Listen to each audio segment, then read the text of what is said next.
Good morning. Today is 15th of February 2025 and we are going to be racing today.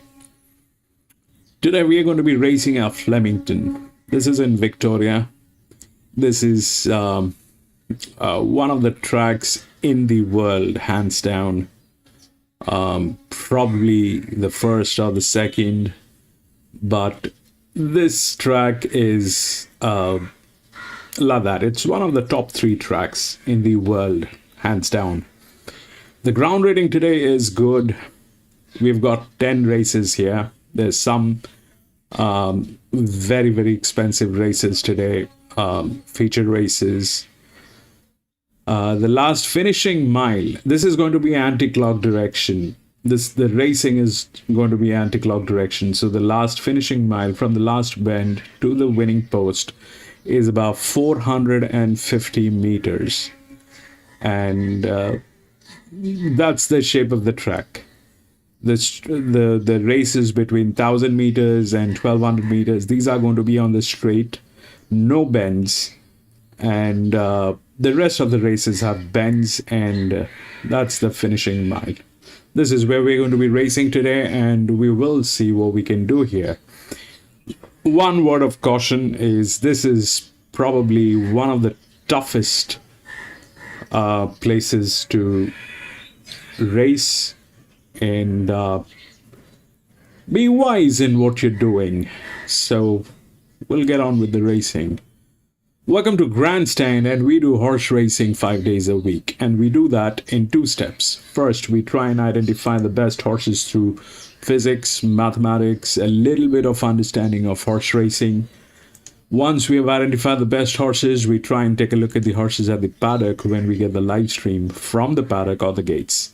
If we find that all the horses that we have chosen are looking good and good to go with, we stick to our picks and place our bets. But if we find that there are circumstantial changes, any kind of confusion, we make changes with our picks and then place our bets.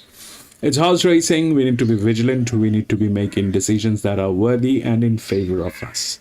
So that's exactly what we try and do. I've got 3 tabs. The first one is where we get to see the feed. The second one is RaceNet, where we'll take a look at the scratchings and the odds. The third one is Top Sport, where we are going to take a look at the winning numbers. So that's what I have, and we'll get on with the first race. We'll see the number of scratchings. 7 and 9 has been scratched. That's number 1. 7 and 9 has been scratched. So we will scratch 7 and 9.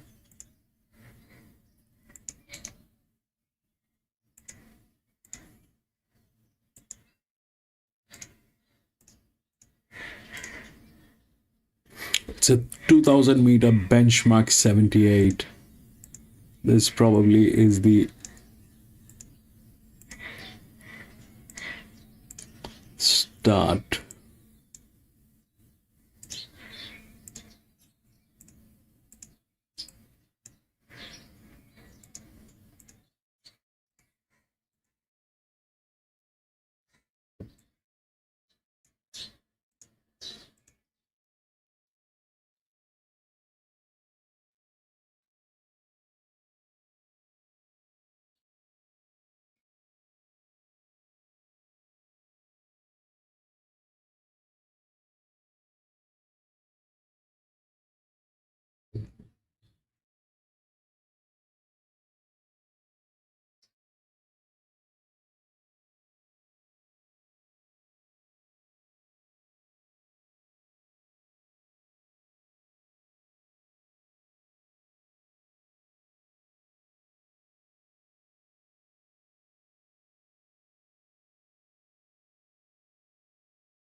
All right, we don't have a feed yet, but that 3 looks like is the favorite.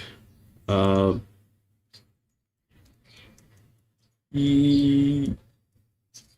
it's 2000 meter. So we've got limited information about that 11. I don't have the entire thing, and that 11 looks like in spotless position to take this thing out.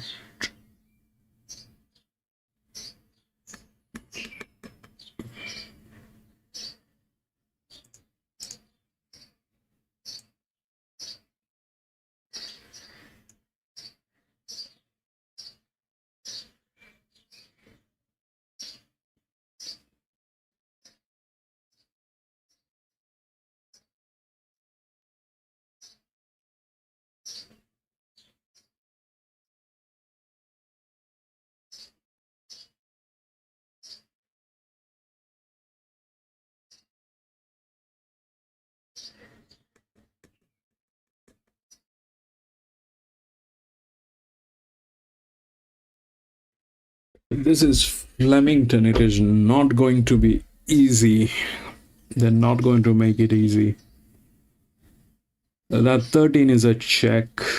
It tails 7 and huge amount of advantage. The advantage is more on this, but this is an 8-year-old, but I don't know if that 8-year-old gets onto it. It is a very strong advantage on that number 1, but that's also one of the horses that has been to most of the league races. So possibilities are endless. I like the 11 because of what it is here, but the question is this going to be that easy? I'm not going to be putting in money for the first one. I'm going to take a look at what's going on. That 1 is also a check. It's a huge advantage, all right? For a horse that has been to league races, these horses have not been to league races. This one has been to 7 league races with that kind of an advantage.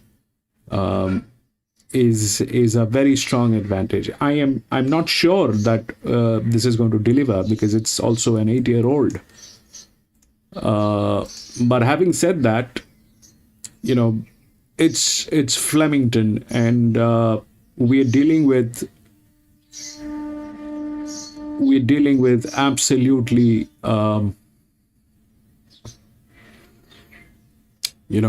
the finest in the industry. We're dealing with the finest in the industry. These people, they work in a team. They know way better than we do.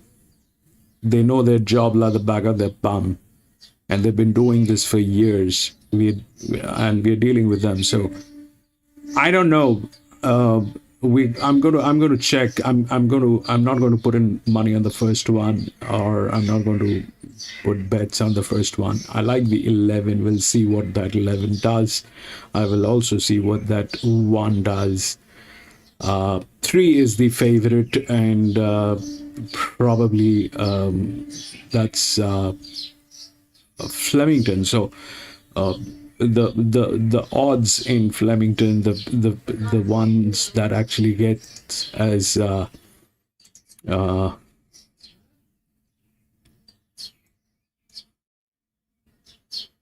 ones that actually gets as favorites are because people just put in money. It's Flemington, but we'll see what happens. Okay, so they're saying the stream is going to be available once they are the paddock. So anyway, we are not going to get the first paddock. I am not going to be putting in money on the first one, but these are the possibilities. The 13, 1, 11. I like the 11 because of the advantage, but I don't have the other side of it because this is I have limited information on this. There's lack of data on that 11. I don't know if that 11 is going to win, but the advantage is huge. The advantage is huge on 1, which is an 8-year-old gelding, and I have had very bad experience at Flemington ignoring the 8-year-olds and the 9-year-olds and the 10-year-olds. I remember I lost to probably an 11-year-old gelding some 8 years, some 6, 7 months ago. PC, welcome back, PC. John,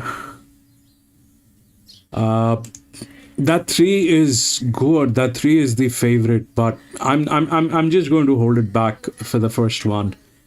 I just going to watch the first few, and maybe the first one. We'll see how the track is playing. John, welcome back, my friend. I get PC. The thing is, I've been I don't know if you remember, there was this race, there was this thing that was happening at Flemington last maybe about 6-7 months ago. John definitely was there. There was this 11-year-old gelding that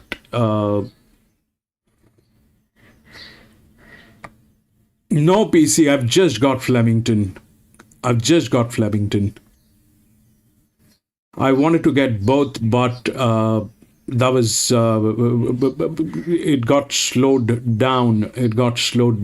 And I wanted to get it honestly, but it slowed down, so I couldn't get it. But the first one definitely is the 3 is the favorite. I can see the 3 is the second in line, but the relaxation on that 11 is there, but it is not adequate. It has the advantage, it has the team, but I do not have a lot of information. Now, this is not the highest advantage or handicapping that has been done, but if we look at the 13, which is a 4-year-old mare, and the advantage on that 4-year-old mare is huge. That is huge. So there's a and even if I want to discount that 8 year old, let's say I am giving it a benefit of doubt that it's an 8 year old plus they have management issues. Let's say we do that. Still 13 is there, and that also is a tailing gate to 11 and to 11.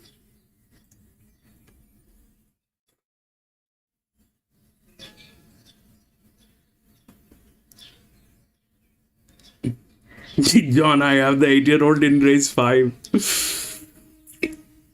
I still remember that day. I think we all were there. You definitely were there. I remember Manjeet was there. I remember Jimmy was there. That was an 11-year-old gelding at Flemington. I will never forget that day.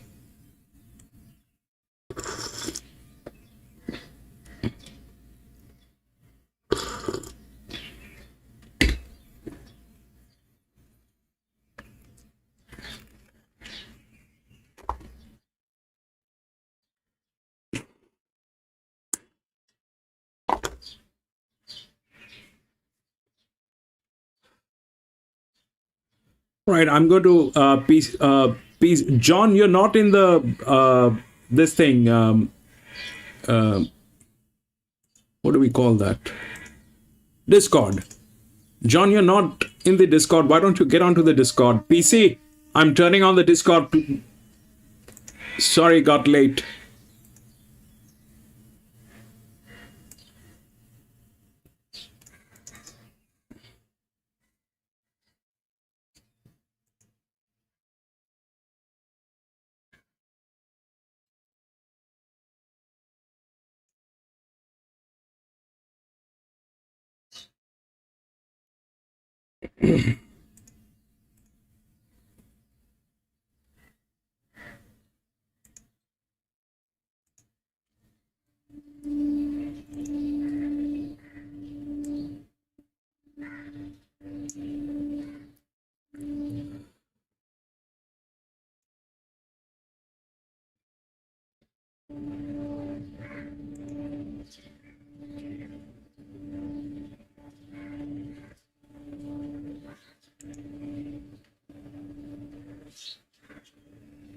All right, there we go. We've got the stuff.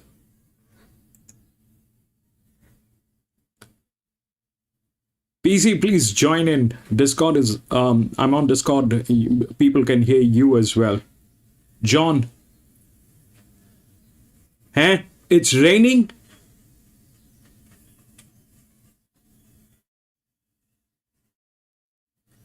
God, man.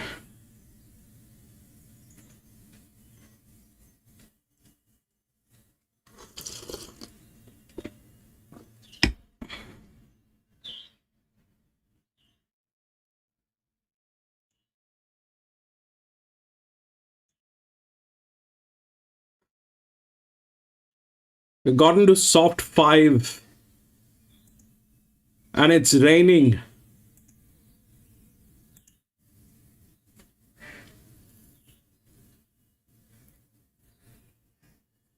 Just showers.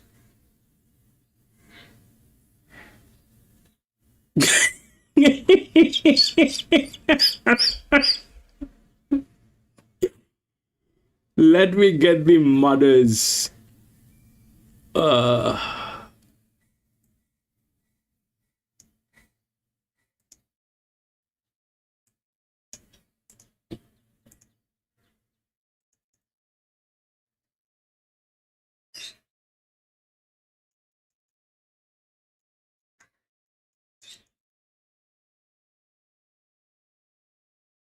Anyway, I'll get it after this race. This is bad. This is bad. This is not good. This is bad.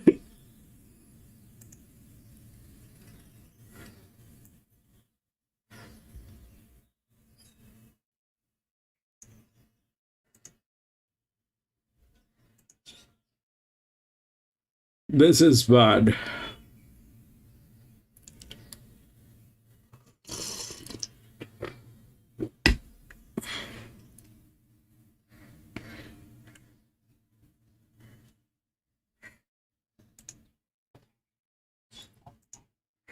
I'm still having PTSD from both Mackay being the same state and The volume is terribly low. not quite those sorts of conditions today, but a decent shower of rain has hit us in the last couple of minutes. And having a look at the radar, this is the first of what might be a couple across the day. As there's a number of fronts that are sort of tracking up from the southwest end. There's one that's about to sort of pass its way through Geelong that would, in all likelihood, track along Bay and probably be somewhere into the city of Flemington in the next hour or so. So the talk of that soft 5 being converted to a 4 can be put on hold for the time being. And you're going to need to be very nimble with your thoughts here today as to how this track may react to how much rain we do get. It could be a passing shower and move on. We could get a storm that really dumps a fair bit of rain on the surface. The breeze is predominantly coming from Kings Valley the west-southwest at this point. Shining New Deal at $7.90 along with the Zebra, well, and then as the Miss temperature Tarty gets at quite $8.90. The first in online terms of the today betting, about to get underway. sort of shying away from Revelaro, getting out to that 310 mark. The one that's been well supported of late is clearly Kings Valley. There you can see the flag of Shining on New the other Deal side is of the first one to the stores, Maribyrnong, with also back of the Capacuri, start. truly inspired. They'll have the Is the bit next tail one for with also the Zebra. 1,000 metres of The this race first before they of start all looking the around. stores. Flame the crowd coming up. To a lesser extent, the two were Zebra and also the Shiny Flame the crowd. Larry Alpha Norman they touched on there. Runner up in a Stony Creek Cup last year. For the first time, Revelaro. Black Caviar Luck, say. Terrific, Nigel, and hi to you. They're getting set for the first race on the program here. Looking forward to a terrific day of racing here at headquarters. Revelare going into the stores.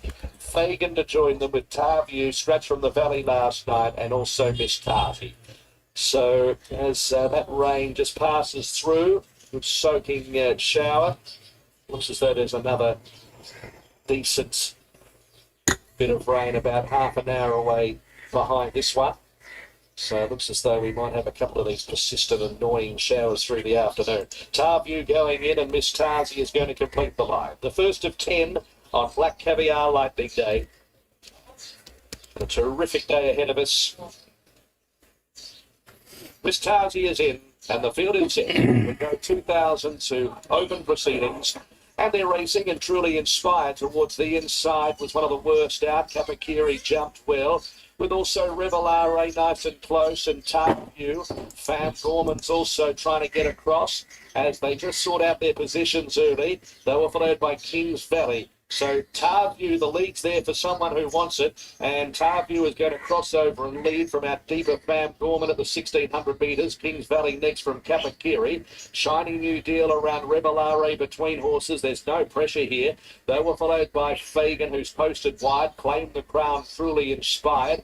Well back is Miss Tarsing at La Zebra as they reach the 1,300 metres. Fam Gorman took it up now and led by a length and a half. Kings Valley and Tarview wanted the box seat one and starts to pull a little. Shiny New Deal in fourth place. Kapakiri next the inside. Further back in the field it's Revelare, 1,200 metres from home. They were followed by Fagan, always deep. A length and a half claimed the crown. They were followed by Truly Inspired. Cami Zero, welcome to the channel. Norman, 1,000 metres to go by 3/4 of a length. Kings Valley. Tarview is third. There's been no speed to report. Shiny New Deal is fourth one off the fence. Fagan deeper. A length Kapakiri, Revelare, then claimed the crown. A length and a half Truly Inspired, Miss Tarzi and La Zebra as they run by the 700 metres. Fam Gorman with Kings Valley and our three wide on the track. Fagan, Shining New Deal next. Claim the Crown is trying to track into it as they run the corner. Next in the field is Tarview from Kapakiri. Now Revelare's in the pack. Is trying to extricate through horses, and then came Miss Tarty. It's Fam Gorman, joined by Kings Valley on the outside as they sprint up down the 300 metres. 2 lengths Fagan, Revelare up on the fence, and then Kapakiri. And behind those Tarview, it's Kings Valley with Fam Gorman, who won't go away below the 200 metres. Kings Valley about a neck in front of Fam Gorman. Now Revelare's out and coming hard. Here comes the favourite. Revelare moves up, grabs Kings Valley, and that's a great win. Revelare scored soft on the 3-5-12. 3-5-12. In company with Miss Tarty, claimed the crown. Fagan, La Zebra. Well, 3-5-12. Fabulous. Good horses. Just answers another question. Revelare. PC has got the first one.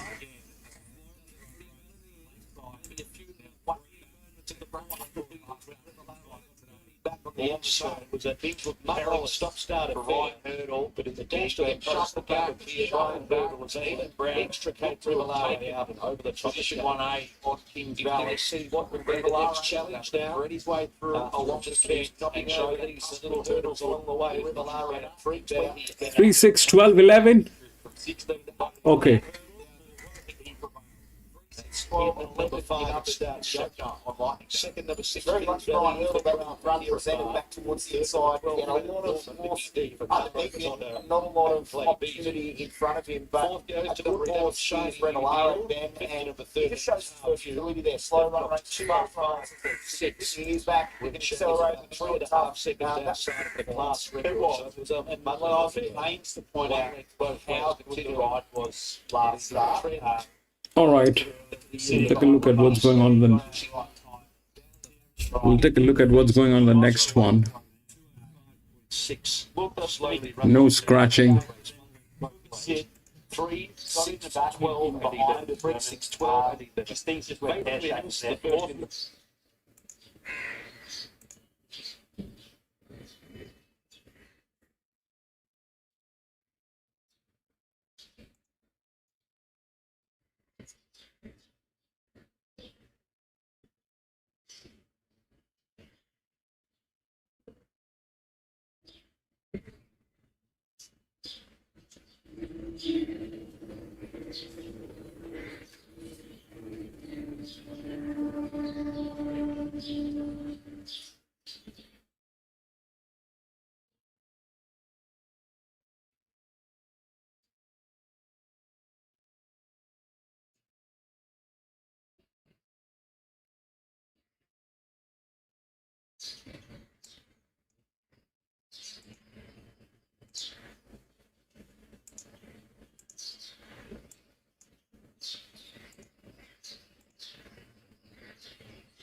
That's a filly.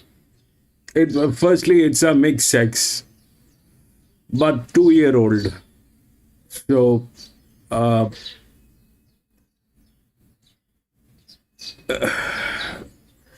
I am just hoping that these two are not going to get in, because if these two get in, then the game is over. They both have very strong advantage, 8 and 9. They are tailing gates as well. But 7 has probably the best fit, the best handicapping, all that is there. It's been to this track. The anti-clock thing is fabulous on this horse. So 7, 1 management, and the second in line with the handicapping. It's the fourth up on the advantage of the gate. So, but the handicapping is strong and the management is strong on this horse, very strong. It has been to 3 league races, been they've gotten all 3. So that's more or less. But if we look at how 7 and 1 is, so strong, both of them are very strong, and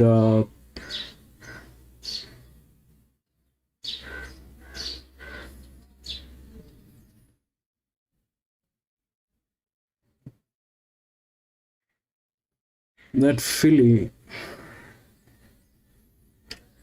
and that 8, the 8 lacks this side, but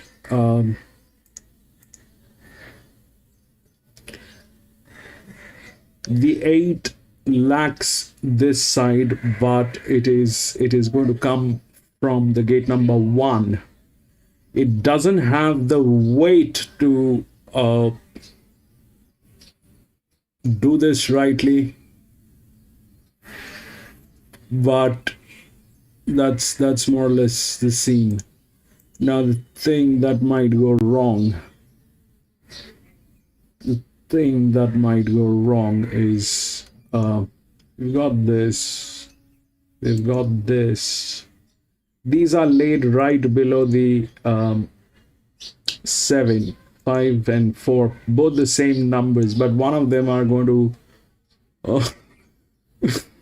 so either it is 4, 5, 6, 3, 4, 5, 6, and I mean that's very predictable. I don't know if that it is going to be that predictable, but out of these two,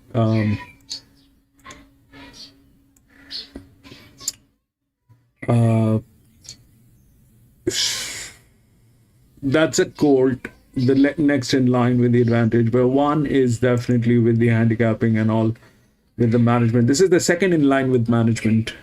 So and this horse has been to this track, and it has got the anti-clock stuff going on. So and they're also tailing gates, 4 and 3. So honestly speaking, it's a mixed sex, plus it's all ponies, like 2-year-olds. A queen is a better way to approach this, because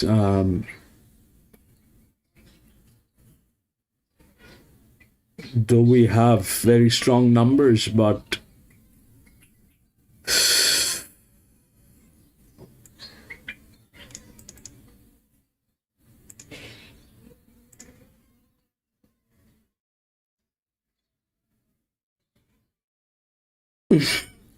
yeah, PC, congratulations, you got that 3, bro. The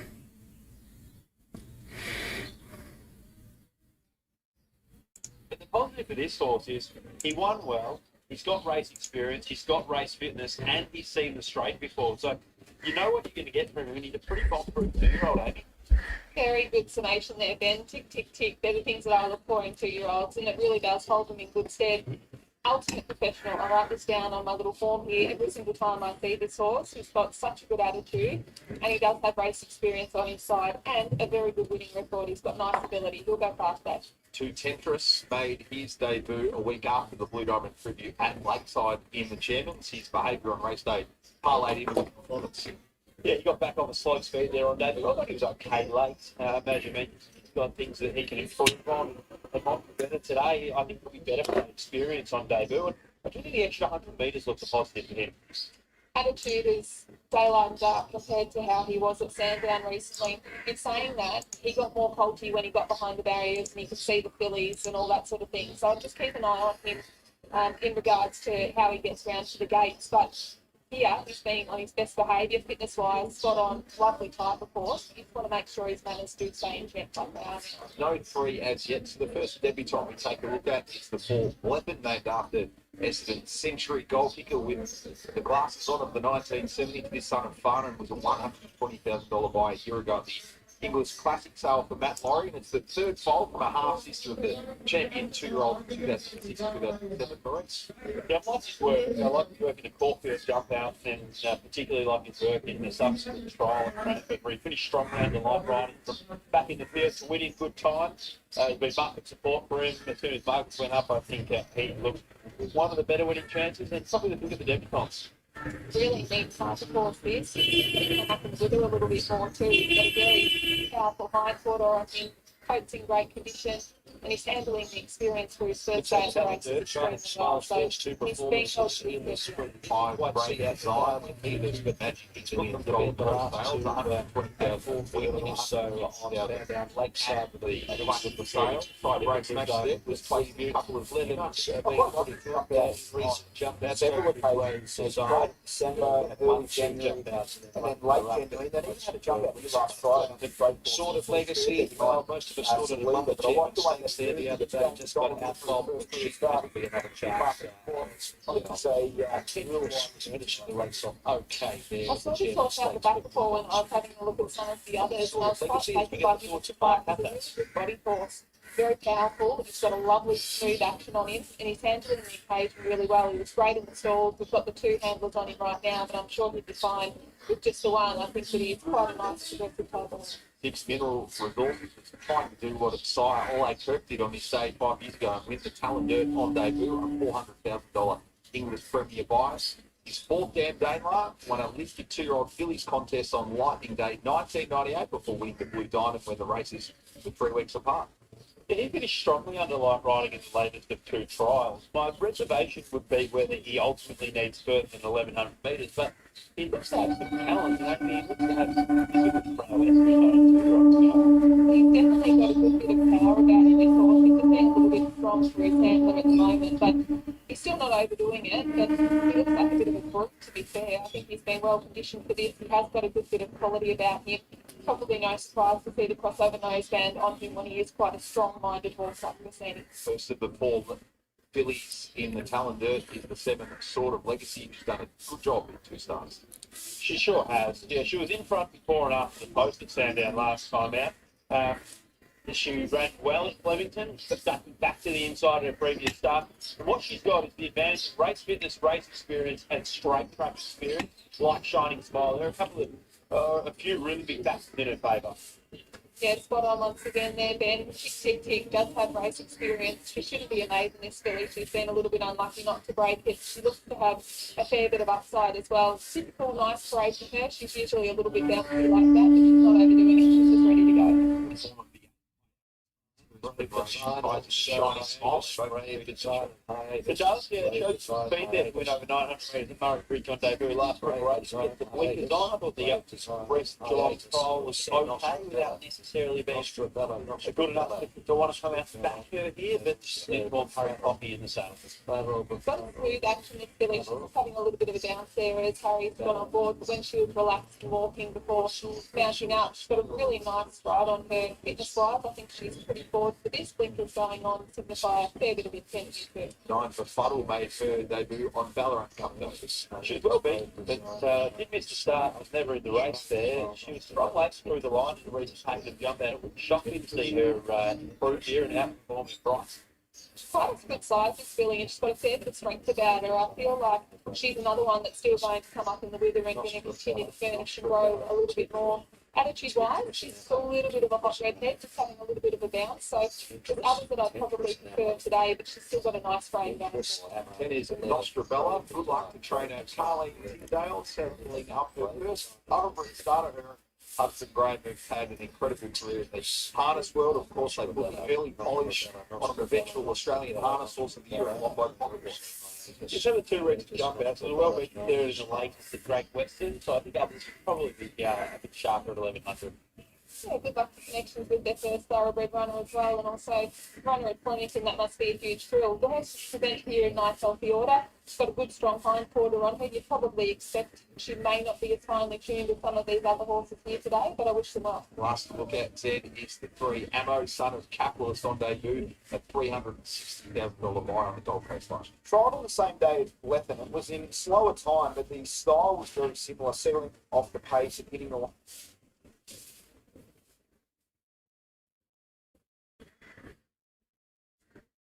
how to make most of his frame at this stage. But I think there's a fair bit of talent under the hood. When the penny finally drops with him, I think he'll turn into a nice horse. It's a very racy type of horse, this. Just a little bit busy when he was in the yard. He looks like a little bit of a colty sort of a fellow. But without wanting to overdo it, we have seen a number of these 2-year-old colts recently get really quite rowdy. But he just looked like he was quite switched on. He does have that nice bit of quality, light frame type of horse. He's a good mover. Bryce Kent won the race with the last filly to take out the Talent Dirt in I'm Loving It in 2022. Aardvark, Bahama and Ingratiating, who went on to run second to Artorias in the Blue Diamond the following week. Amongst the recent winners of the Talent Dirt, Ben, and it's Lethen on debut for you. Yeah, not with a huge degree of confidence, but the market really likes him. He just continues to be backed. I like what I saw in the recent trial from him. We know the level of sort of legacy and Shining Smile. They're no stars, but it's a pretty good level. So he's going to have to be good to win on debut. In a low confidence race, he's got him on top ahead of the 2 that have got the race fitness, race experience, straight track experience, and sort of legacy and Shining Smile. I like the trial of Ammo as well, but this is one where I'm going to be deferring to Amy and what she thinks from the yard. Sort of legacy for me, Ben. I'm quite happy with her parade today. I like the fact that she has got race experience on her side. Very consistent parade. She does have a little bit of a bounce. She gets up on her toes, but I think that she's a really fit, neat type of filly that's ready to go today. Another really nice, consistent parade from Shining Smile. He's the ultimate professional, this fellow. You know he's going to give them a good time. Lethen, I agree with you. Lovely horse. And I was really quite taken by the way his design. I think that he's got a really good bit of quality about him. But it's definitely an interesting race. Of $11 and $4, $5 Shining Smile, $8.10 Brave Design, and $9 for Ammo. Race 2 in just under 2 minutes. His horses head down to the start. So as rain starts to tumble again here, Shining Smile is there with Tentress Hiatus, and also Brave Design, Nostra Bella, Ammo. And also Lethen, Befuddle, and Mineral Resources, and also Yeah, one is in. Shining Smile, Tentress, Brave Design. They've got the management going on. Nostrabella. It's a mixed sex, and I seriously have no clue. Wonderful to catch This up with. always will end up in embarrassment. Devoted to the horse, especially incredible work over the back fence, the showgrounds, and the harness world, but they settle up their first thoroughbred starter in a Talent Dirt, no less. Carleen Graham, great to chat to you.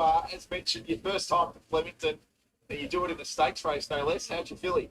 Oh, she's well. Yeah, she's doing good. Looking good. So we'll see how we go after the race. Graham, who are some of the people up around the Ballarat region who are well versed in the gallops world who've helped you get prepared for this?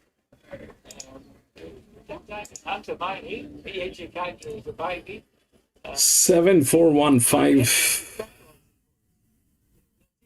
The rest of it we do ourselves. The wonderful racing community around you in Ballarat. How pivotal has it been to have some people who've been around the sport to lean on, Carly? It's been fantastic, very friendly, and can't do enough. So another scudding rain forming here at Flemington. Carly, you do have prior experience with Will the Barber, given you're a jockey back in your day. That 8 is a check. I don't know if that 8 is going to do anything. It's a 2-year-old filly, but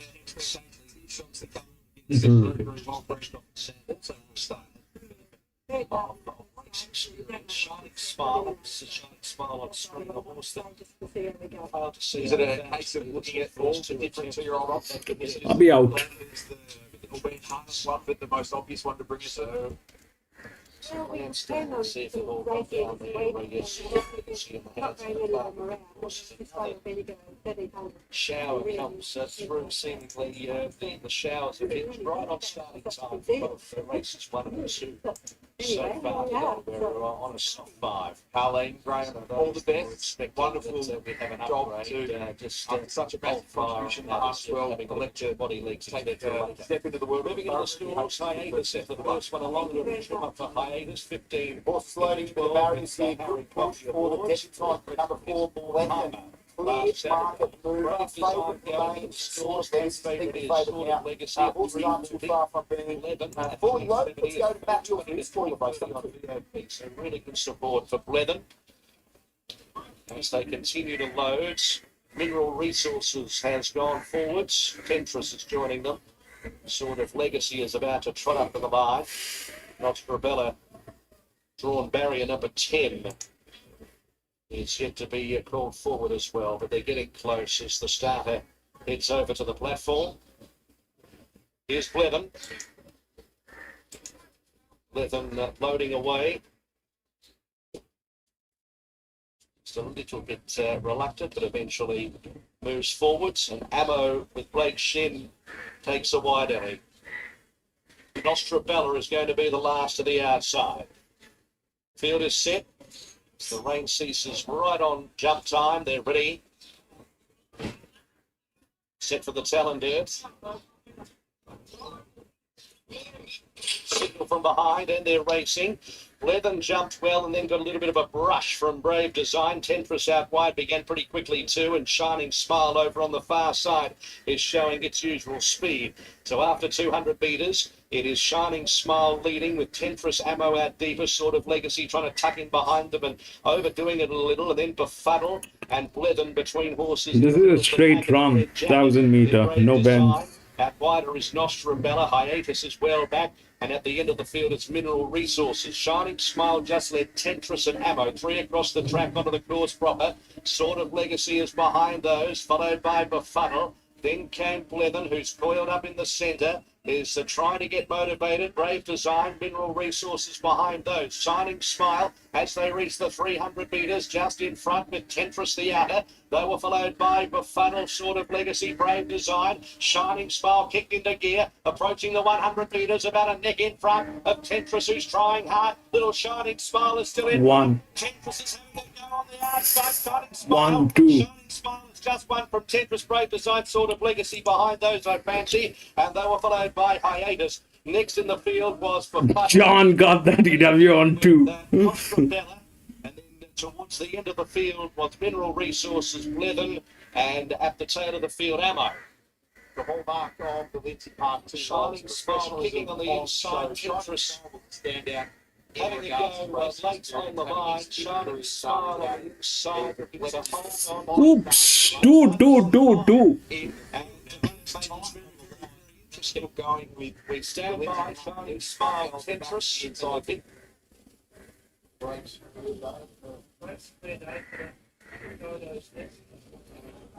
I think 2 got it.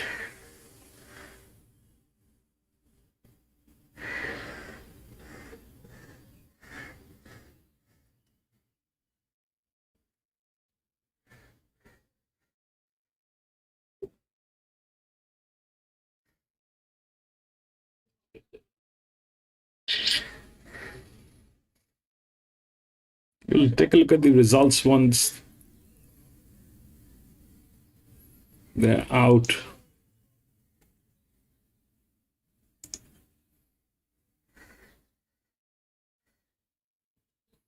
2 and 8 has been So I scratched. have the numbers up there far quicker than this, so it's got to be a dead.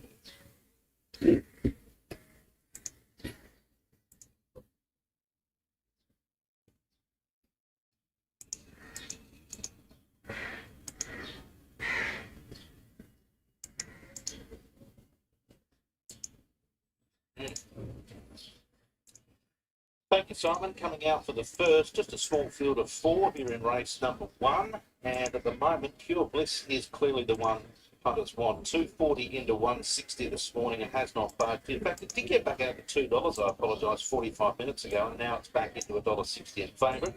Wolflands is $3.30 out to $3.40. $7.750 and then Crunched Magic Max, who's first up, into $6.50. And Cork Harbour's the outsider, 11 out to 13, but he was one of the outsiders last start. He nearly pinched the race at 30 odd to 1. So that's the field of 4. I've gone 4, 2, 6, 1. The late mail is suggesting Pure Bliss will make it a hat trick of wins, and they're now on the track and heading to the start.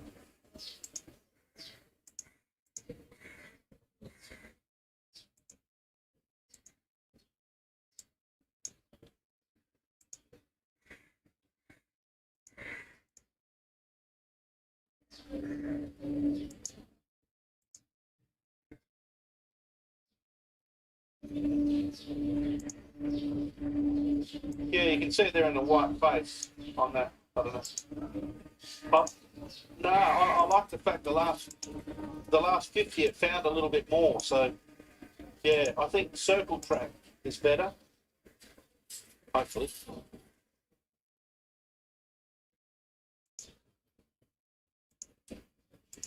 Now, runners are on the track and heading to the start for the first of the day here at Morpheville on this 9-race card. We're on the Parks course. Track is running a good 4, currently 19 degrees, heading for a top of 20. And the favourite is $1.60, Pure Bliss, as they head to the start for the running of the first.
One, two.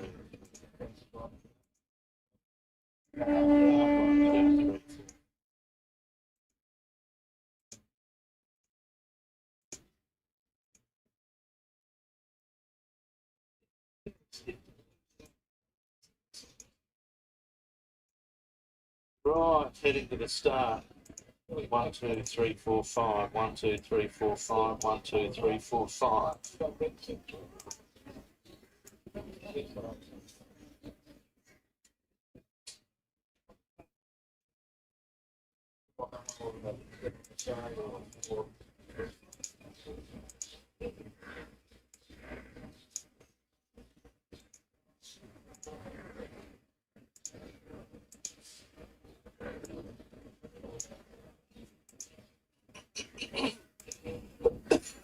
Pardon me.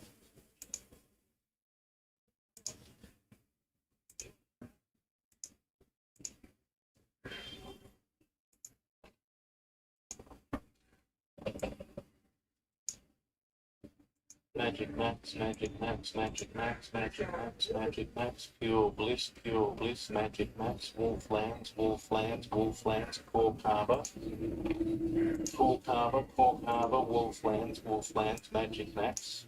Okay. Yep. Pure Bliss. Yeah.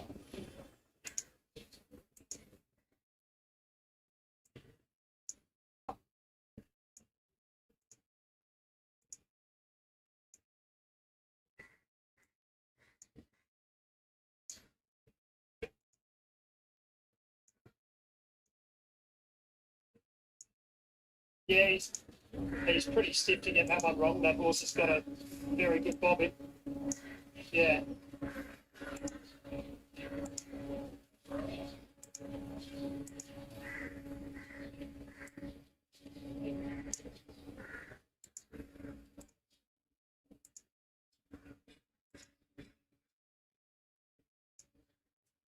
The Talent might not be all over at Flemington. We understand both jockeys are looking at. All right, a very good afternoon, everybody. We've joined to Morpheville today. We've only got 4 runners, one Magic Max, $7.50 right sample down race. He's had a decent spell, Magic Max. We haven't seen him race since June last year. He's definitely a very consistent horse in the past 1,000 metres. It's a track that he does run well at. Not much speed on paper in this race. He'd probably guess he's going to be last in the run. He had a recent barrier trial here at Morpheville. He went quite fine in that. The 2 is from the last. The visit at Lindsay Park, $3.30 with that race, and second favourite. He's most probably more likely to share those 3rd and 4th positions in the run with Magic Max here at Wolflands. He ran well last time at Sandown behind Mikey in a high-rating race. The lack of tempo is the outside for him, but he's a good horse. Yeah, there's also a step Flemington. I've got some details for you in just a moment. The favourite here, John, is 4 Pure Bliss, just being resaddled. These horses have the saddles as well. $1.55 with that. She was dominant last start, but she had conditions to suit her. She got the speed on and she got cover. As a result, she settled better and she raced away. That was similar to her first up run. Those 3 runs in the middle of her prep there also I'm pretty sure she won't get covered here, but if she can run like she did last start, she will win. I think there's a big proviso here that she might make the race without cover. Most of the time, I'll be surprised if Pure West went the race because otherwise she could. Court Harbour was really good last start at a big price. They ran a good track record with that race. Yeah, he's going to go around the big odds. I think he deserves a bit of price he is. Johnston, $4.216. Brett with the favourite Pure Bliss as well. Dominating the Jockey Challenge today. Don't have the details, but $15 Jacob Opperman. So Taylor Johnston favourite in the Jockey Challenge. This is the first of the day, and we're almost set to go. Race 1. First of the day is underway here in Adelaide, and Cork Harbour, the outsider, bounced beautifully into stride alongside of Pure Bliss, who's actually shaving Cork Harbour now, and they've drawn a couple of lengths clear from Wolflands, who gets the sit on the pair in front. And 2 further back is Magic Max, who's fresh today, and he's giving the others a start. He'd probably be 5 to 6 lengths as they thunder the 650 metre point, and it's the only mare in the race, Pure Bliss. She's on the outside of Cork Harbour. She's a little keen. Wolflands peels off their backs to join in 3 deep. 2 back to Magic Max, who's close enough as they swing for home, where Pure Bliss turned in front at the 350. Wolflands now strides up to join, but there's a decent hold on Pure Bliss. Jockey now pushing and shoving as Wolflands really attacks. It's Pure Bliss responding now to a push and shove, a half 3/4 on Wolflands. Magic Max into 3rd, then Cork Harbour. But Pure Bliss, she's certainly going places, this girl, and she makes it 3 on the trot. Wins a comfortable margin over Wolflands. Magic Max and Cork Harbour is at the tail. 4-2-1-6 on the opener. And was... No worries, Bradley. How are you, my friend? That's good. Keep show. Mine Battlefield Super Paradise. Shul! Welcome back, Shul. Santosh. Welcome back. John Deadheat first 1257.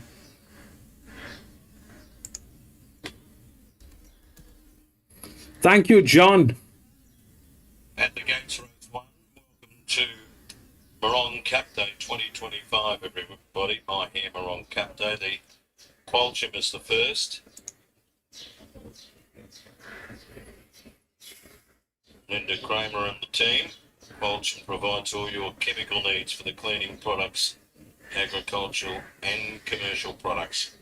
Local family-owned business.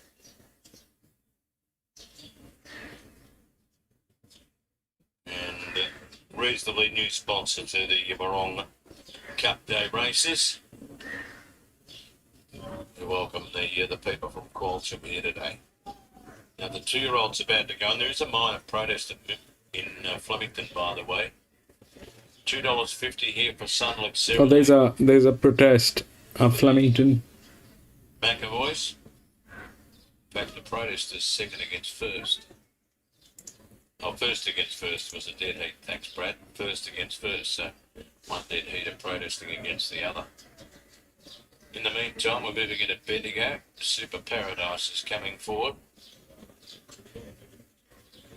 Sunlit Serenade, who's the race favourite at $2.50, comes up. Mine Battlefield 31. Peep Show comes into line. Is Cloisters in the Godolphin Blue. Almost ready for the Qualcham, first of 9 on Morong Cup Day 2025. Cloisters goes in and Oh Hope and ABH to complete the line. Track in perfect order. It's rated a good 4, our second meeting back since the renovation, but it raced terrifically well last Sunday. Expecting the same today. Slight rail movement, it's gone out 3. As ABH comes up into line. The field for the Qualcham are ready. They're back getting all the favours. Oh Hope next, who's over on the inside of Peak Show. ABH on its Pat Malone at the rear. Now they've left the 600 metres astern in the Qualcham. The opener here on Morong Cup Day. And the leader is Super Paradise, albeit narrowly from Cloisters. Sunlit Serenade is poised to go. My Battlefield looking for a run. They're all making runs. Oh Hope into a dead end. Peep Show to the outside. AVH is winding up from the back. Cloisters took over. Sunlit Serenade's going to be the danger. Then Oh Hope bursting into the clear with a good run. AVH is making ground. Sunlit Serenade got up to Cloisters, who fights hard. Oh Hope drives hard. Cloisters just in front. Cloisters won it from Sunlit Serenade, and Oh Hope was only ahead away third. AVH died on its run fractionally, runs fourth in front of Super Paradise. They're followed next in the race then by Mine Battlefield, and Peak Show finished last in the 2-year-old, the opener here on Cup Day at Morong.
protest.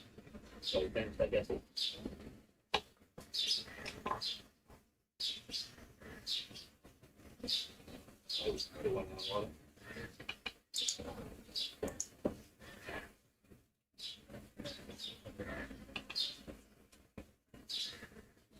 Thanks, David. But yeah, still give it consideration to it. Probably get 50 metres. Keeping this model up, Mark Darrow's man does shift it forward to it now.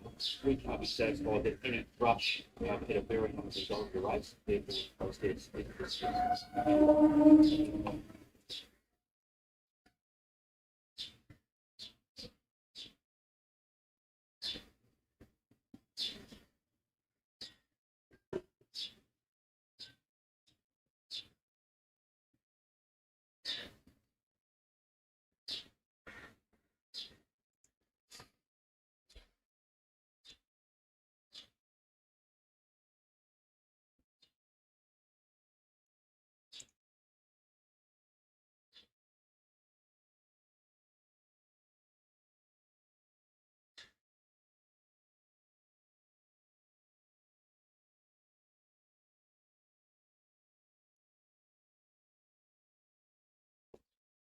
Protest dismissed, placing stand 1 and 2, dead heating, 5 third, 7 fourth, correct weight, dead heat by 3 lengths, 106.49. Protest dismissed.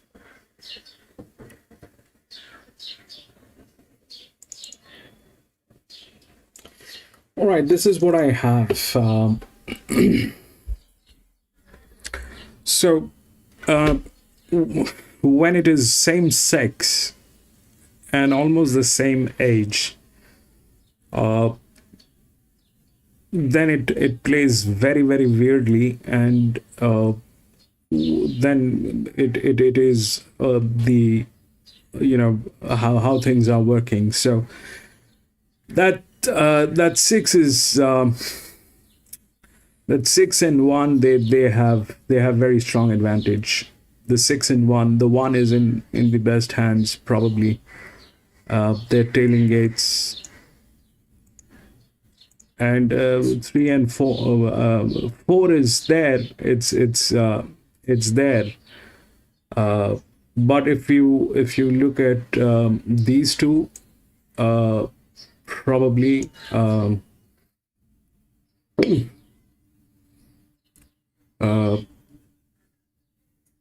obviously 4 is in a better position. Obviously 4 is in a better position. That may work, may not work. The advantage is with 4. So 4 is there, right? The 4 is there. But win, if we talk about win, if we compare 4 and 6 within the rails, that's definitely 4 has the advantage. But 6, as a 6-year-old mare, almost the same, just the age. It's just the age. It's a 6-year-old mare, but that's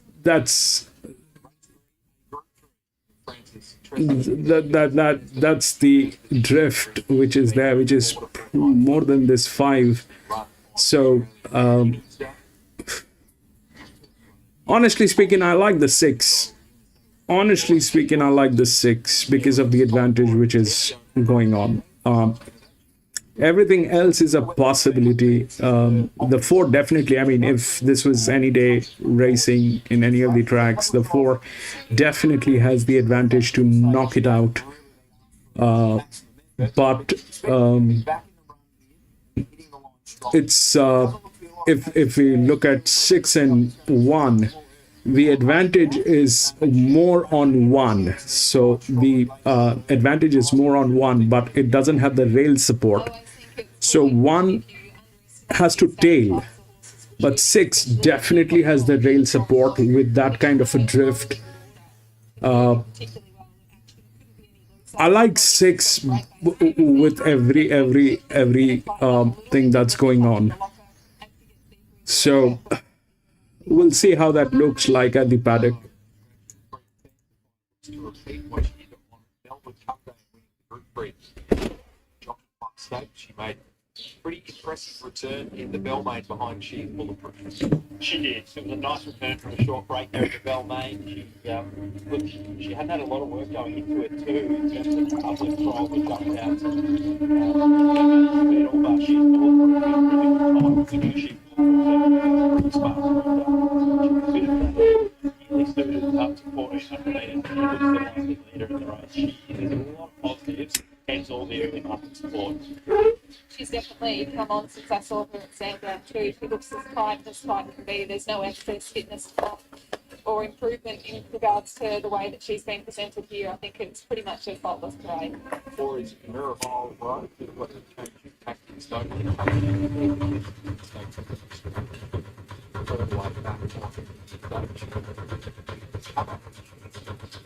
Thought she had every chance last time out of Belmain. Prime, I just put Prime was a bit short given she was dropping back. So I do think much better suited up to 1400 metres. If you give one run, you can make it drop out. She's been an absolute angel on race day, this girl, and she looks outstanding again today.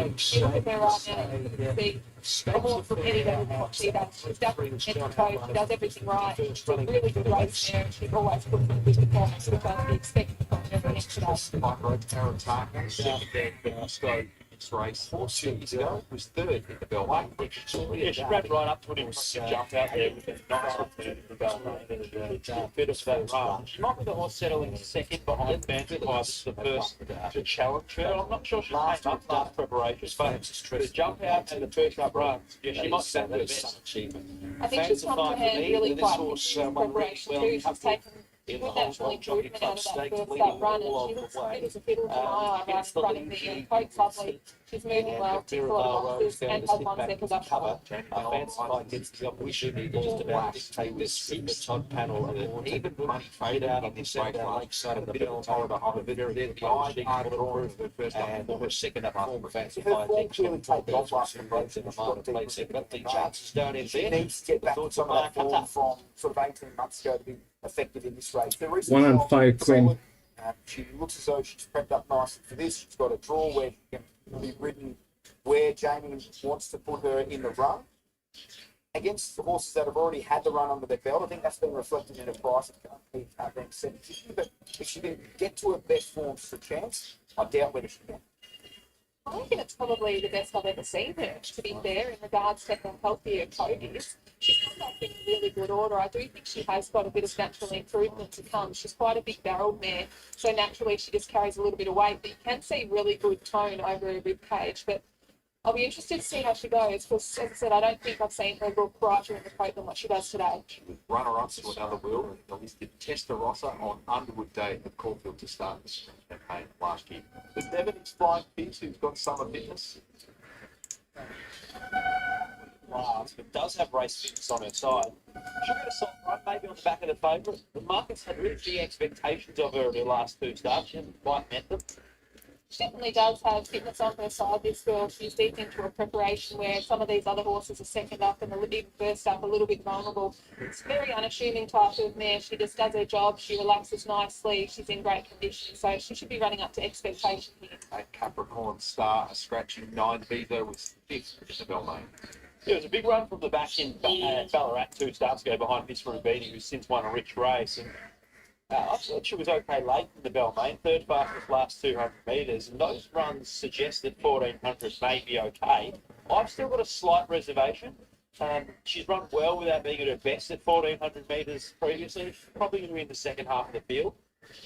She looks really well in the yard. It was a very nice, straightforward parade with her. She was another one that I saw as she was walking into the course today, and she looked fantastic. I think that she's been well maintained in between runs. Her coat's lovely and healthy, and she looks quite keen and eager to get on with things, cantering to the start. Regardless of when it's been held, the last 10 winners of the Tresity have been at a single-figure quota. Flying Fizz aside, who's been backed in from 15th to 11, that trend looks set to continue. It's an even bunch in behind Fancy Fire. Who's your on-top selection then in the Tresity? I think it's a really nice race for her here. She looks the leader. It was a great effort behind She's Bulletproof with improvement to come. Based on Amy's appraisal of her in the yard, it looks like she has made that improvement. She looked outstanding 1400, she's got a fast, high-rating win on Melbourne Cup Day. She's Butcher leader, so that suddenly is helping them at all to in the right spot. Rose Arataki was taking the ground off her late. I think she's back to her best. This preparation to jump out the first up runner any guide. She might be the one having the first track of Fancify. Mirabelle Rose far better suited back to 1400 metres. That's feet next season. I'm keen on the 3 Fancify. What say you, Amy? I say it's a really tough yard, this one, because it's a pretty even bunch of mares. They've all got good ability and have all been presented really well. I've gone a little bit left field. I said in my commentary that I thought it was the best I've seen her, and that's Wishful Lass, and I'm going to stick with her. Just based on what I saw, I don't think I've ever seen her brighter in the coat. She's moving very well. I think it's a really good, healthy return from her, and I'd be expecting her to run well. That's no knock on Fancify. She looks faultless. It was an absolutely perfect race.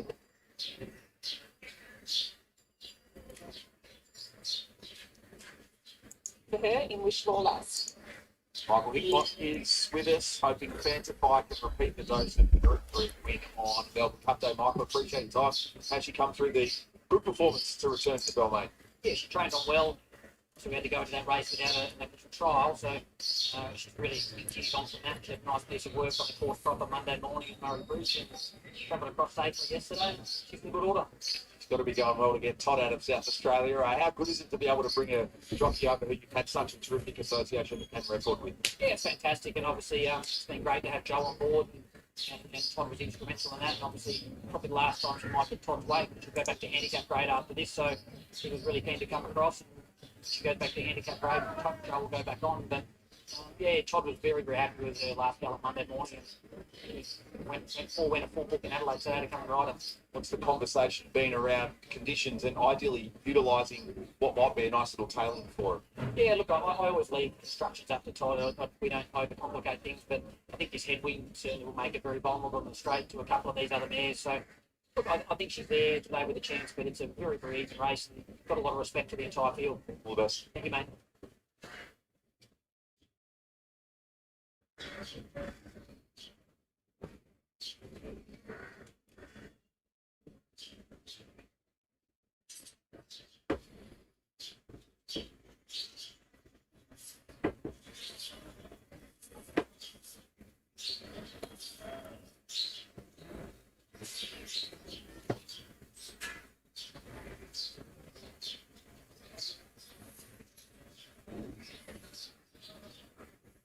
Yeah, just watching the mill around the back of the barriers here. The wind certainly picks up again. It's quite breezy out the back here now. You can see the trees really going on their side. Just watching a few of them come around through the barriers. I did see Amy stick there, which saw last having a really good stretch in the canter around through the gates and can back up their opinion, saying she's looking really good, this girl, nice and fit.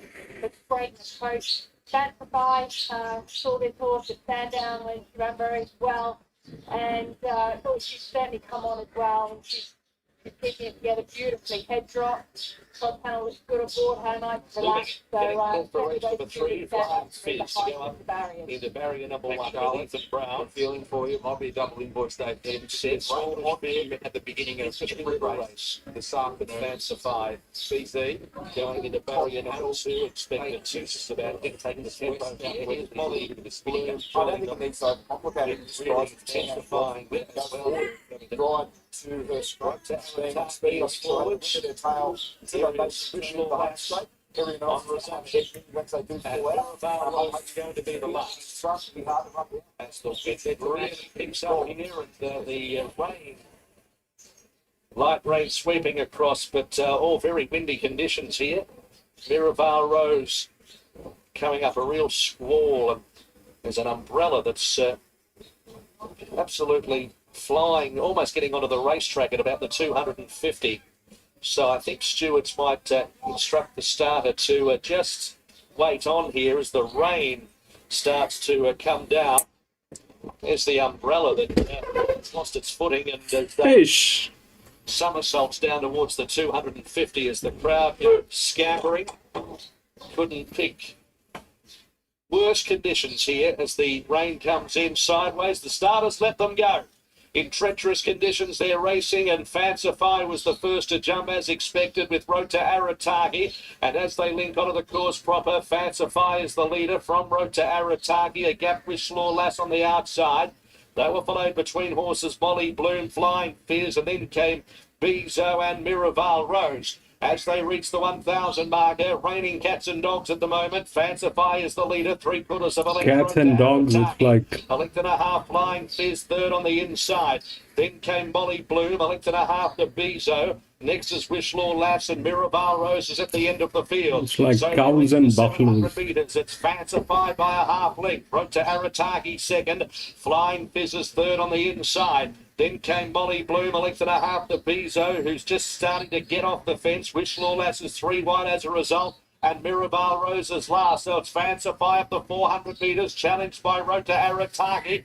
2 lengths to Molly Bloom up the outside from Flying Fizz. And then came Miraval Rose. Road to Arataki. 250 metres to go with the wind and rain in her face. Led by a length, Miraval Rose up on the inside, Molly Bloom. And they were followed by Wishlaw Lass. It's Road to Arataki. 100 metres to go. 2 lengths clear. Road to Arataki. Road to 5 on, one from Molly Blue, 4 6. Wishlaw Lass, Bezo, Fancify got tired, and last Flying Fizz.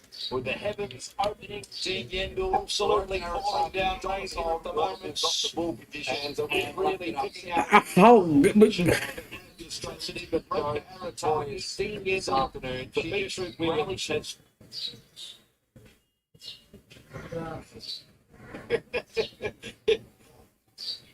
Yeah, absolutely. 9-1 Queen. John.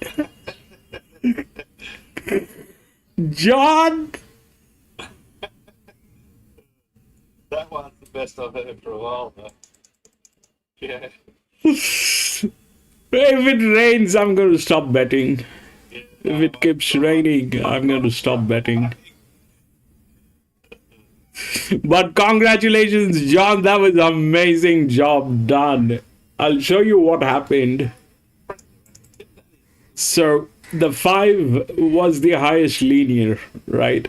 5 was the highest linear. And if we kind of, I'll bring in the mud whipping. I'll bring in the mud whipping. Hold on. Well, Michael Hickmott has a favourite there, Simon, in Melbourne at Flemington. Fancify. He's got the favourite here as well at Astra. This is $1.70 into $1.65, back to $1.70 going in first up. And she's got credentials from some of her previous efforts to start favourite and will start odds on. Secret Wonder is $3.80. And Solid, Shady Think is a debutante, $5.50 to $5. Has won a couple of trials. Third Masters trialled okay as well, but it's a $15 chance. 17 Serenite Illusion, who's an interesting horse returning. Showed some capabilities in its first campaign. I thought Aramosa was a bit of value at $18. It stayed at that quote for a while. Only chance we get is 100 to 1 in from 250. Queen Calanthe and Reigning Star are both out to over $100 now. So that's the full market at Astra. A solid favourite at $1.70 for race 2. Selections 3, 8, 1 and 5. The male is number 8 at Astra.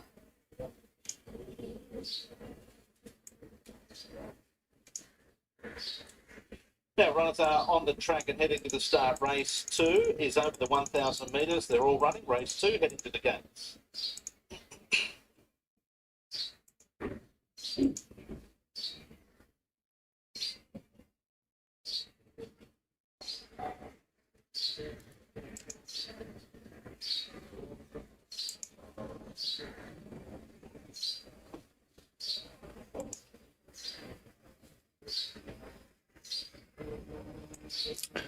So here it is. On the SS, the one was the best on whip. The one was the best on whip, and look at the advantage on that horse. And 5 was the 5 was the linear. 6 had no chance in this one. 6 had no chance while it's raining.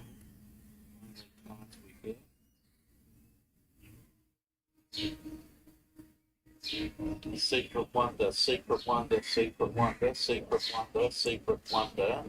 Third Master, Shady Thinker, Third Master, Shady Congratulations, John. That was brilliant job done. Thinker, Shady Thinker, Shady Thinker, Shady Thinker. Third Master, Third Master, Third Master, Third Master, Third Master. Queen of Calamity, Queen of 11 and 13. Queen Calamity, Queen Calamity. Reigning Star, Queen Calamity, Queen Calamity. Reigning Star, Queen Calamity. Secret Wonder, Secret Wonder, Secret Wonder. Shady Thinker, Shady Thinker, Shady Thinker, Shady Thinker, Shady Thinker. Third Master, Third Master, Third Master, Third Master, Third Master, Shady Thinker, BM. Third Master, Shady Thinker. Third Master, Shady Thinker, Third Master, Shady Thinker, Third Master, Shady Thinker, Third Master, Shady Thinker. Secret Wonder, Secret Wonder, Secret Wonder. Queen Calamity, Queen Calamity, Queen Calamity. Reigning Star, Reigning Star. Reigning Star, Reigning Star, Reigning Star. Aramoso, Aramoso, Aramoso, Aramoso. More rain in 50 minutes. Chance we get. And Astra, Well, that was.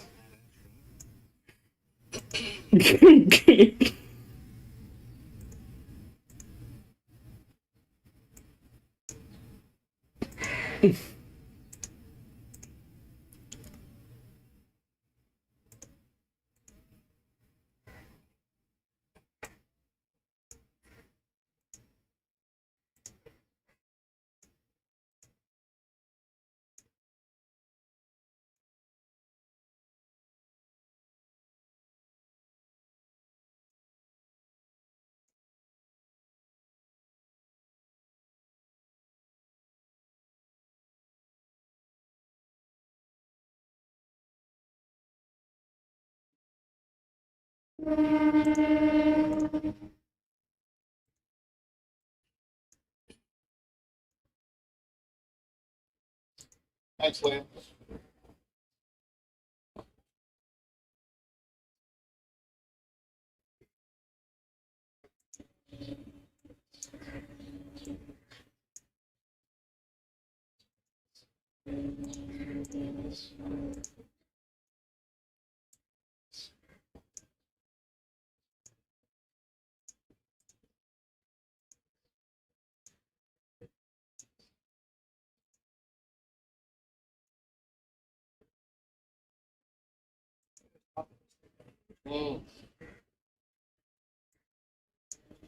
She first up since the Australian Cup.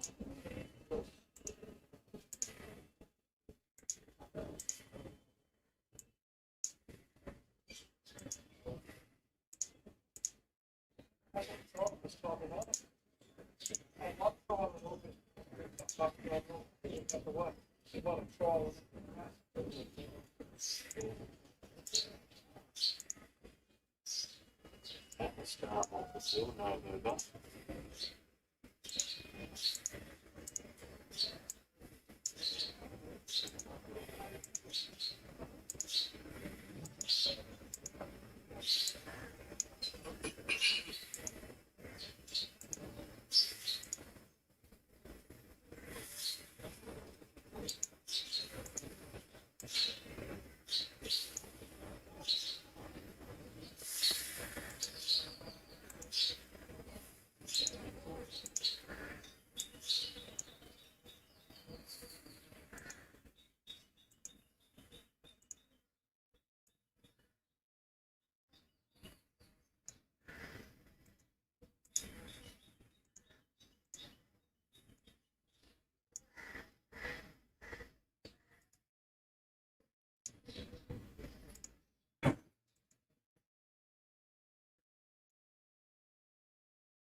At the start of the field, no mover.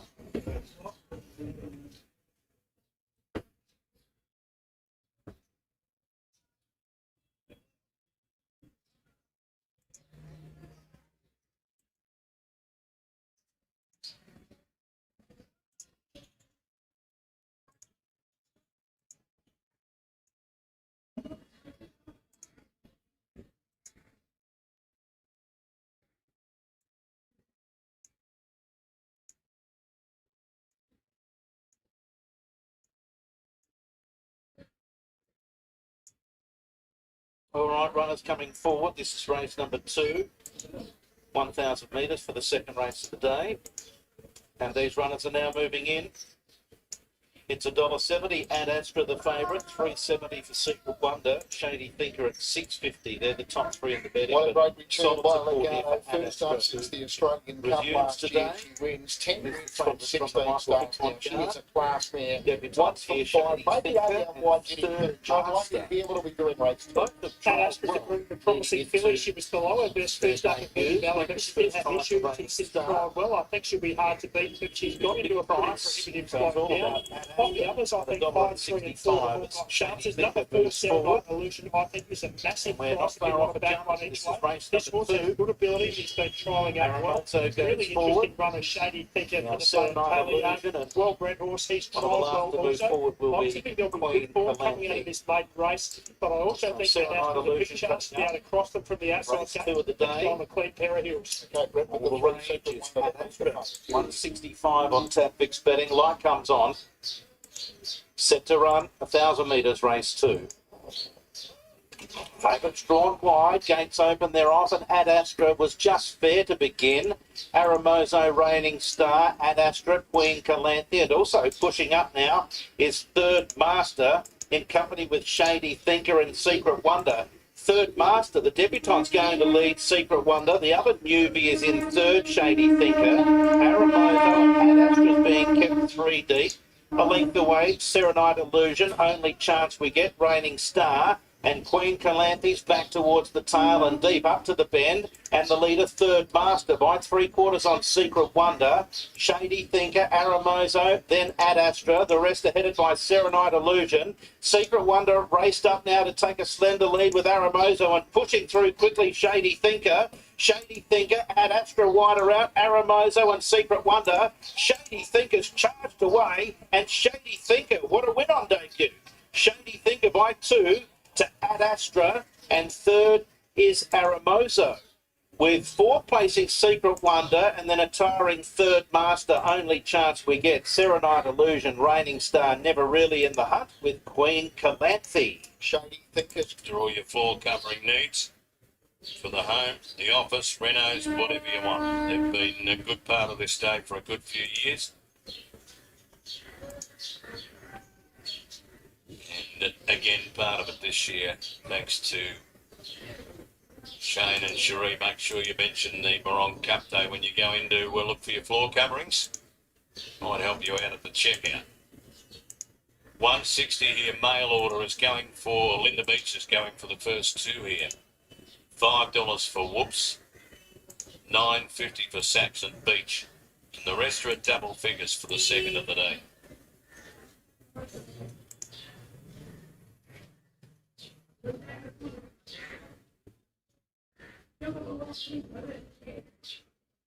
Mail order Super Groovy Kerwin's Bridge Major Lady. Skill Morley, here comes was a Stormy Boss. Super Groovy Stormy Bellis, Super Groovy Stormy Bellis, mail order Kerwin's Bridge Major Lady.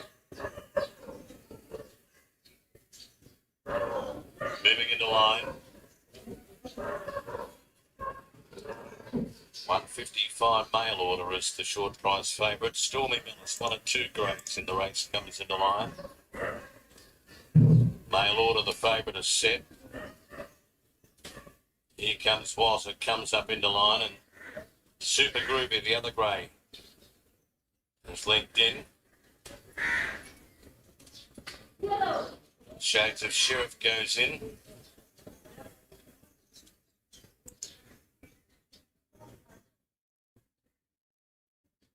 Whoops is ready now.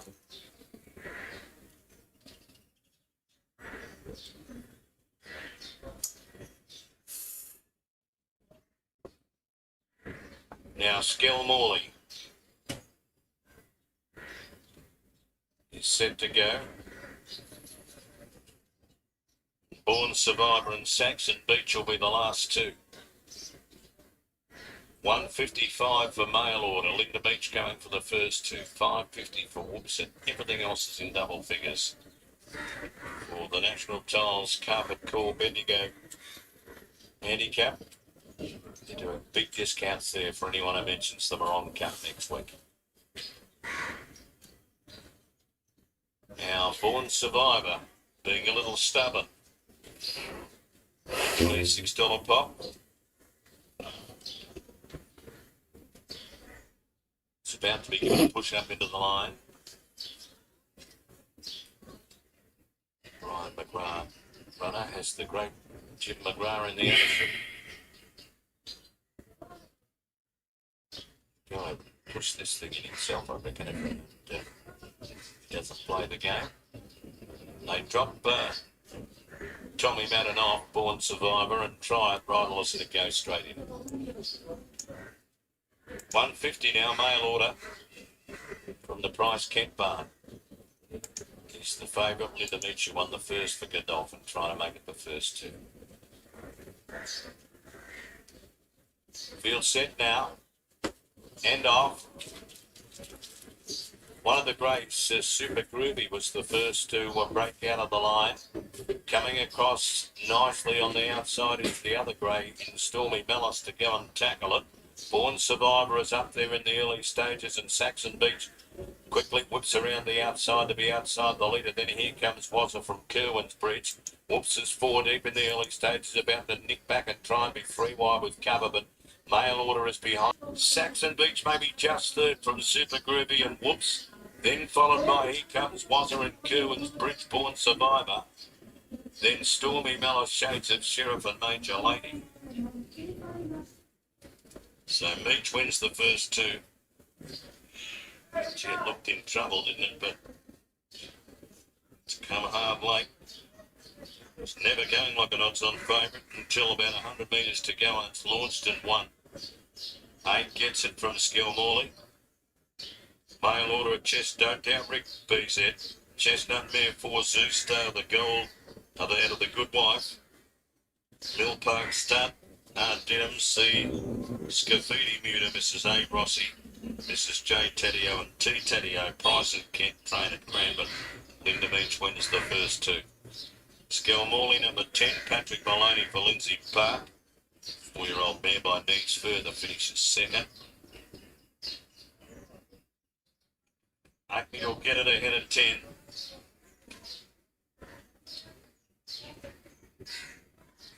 We await the minor numbers.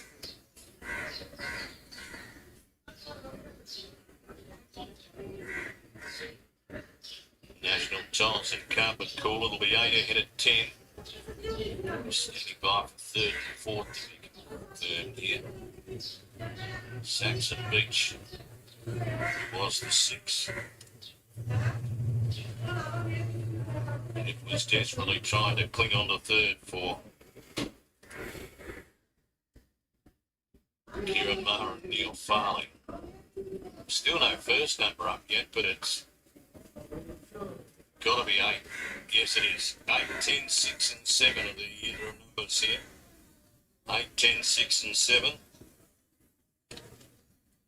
Whoops gets fourth, number 7, and 1 was fifth. Here comes Watson. 8.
Fourth event of the afternoon, the All-Star Michael Over Ambassador Trophy. Benchmark 84, 1600 metres. Rumbled again last year, defeating back to spin at Belser Warren.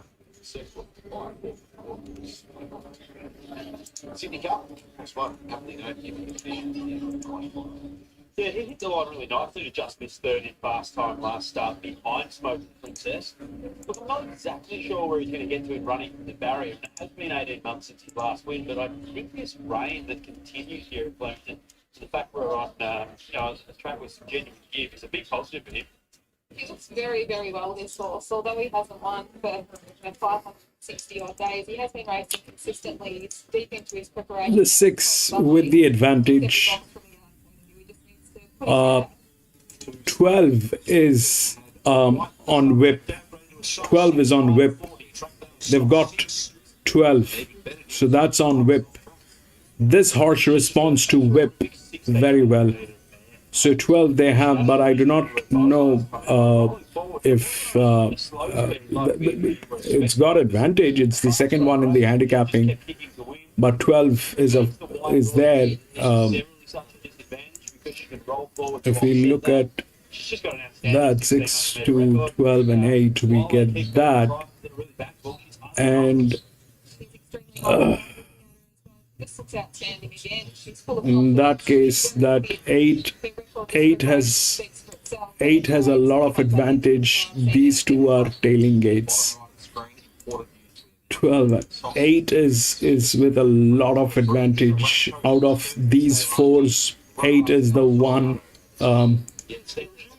8 is the one with the advantage, strong advantage. 2 is a very wide gate, and it is definitely 6 in 9.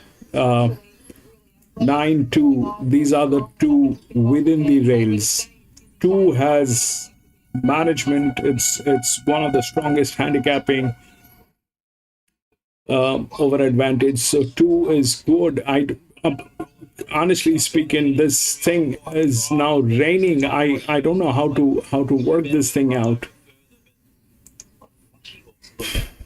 Good gamble would be 8 probably, because if it is about 6 to 12 and 8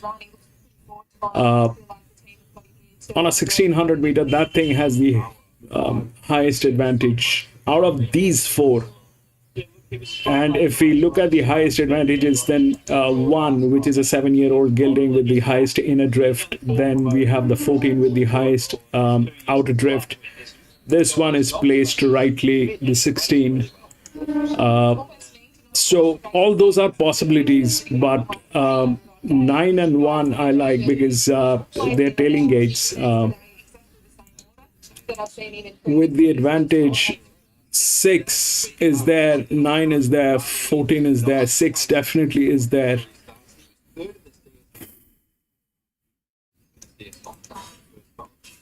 I'm going to be out of this one.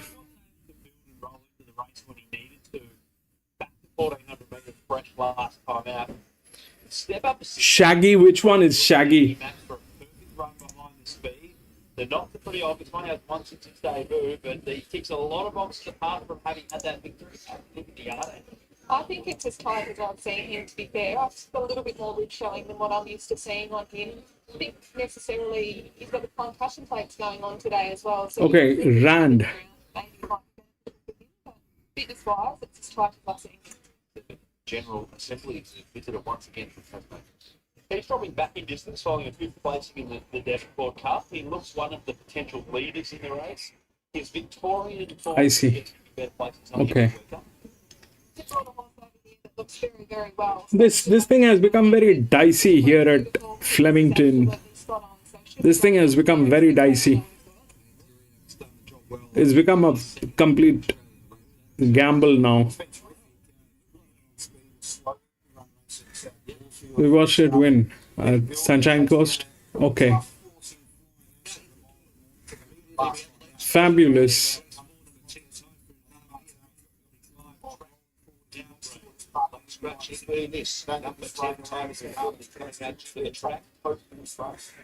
I've always had a lot of time for this fellow. I think he's a great type of horse. It's nice to see his racing manners getting better and better with every start. He's a touch warm underneath the saddle. That's good for him.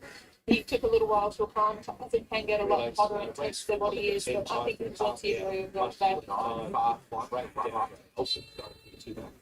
Yeah, we're at the fastest last 200 metres of the race after being held up last start. Stretching and this just coming through. It's got that score number 10 time from Harbour coming out 3 and 1.05. So they downgrade that to 21.4. Well, Peter Gallagher just getting up I've also got a bit of a soft spot for this fellow.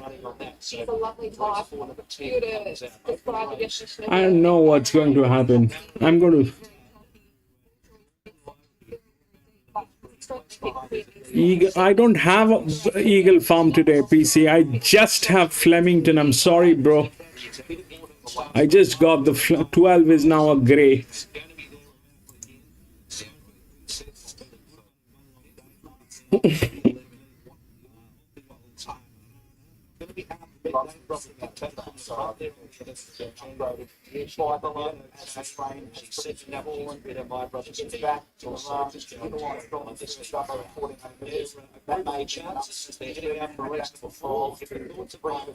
I get very nervous, PC. I get very nervous when the situations are kind of, they change. I don't know, it's just me. I get hesitant. I get I don't know what to do. Yeah, on top of that, Flemington is Flemington. You're dealing with the bests in the world. Probably these people are absolutely genius the way they do things. He's one that certainly early could make it well over the odds. It's not surprising the market's found him. Man, it's about if it's I mean 6 definitely has the advantage. All right, if we look at the odds and 6, 2, 12 and 8. So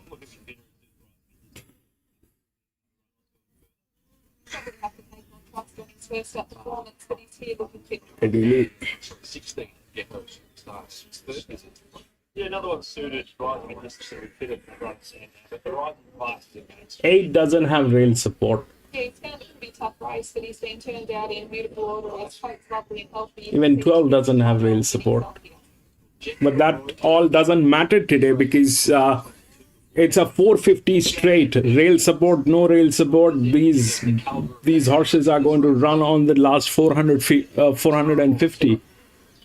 So it really doesn't matter whether they have the rail support or they don't have the rail support.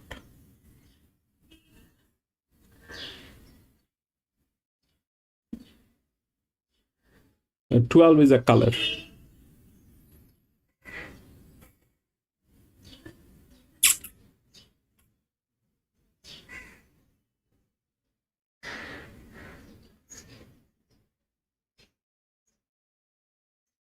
Fourteen is the outer drift.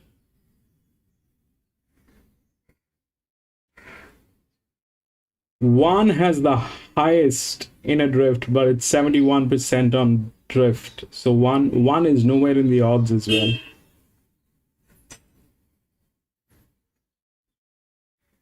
There is 9 and 14 standing. 8 was right after that. It is 14. After 8, it is 14. 5, 3, 9. So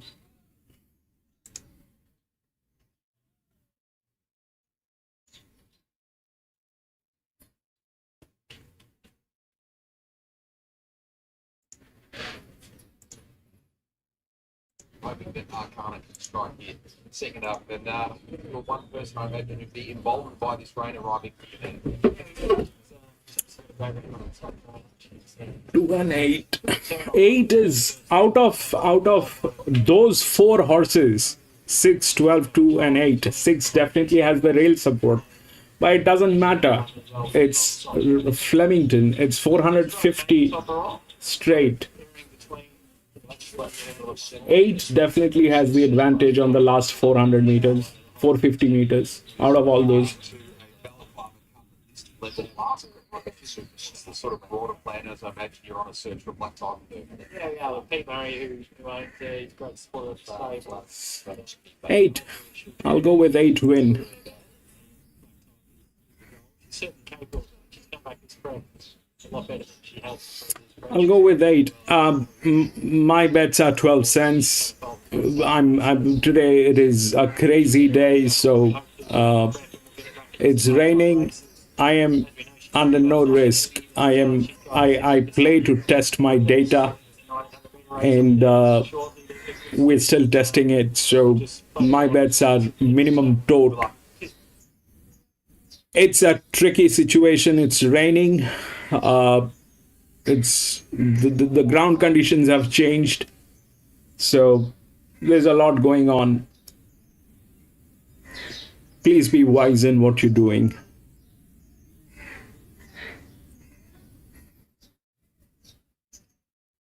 I like the 8 because out of those 4, 6, 12, 2, and 8, definitely 8 has advantage, strong advantage.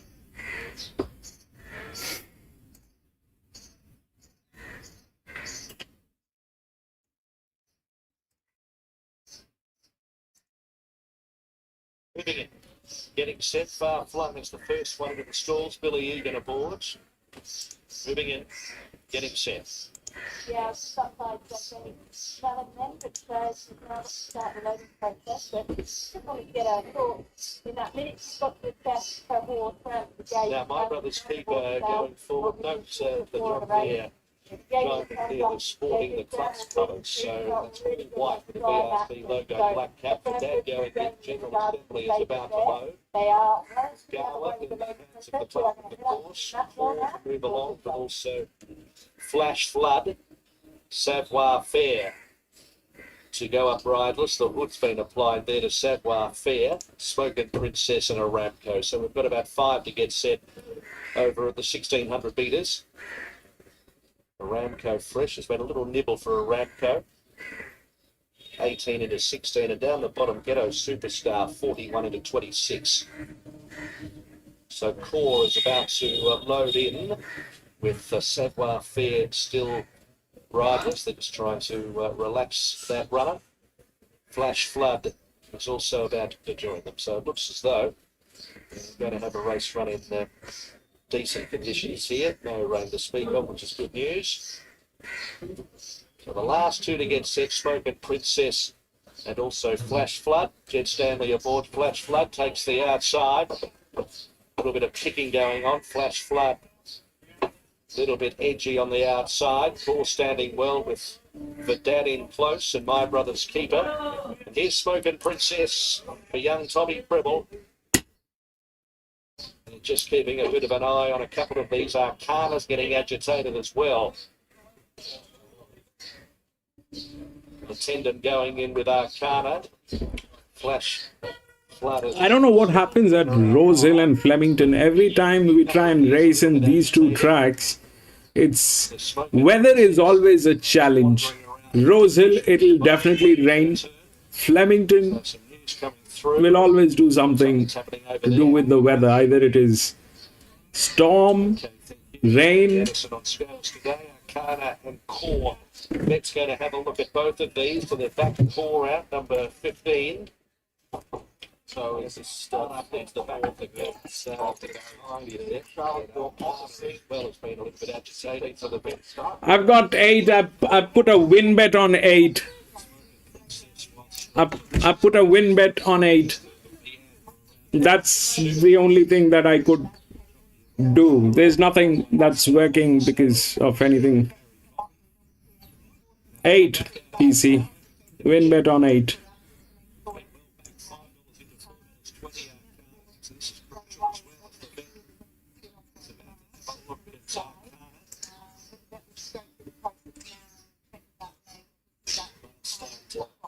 Sixth here at Flemington, second at today.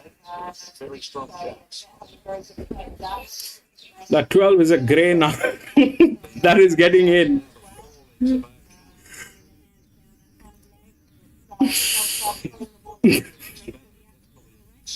It's a 1600 meter. That 12 is a grey.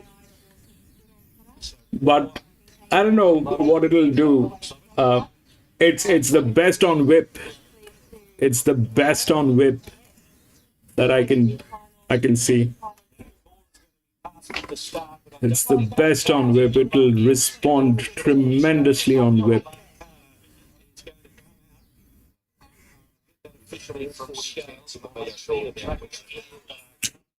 Number 12 is going to come out at 157.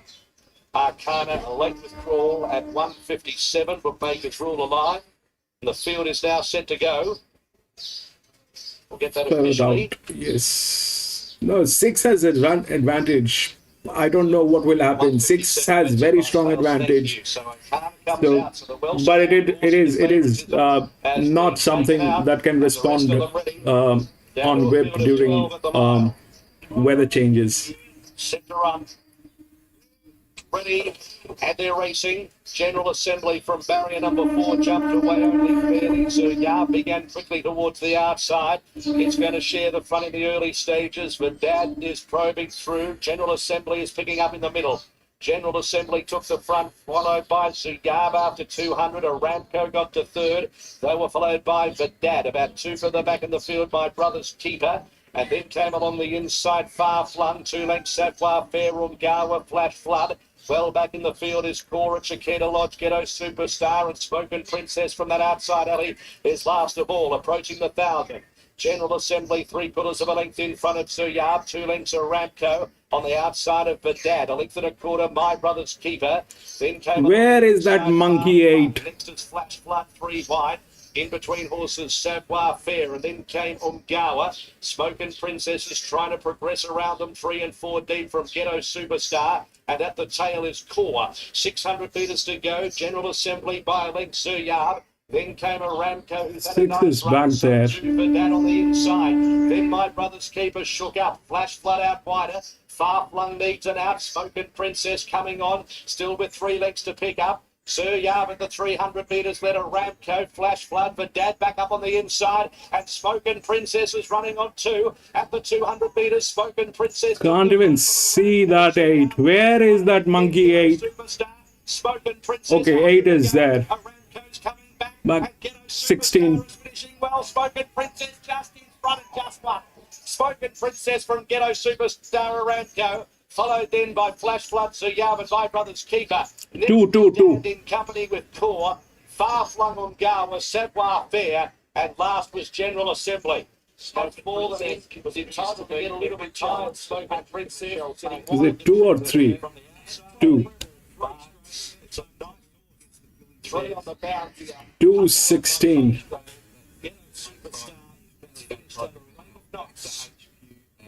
But Spoken Princess will last. Will last by a half hit. Number 2, the Spoken Princess. Tommy Preble for Patrick and Michelle Payne. Had to take its medicine. So 2 was with the management, best in handicapping. That 2. With the rail support. With the rail support. But that 2 was there. 16 is the one which is with the advantage, but they kind of like that. If you look at how it was laid after 6. 6 got knocked out because it cannot respond during the weather changes, but this one definitely went through 16 with that. Limbering, Rockabye Warrior, Rockabye Warrior, Limbering, Rockabye Warrior, Rockabye Warrior, Rockabye Warrior, Rockabye Warrior, Rockabye Warrior. Yeah, that's probably the scene, PC, but a loss is a loss. I lost. So that's the end of the story.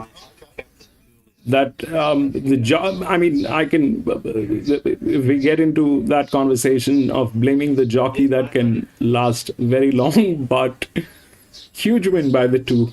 But I mean, here, I think, if we look at the last few races, here on the third one, 60 into 350. if we look at the third one, all right, third one, the 5 went through. 650 into $6. Number So three. the 5 went through On the dress, 550 and $6, 750 out to 9. 5146. Two Captain Julian, 12 5, change. Lucky 1, Nadia Horn mentioned this on Radio Tab this morning. 4. A value runner, 11 out to 12, number 7, and Annihilate. So they're having a problem. They're having a problem because of this, the linears. The linears are having a problem because of the 450 straight. The linears are having a problem with the 450 straight. What is happening is the relaxed ones are getting through, plus the management. Here, the 2 was with the management and it was relaxed. The 6 was stressed. This is relaxed. 16 definitely had the advantage. I don't know what happened with the rest of the numbers.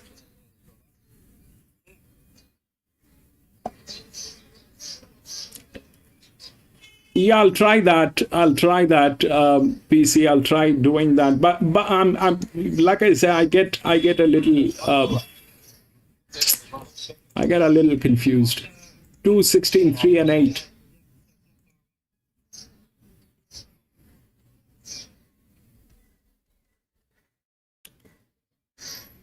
Two, 16, 3, and 8. What was 3 now? Look at that. 3 from gate number 12.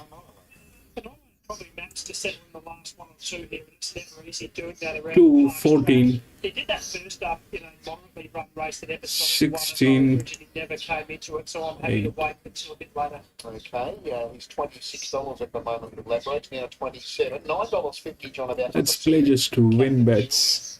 Captain Julian's been having a good preparation. He's won 3 out of his last 5. He's coming into this race with a little freshen up. He's had around about a month off after a below par run when he ran behind the man's man. Preparation will make a lot of difference in this track. If they're not prepared, they will lose. Let's try this. It was well written by Taylor Johnston on that occasion where she saved ground and she produced him late and he was able to get up in the last stride to beat Son Flipper. He's a good-looking son of Longrow who I've always had some... 9 and 11 has been scratched. He's a little bit tricky. He's probably going to be behind runners and looking for a run, but I've always liked him. He's not out of the race. From the 5th. John, she's got another new horse, Form Limbering, which have been going well for Stephen Theodore. She's had a lot of recent racing limbering and she continues to race well. She's an on-speed mare who always gives her all. There's no reason to suggest she won't be rock hard fit after a lot of recent racing. And it was a typically honest run last up behind Shasudapo where she made all the run. $10 with Labrage, $3 with Labrage and favourite, John, is the 6 Beauty Rising. As a younger horse, this mare's got some very high figures for a race like this. She lost her way a little bit when she went up to New South Wales and went round the other way of going. Maybe that didn't suit her as well. She was okay behind Clarence first up, although her rating's comfortably down on her best. She could win the race. I didn't want to take a price that's currently available up there. Okay, I see you've got her third pick. John's numbers are 8, 3, 6 and 7. So you've got the 7 in the mix as well, John. Lucky Fortuna. All right, These well, horses speed are runner getting a bit who started was a now, similar run commencing to to the move move up behind towards Shasudapo, the running just race. finishing behind that through on that occasion. Drawn 1 round the park track, Three not a today. bad setup for Yeah, her. mate, Most of Monday, her recent 10th wins have March come on handicap. dirt tracks, which is a worry, but her last one was better. Into the store. $4 Labrage, $3.40 about the 8, John King Moyer. You So do right like to the this? 3. I think he'll run well. King Moyer was in a great run for this preparation. He was just Beauty Rising at $3.10, number 6. $3.30 for King Moyer. Initially, when I did the $8.09, $9.50 Captain there was a Julian. little bit more speed in the race. $6.50 Rockabye Warriors was very solid. As Dodge comes into the game. Some of the speeds Adelaide favored out of Cup it, but I Monday, still think 10th of King Moyer March was really handicap. well. And Here $7.50 at headquarters for in the South $9 Australia, one. Lake. He ran a good race in the same race as King Moyer Group first two. up, but you'd think that he'll be fitter for that. On-speed run up This this year, year by the scratching down Beauty of the race. Rising has been well back to win here. King John, your Moyer numbers are 8, 3, 6, now 7. second favourite. Keen that King Moyer can run well here. They He's a load into peak the fitness gates. man. Well, there's Still a Ezra couple going to well move after in, the ride including last King run. Moyer. I think Captain run Julian. race at a bit of a price for second. 6 So and King 7 Moyer Beauty comes Rising forward. with the lucky Captain Julian fortune will be the round that last. much. So Brett Shelley King Moyer as well. Looking for an early double after winning the first on Pure Bliss. So third of the day, 1250 metres. Beauty Rising, backed into favourite. Light comes on. Set up more for Villa and Racing. Annihilate, very lackadaisical out of the gates. He's back last early.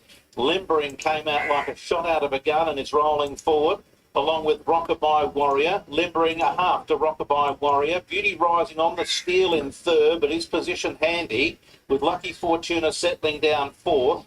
Two further back is Dodd, a half to Captain Julian. King Moyer is worse than midfield, which is where most expected him to be, and he is three deep, no cover. Two back last of all is Annihilate. Rockabye Warrior is now outside of Limbering. The margin between the pair is a neck. Beauty Rising still on the steal in third. Lucky Fortuna the rail fourth. Captain Julian. King Moyer's had a torrid run. Dodd's looking for galloping room as they approach the bend, and Annihilate is last. Six off the speed as they wheel for home. Rockabye Warrior and Limbering. Now Beauty Rising is given full bore, and Beauty Rising quickly whipped up to join Rockabye Warrior, Limbering, Lucky Fortuna. King Moyer is starting to hunt them. He's still got a couple to make up. Beauty Rising kicked away. King Moyer, Lucky Fortuna fighting out the minors by the looks of it, but Beauty Rising's too good. Beauty Rising from a photo. King Moyer or Lucky Fortuna. It's a real lineup. Fourth, Dodd, Rockabye Warrior, Captain Julian, a tiring Limbering, and even Annihilate got going at the end, but it's Beauty Rising to win. Yeah, Beauty Rising for the Bennett Racing team. Caleb Crown 270, 140. Run.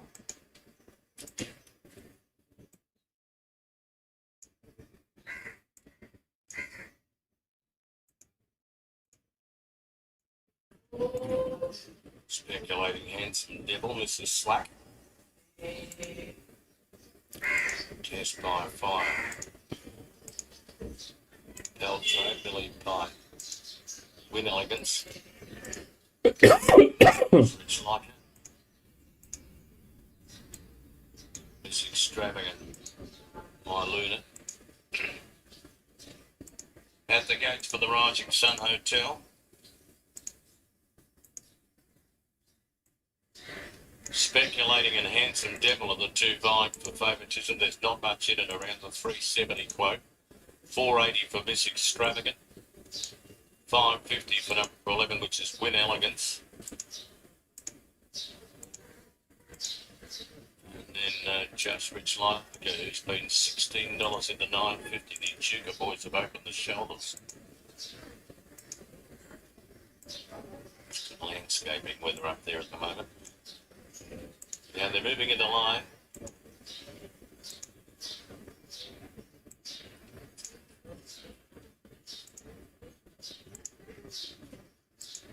My Luna about to come into line. In fact, Mitch Aitken dismounts.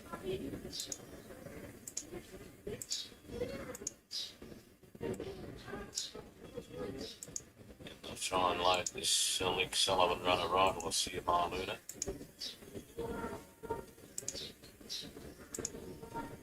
$370 Handsome Devil.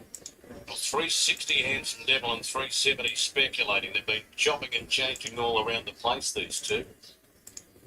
Now, Mrs. Slack, who's a filly by Artie Schiller, has gone up in the line on debut for Brent Stanley.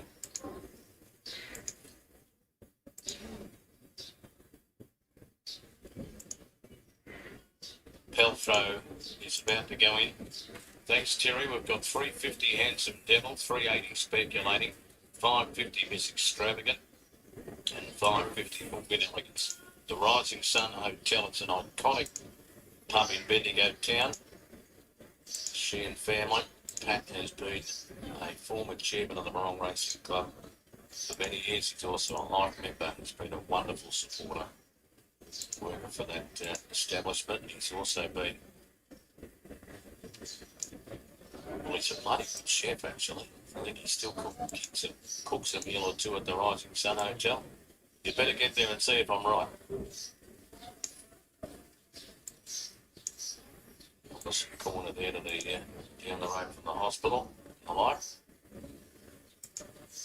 Now here comes Test by Fire to the outside of the field for the Rising Sun Hotel. We'll be ready to go. Race 3, sun shining brightly here at Bendigo Town for Morong Cup Day 2025. Into each won the first two. Here's the third.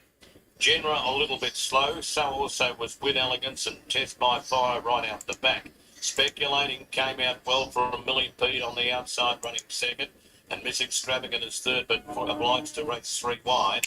They're followed next in the race then by driving up along the inside was Handsome Devil on the rails with Genera, and also there in that group was the other one there, which is Just Rich Like Her. They're followed next in the race by Mrs. Slack, who nicked back on the outside of My Luna, and then With Elegance, Peltro and Test by Fire went back to the rear.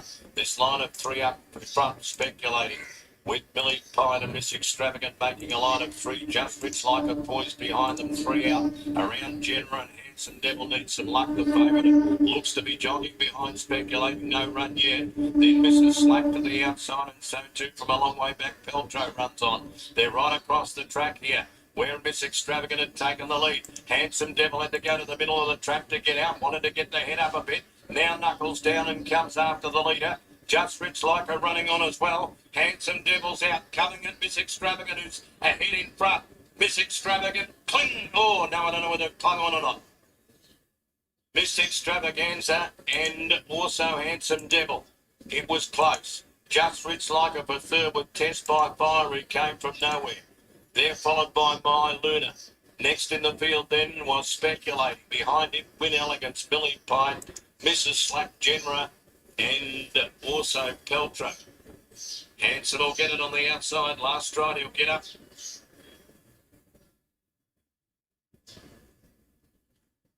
Miss Extravaganza has been collared by Hanson Devil right on the post. Paul Pruskery won a race in Melbourne yesterday. They're staying in good form. Bay yielding 5 by Artie Schiller from Hero's Revenge. Raced by Dee McLennan, Paul Pruskery at Horsham and Lockie King. Gets the money from Miss Extravaganza, who did a good job alone at Kelly. Mitch Friedman raced on the speed and wide. It's just gone down. It'll be 1 ahead of 9. Handsome Devil, number 1. Paul Pruska and Lockie King. It got ugly at about the 200 when he had to go to about 4 or 5 out to get a run. Horse got his head up in the air and lost the plot for a bit, but he was able to knuckle down and come after them. He's nailed them. He's nailed Mr. Extravaganza right on the post.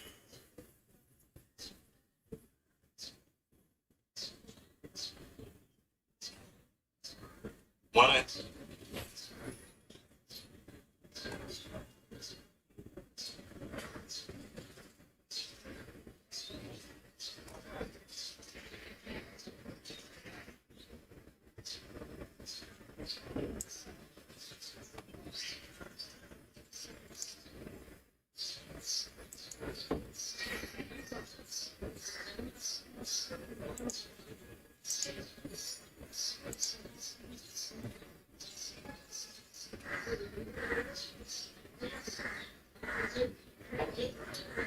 Down here in the stalls, we wasn't sure before a little bit later to the L. He's stuck at Moller. He's standing on cycle. How is the boy? With the late stretch, he's 10 time for last one. He's also loves 1400 metres. He come back with a good deduction. What has been given to me by what about these delicious as well? Bookmakers don't go out there and track well. I don't think so. He's not to be before, so Scratching of time for harmony. What sort of character is he? Said we didn't substance sense he can place. be a bit up and about. Yeah, like Between keep 145 moving and and 157. it'll be a pretty happy With the horse. late spell, I must about 12 at 157, 18 cents, Win to win. 46 place. So honest and So these are the deductions. Well, good luck, my stewards. Prior to 145, 20 cents and 16 cents, and for bets between 145 and 157, 18 cents and 14 cents, and correct weight 2, 16, 3, and 8.5 head by 3/4, 138.29.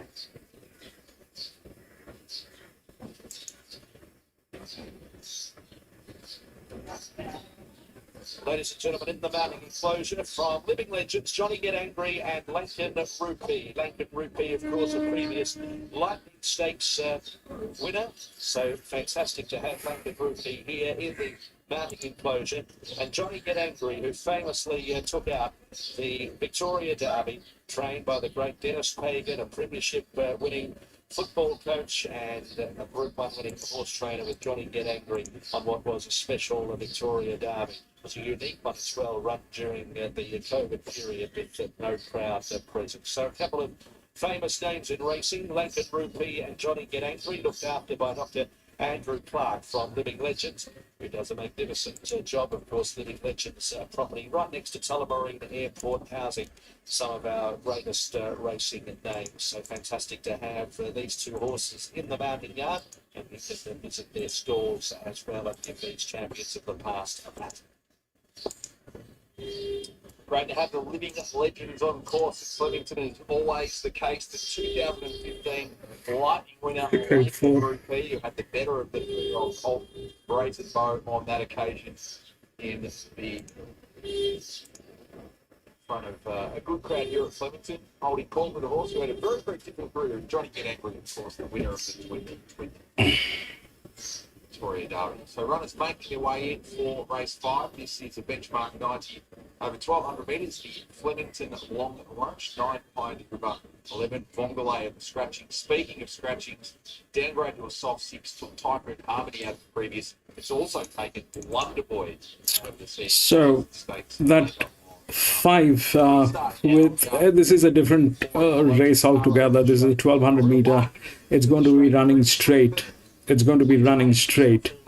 So that thing is in very good hand with a very large drift. 5 is there with that drift, but the advantage definitely is with 8. 8 has a lot of advantage going on.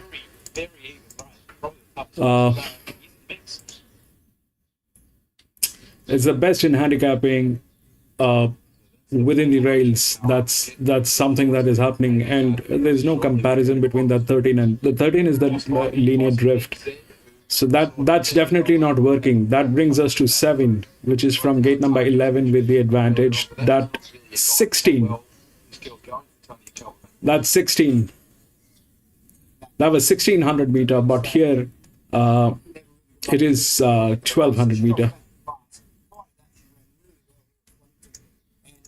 Anna Roper is my favorite female jockey.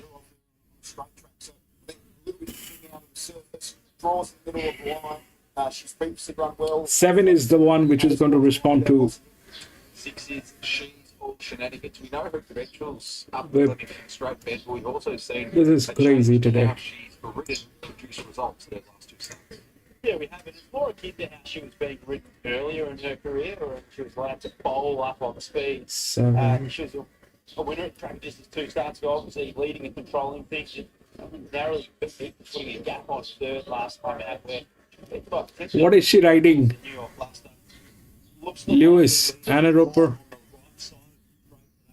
What's crucial, it's probably crucial for Smoke Princess in the previous race, and for this horse down the straight and choose off match, that just the winner really dropped off in the last half an hour or so.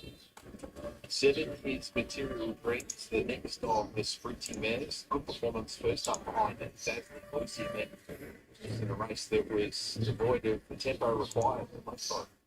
Yeah, fastest last 200 metres of the race in each of her last 2 starts. So it was obvious to see, and quite flashy 2 starts ago, but she was just too far back in a race, dominated on pace last time out. So the run was probably a lot better than it looks on paper. She's drawn to get back and charge down the outside late here. If she gets the right race shape, she might be over the top of it. Then move to horse 8 in Wigan. 2 terrific performances a week apart up the straight. Benchmark 74, placing behind She's All Shenanigans, and then was 3rd in the race, won by Major Share that we saw Bossy Nick run 2nd in. might have been a little unlucky not to beat She's All Shenanigans 2 starts ago. It was just held up a crucial stage. Look, he had every chance last start, but ran well. I think the draw, he had the same run last year, trying to get the same run as last time where he had the opportunity. But this was a race where, because of the speed, it wasn't such an advantage to get out wide, whereas I think the draw today might be really the place to be. He might be the one getting the perfect run. He would speed that horse in the race. He's over here looking in tip-top order again. This horse has been really nicely maintained. He sees for preparation. He's very fit. He presents in very... We've got Randwick feed. Running on and completely ran out of room inside the last 100. But they're showing Doomben right now, probably. Area 1 with... Or Warwick Farm. I don't know. We'll put that thing on right after this one.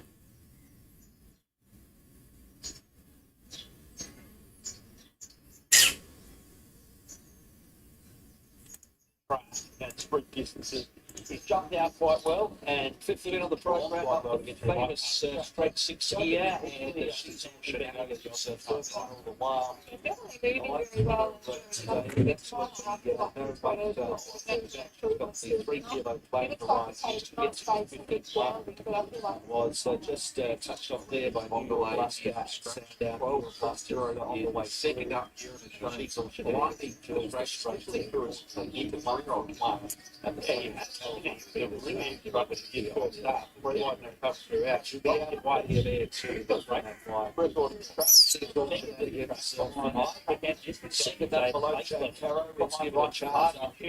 No, I said I don't have the data for Rand. The feed is there. I tried to get the data for Rand, but it slowed down. I have the feed for, I had both, Flemington and Randwick both today. So I tried to get both the tracks, but I couldn't get the data because I had Flemington running and, the time was very less today. I generally have about 3.5, 4 hours to do the races.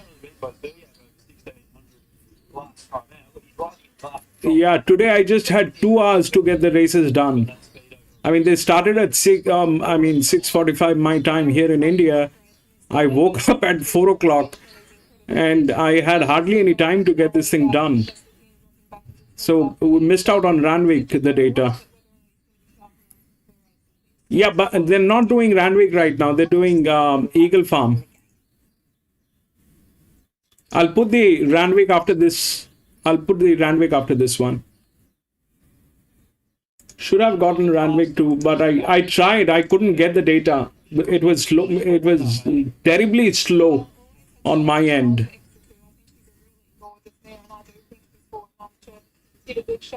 I couldn't work on the data on Randwick today. Yes, Randwick, I just raced. I will put on the next race on Randwick, PC. I will put on the next race on Randwick. The problem is, what do we do? 6 is the favorite for what reason? The team have turned their horse out looking very well. He's got a lovely rich glow to his coat. He's very fit. 3, he's our Bonneville off the Cranbourne jump out. He might be the 1,400 metre horse that sit back and flash at 12. He looks sharp the way that he's been prepared this time in. So he's got some speed in his legs. The market's attracted to him as well. He's seeing 19 down to 14, straight track fresh. Doesn't mind a little bit of sting out of the ground. I don't think he's optimum distance, but the way that he's been prepared for this race, looks like he's got speed in his legs. I'd say this with the tongue-tied and the nasal strip going on first time for the preparation. Perhaps he's not as clean-winded as what he has been previously. So maybe sticking fresh to these winter Yeah, tracks, 6. getting to a nice rhythm may be advantageous. 6 and 7, they are tailing gates. 6, 7, 8. 12 metres, the 5th on Black Caviar Lightning Day that Flemington's long run can be held back. 6, 7, 8. On Friday, you're on top selection best. I think she's holding the field up, going out to the track at the moment. She's just, I don't know what she's up to, but everyone's standing in way. 6 is getting tailed. That side, I think she's a good. Doesn't matter, it's a 4-year-old mare. start to go. But Nick probably did beat him a couple back, didn't have a lot of luck in a much better race last time out. Two. Got the class. Question is, does he have the right run for the fitness? But I struggle with this race. 9. 6 of the 8, 8 got this, Amy. I agree that it's very even contest here, Ben. I can't below Chikaro on top of this also super in the yard. His coat was looking really healthy. I feel like it's come to hand pretty quickly this preparation, and I think that he just couldn't really look much better.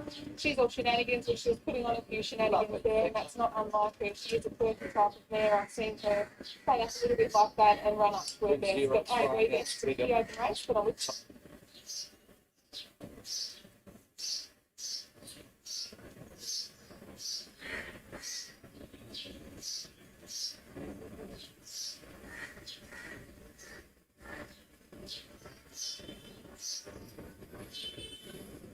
She's all shenanigans. She's all shenanigans. Wiggum. No type of choice, type of choice.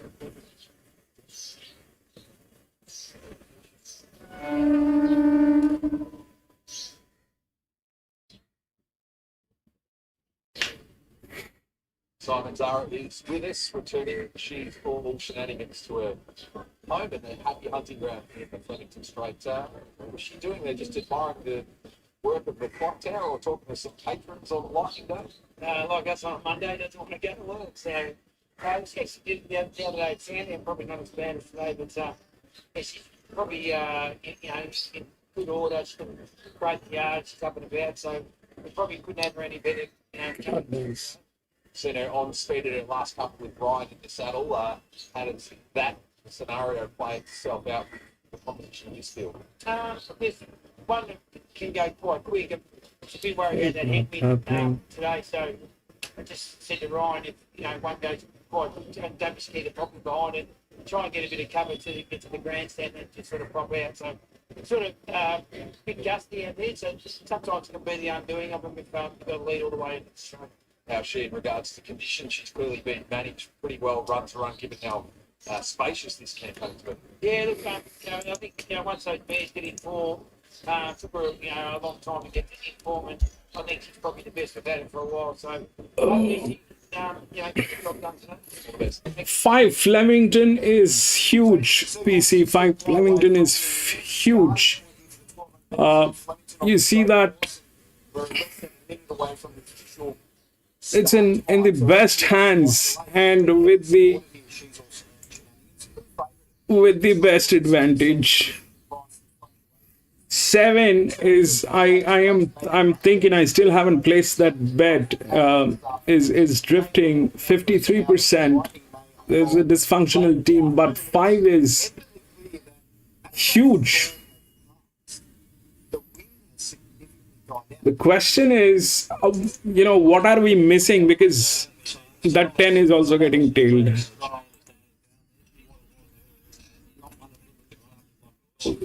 I mean, we are up against probably the world's best team who are designing these races, and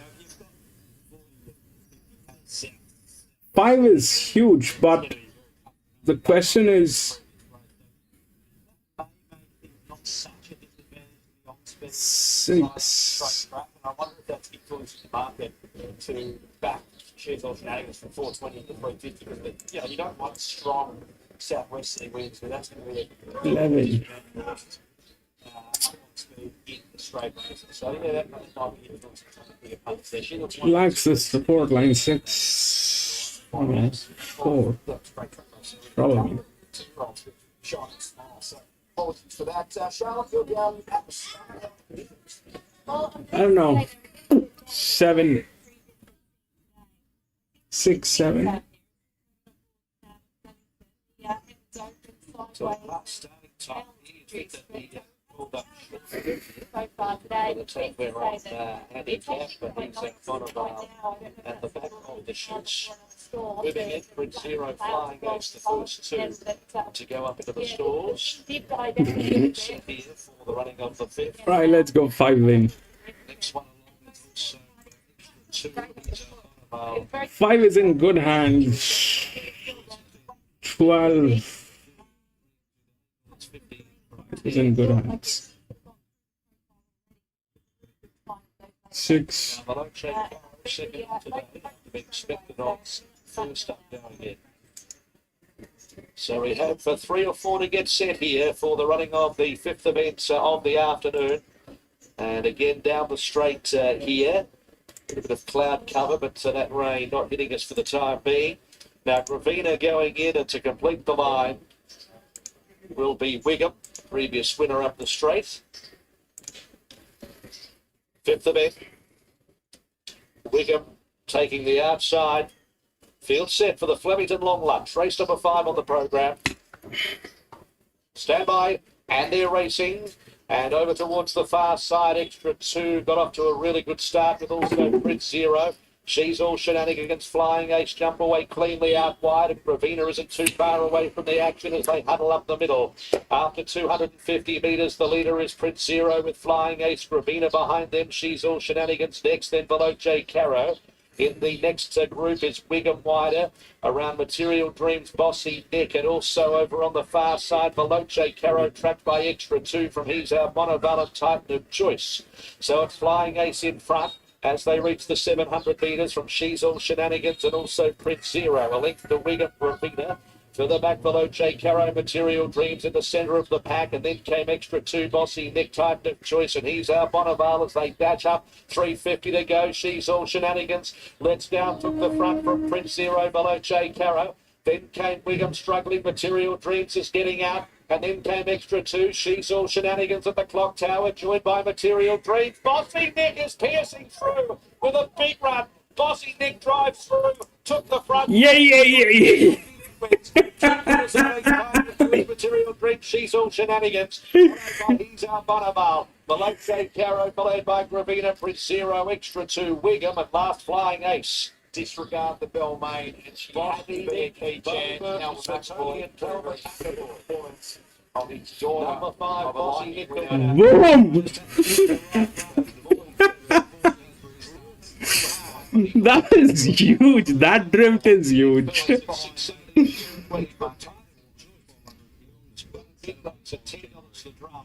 At Material Dreams at $2.70, 5, 10, 7 across the front in race number 5, 5, 10, and I think it probably just trails Buffalo Dinner, but shown all That's Randwick, I think. If they're showing. In the following race, looks a progressive stuff. Yeah, absolutely. Lovely horse. He's still learning. He's on the up. Today he's sort of got a bit of a tricky gate. He's going to have to go back and sort of watch everything unfold in front of him and hopefully be making that run late. Good luck with the period. Thank you very much. The 7, Amaretto Bow, is your new favourite. Very well back, some smart money coming in that last 10 minutes. Although that has dried up now, got into as short as $3.70. Now just back out to $3.90 about the 7, Amaretto Bow. The 12, Tel Aviv, that's been quite soft today. So Okay, that's Newcastle. They'll come up here. The Randwick races are going to be here. The market's still trying to work out what to do with the 1 here, Hampton, the import Galloper, but $6 this morning, now into $4.80. So we're seeing that late push when the bigger players get involved now, so they're happy to respect that overseas form and its figures. So $4.80 about that runner. The 6, Jayashri, a big firm since Thursday markets went up, $9.57 today, now into $6. The 11, Sleuth, $9. 8, Dolce Dior, $9.50. The 2, Tommy Thug, 12 out to 13. 4, The Bullet, just no money there, 26 out to $31. The 5, Forever Fortune, 41. And Phaser Star down the bottom there, number 9, $81. But Amaretto Boo is $3.80. Very, very well backed late. If you're looking for something out wider, I'd have to go the 6, Jayashri. But the favourite has been well backed in the last 5 minutes, Jace. Thank you very much, Nick. Yeah, for betting races, you said $3.80 the field and many with a chance. Expecting a couple at odds though, Mel, in this tricky race. Yeah, I'm just interested to see how the 8 goes here. Dolce Dior at $10. I thought she could improve here second up. She worked home nicely here first up. Thought she was over the odds at the $11. See how Hampton goes first up over the mile today too. I think maybe a good sign of intent. We'll see how it pans out. Open race is Phil for the call race 3. Bit of cloud building to the west. Well, we just about said starters in position and red lights turned on. Third from Newcastle over the mile. Set to go. Away. And not a bad line out. Tel Aviv near the inside was away nicely with Amaretto Bow, but Tel Aviv will push through and hold out the lead over Amaretto Bow. Jayashri moving up on the outside.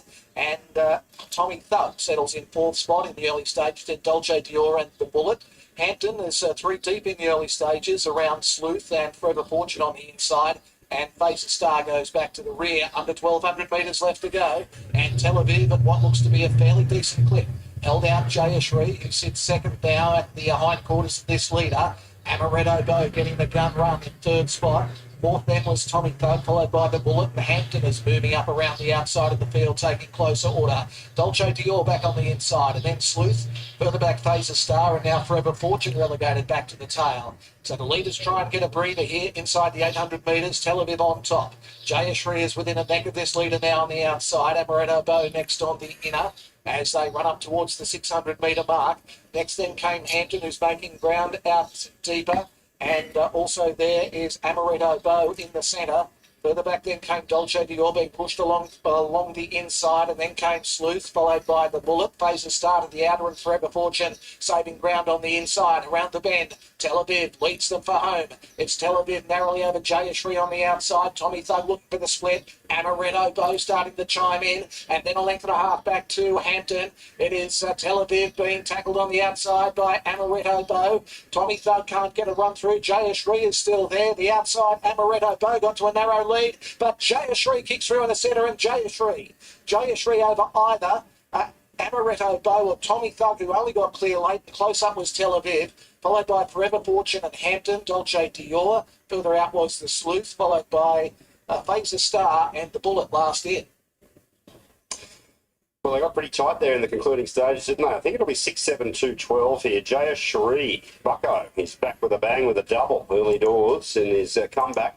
Jayashri for Team Hawks has won the race. 580 on the tote, 550 on the fixed. 6-7-2 are in the frame, 12 is fourth. I think the third was certainly a little bit unlucky there, so they got close to the line. It might have been the one that just got squeezed out, but it is 6, 7, 2 and 12. They are in the frame. We stand by for the overall time. The sectional is 35 and 57. That's the third race out of Newcastle. Back soon with Randwick.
Over twice now. The first time in the highway on Dale. Now she's just answered a charge of careless riding on that, and it looks like she might be in a bit of trouble on Yorkshire, crossing over in front of Cinquetorre and being not clear of a length.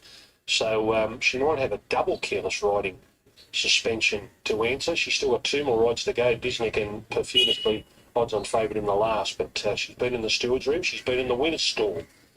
She's had everything today, Anna.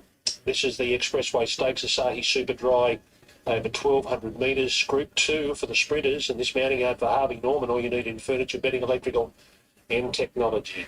Jolly Star currently on the NOP 230, on the tote $1.60.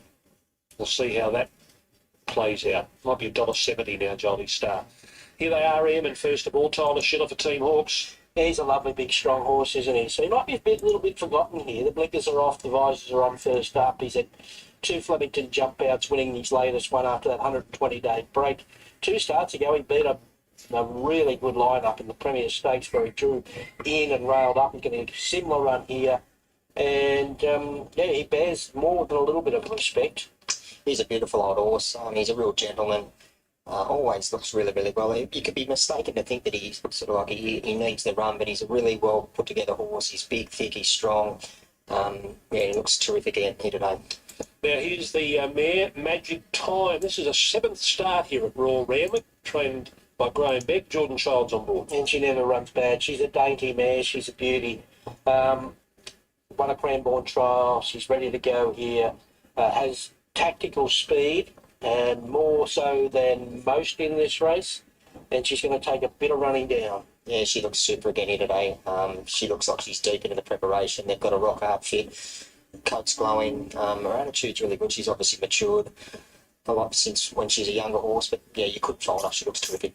Now here's the import, a sprinting import. Give Me the Beat Boys, number 3, Tim Clark on for Michael Friedman. Yeah, big heavy stallion. Might have to think about gelding him. He's an interesting horse. He's trialled okay. There has been bits and pieces of support for him. I don't know why, but we're about to find out if he's got anything. But he's been a hothead, Corey. Yes, yes, and he's been like it since he's walked in the enclosure. He doesn't seem to be getting hot at this point. But he has been right up on the toe. He's obviously got the 2 handlers, but he's really wound up, highly strung type of horse. Looks great though. Again, he looks really fit and forward. Okay, let's go to Iona Merck, number 4 from the Bjorn Baker stable, and Josh Parr. He's only a little fella. He's got race fitness edge. He's trained by Bjorn. This is his stiffest test to date, but he's fit, up and running. Yeah, he's another one you couldn't really fault him. He's deep into the preparation, but like you said, Ronnie, there's not a lot of him, but he still holds decent condition, deep into the preparation. He's a casual type. You wouldn't think he was a real sort of sprinting type horse, the way that he wanders around the enclosure. Another one that you couldn't really put a negative towards. Okay, here we go. Let's have a look at that. Jolie Star. Firstly, there's Kieran McAvoy, who's about to jump on. He knows Jolie Star well. Chris Waller trains. Yeah, she's just a lovely mare, a really lovely mare. She's got performance on the board. Trials are great. She's ready to explode late here.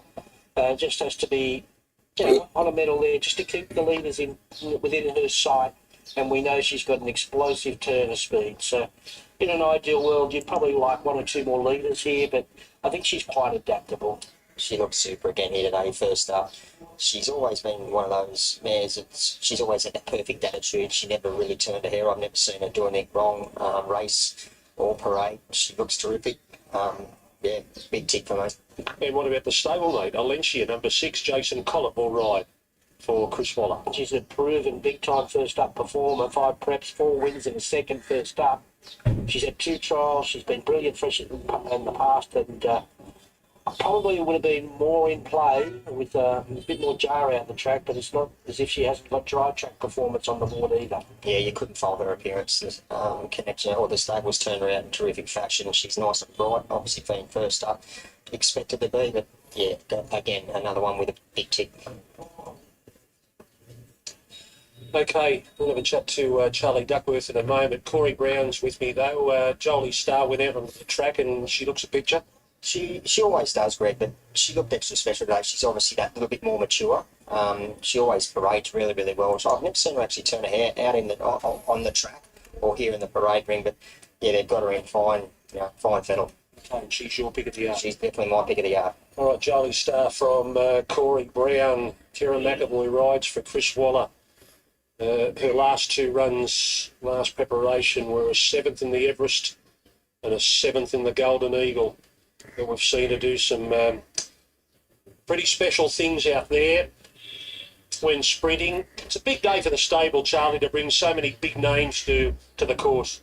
Yeah, absolutely. It's a massive privilege, and to have so many horses in the camp from so many different supporters. So it's the first real day of autumn rather for us, and the launch pad for hopefully a successful couple of months. Are they all here now? Bea Sistina's arrived. Lady Shenandoah will be here, of course. Yeah, they're all here. So everyone's on course, and just got to calm the nerves. Yeah, correct. Keep everything in check. yeah, hopefully this race can calm the nerves a little bit for the rest of the afternoon. Well, she looks a picture. Is she looking every bit as good to your eye at home and in work?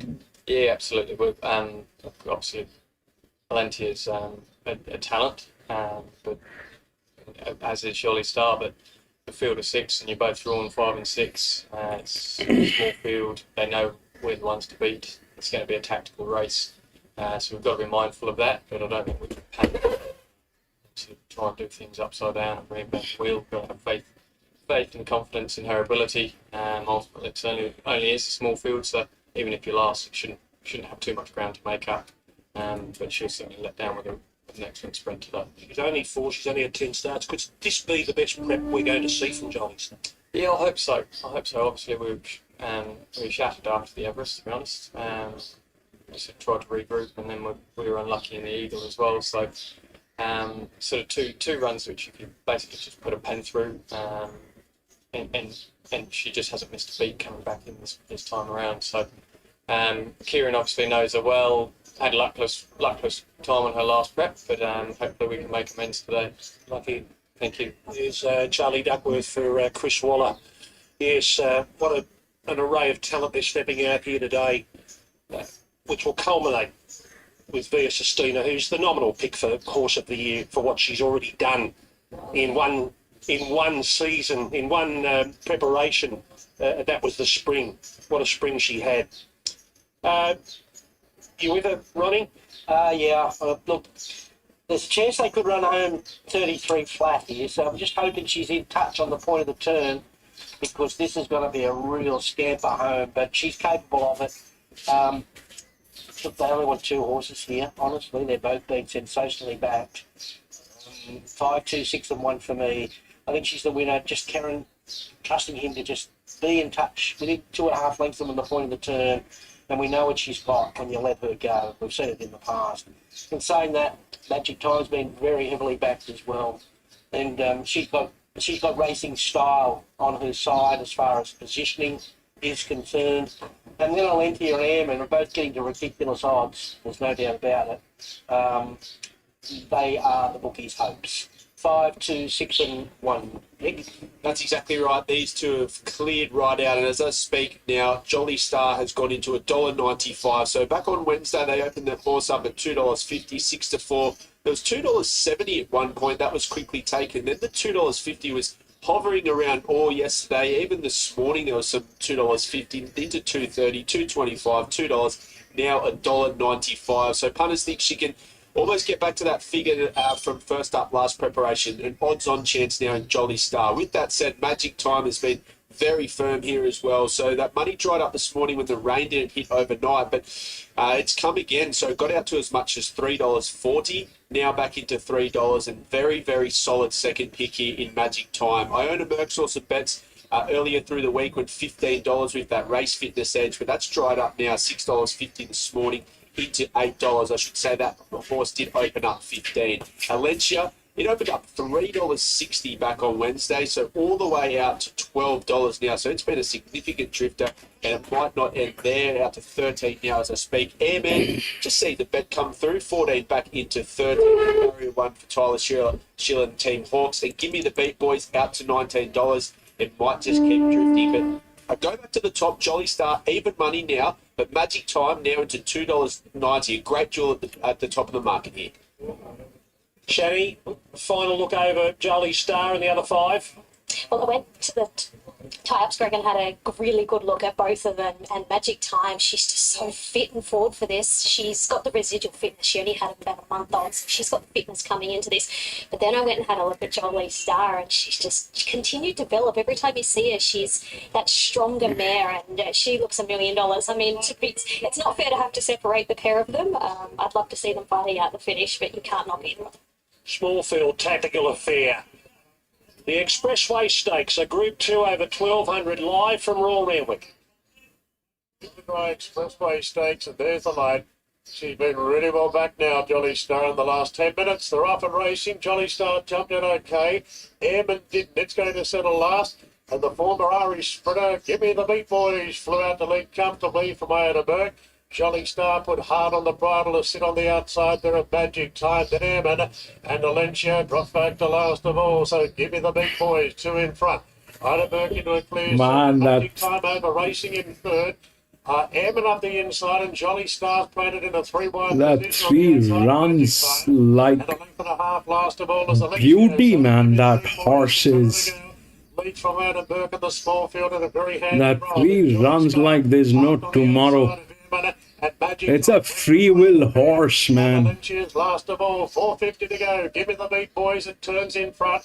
From Anna Burke, and now Jolly Star chimes in on the outside. Magic Time on the small field in a bad situation here. Airman goes up the fence. Valencia on the outside. Ironberg takes the lead. Jolly Star's got the job to get there. Valencia on the outside. Ironberg, Jolly Star. Magic Time gets the run. It can open up eventually. And Magic Time now sprints over the Ironberg. And Jolly Star third. No. Valencia Airman. And give me the big boy. 2 got through.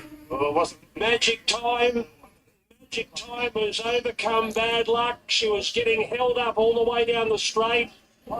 Earlier in the race, she had Airman on her inside. She had Jolly Star and McAvoy on her. That's 2. We're back to Flemington. All right, this is what I have. Now, I'll refer to the previous 1400 meter that happened here today, which was race number 3. Okay. So the 5 took it out because of the linear drift. That was the linear drift. 1 was the next one that came in. John got both of them. But here,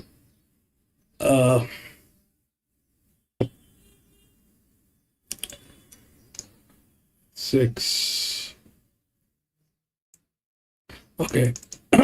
But here, that 5 is the linear drift. 4 has the advantage with the gates, with the rails. It's a 1400 meter, but the linear did not work.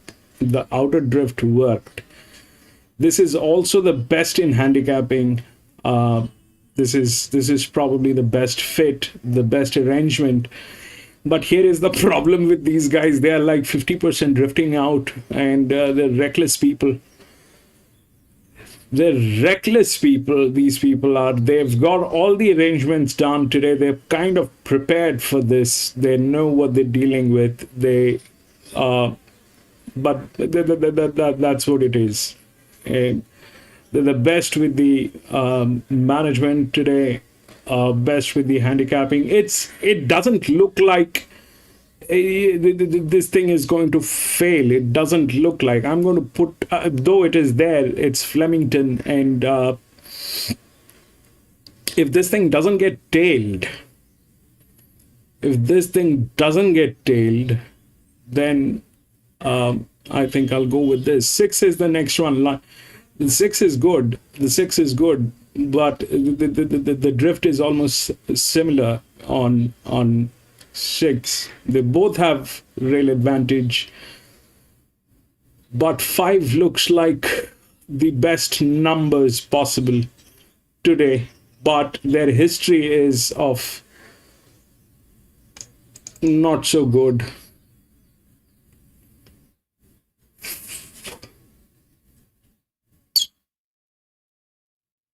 Their history is not so good. They have the perfect arrangement today, but the history is not good.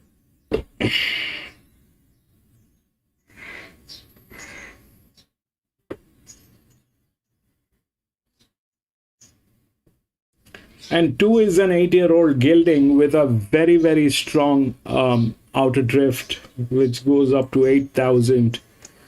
That's 2. 8,000 plus. If that 2 wins, we are going to be doomed.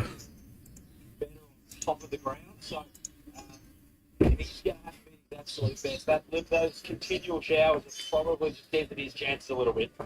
Yeah, I'd agree with exactly what you've said, Ben. He looks fantastic. They had him on top in his most recent start. He's been beautifully maintained between runs. He's a lovely, attractive horse, and he's very fit. But as we say, There's the 11 also, which is there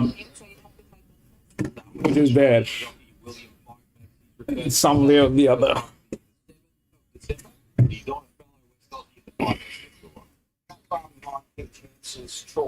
Also, Buffalo. So the old last time I've seen it, he absolutely loves to the VFC out of the race. So he's really well this horse. He's incredibly fit. He's probably one of the fittest looking horses in the yard. To be fair, he does everything right on race days. It's really nice to be running up to expectation again. The park starts like on the back. Went to Caulfield won last week. The quick back up to the fourth. That's very much in the market. Right, so it's how back to his feet. Well, yeah, you got a couple of weeks jump out. You want the late money, don't jump out nicely. You got like a really winning strike. Great retribution up the top. Good just up. I thought there's a lot about It's talking from all angles.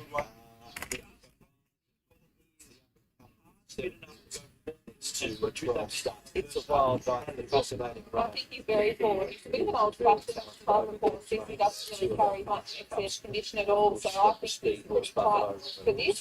Whether or not he's going to be competitive enough first up in the season, we'll find that out. But fitness is not considerations. With Jordan later, it's like it's a wild night. Another for the favourite. Let's see the thoughts on make a chance for him here, given the unlucky performance to finish within 2 lengths. Yeah, I'm respecting that performance and also his starting price. Like, he showed enough in that last preparation in New Zealand to start 480 in a very strong Rainbow Cup where, as we said, he was luckless. He's had a solid 1,200 metre jump out there preparing for this. No surprise to see him charging at the plate. He looks really well, this horse, very fit. His coat's a lovely rich colour. I think he's got good residual fitness from that preparation. He sort of appears in similar condition to what Barford Square does, good residual with, a little bit of natural improvement to come, but I think it's a really nice parade at the end of the trip. Change of scenery to the 8th communist. He's only had a look at Melbourne Way once. It was in last spring Sandown Stakes. Yeah, debut for the new stable off a couple of recent trials. Tonight, the latest trial. It is 2 years, though, since the last win. That win came at 1,600. I'd rather see him first up at 1,400 today. His best is definitely good enough, isn't it? It's just trying to recapture that form from when he won the Randwick Guineas. He looks really well. He's done everything right from a parade point of view. He's relaxed. He has got a really nice base of fitness. I'd expect him just to tighten up ever so slightly. 9 Poison Chalice started favourite in the Chester Manifold. This track and distance and in similar conditions all the way back on Oaks Day. He was 6 weeks between runs in the Group 2 Australia State. The hot race at Chester Manifold, his favourite there. It was a hot day, close to favourite there. An unsuitable Australian State Group 2 level weight for 1,200 metres. The market's letting you on today. I think it's far better suited rising in distance and dropping in class. He might get the back of Chalk Lane in the run. Like 54 kilos on his back in this far figured huge winning hope. And that 7 got through in the last race. The 7 was pretty much there. Here it is 11. But 10 Buffalo River also on the back up from Caulfield last Saturday. His 60th career start. His second look at the Flemington 1,400. The other was on this day 4 years ago. Yeah, I think it's going to be really suitable for him. The end of 1,600 was just a bridge too far last Saturday, but that drop back to 1,400 is a big plus. The rain's a big plus. If he can get control in the mid-stage and they leave him alone, it could be pretty hard to get past him. Yeah, it could be. I mean, he looks super like he always does. He presents in very similar fashion week in, week out that we see Buffalo River. He's a funny horse. He's so quiet and calm from a parade point of view, and then he's so fierce in his race. 11 Ocean Beyond into 1,000 days since his last went here to the Strengths. Yeah, he's reached the form, coupled with that long time since the last victory. He's reached the form, doesn't strong enough. Looks very well in the arm. I think they've done their job, but it has been 1,000 odd days since he's been able to get his nose in. that 11 is the same as the 7 in the last race. So that 11 is here. That 11 is a check. If you look at what happened with that 7 came in third, that was 7. So that 11 has some kind of something going on.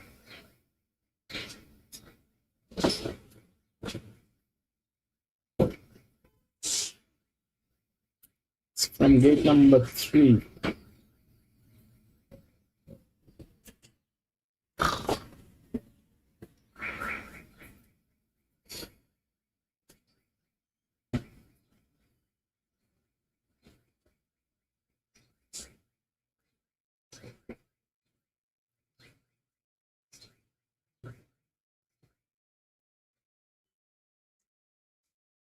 Five.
Four has a lot of advantage, PC, but 4 is the strongest linear. They're having the issue. That's the strongest linear. The favourite way is Rise at Dawn. But it's a good one. It definitely has all the advantage through the rails. $7.10 just first for this tech rule of $7.90. A race is about to start. Kiramar joins us with chalk lane on the backup. Marking clearance to come back. Just it's done very well. That's why it's a wild card arriving down yeah, he's deep into it. Equal favourites on the top now. Chalk and lane. Rise at Dawn at $4.22. Well, back And that 6 is in a very strong position. Start also really well. Buffalo River. Well, probably landed a little closer than I expected last night. It's a wild riders there with children and also Ocean Beyond and Trish again. One thought it's also there. And if that 2 knocks out with that outer drift, then it is all doomed. Third there. A little Talk us through the circumstances with seeing IME coming a lot. Runs that went to public account, really firm track, and I think she's prepped up really well. It's always tough when it's prepped the way things really targeted, but there is the Oakley plate.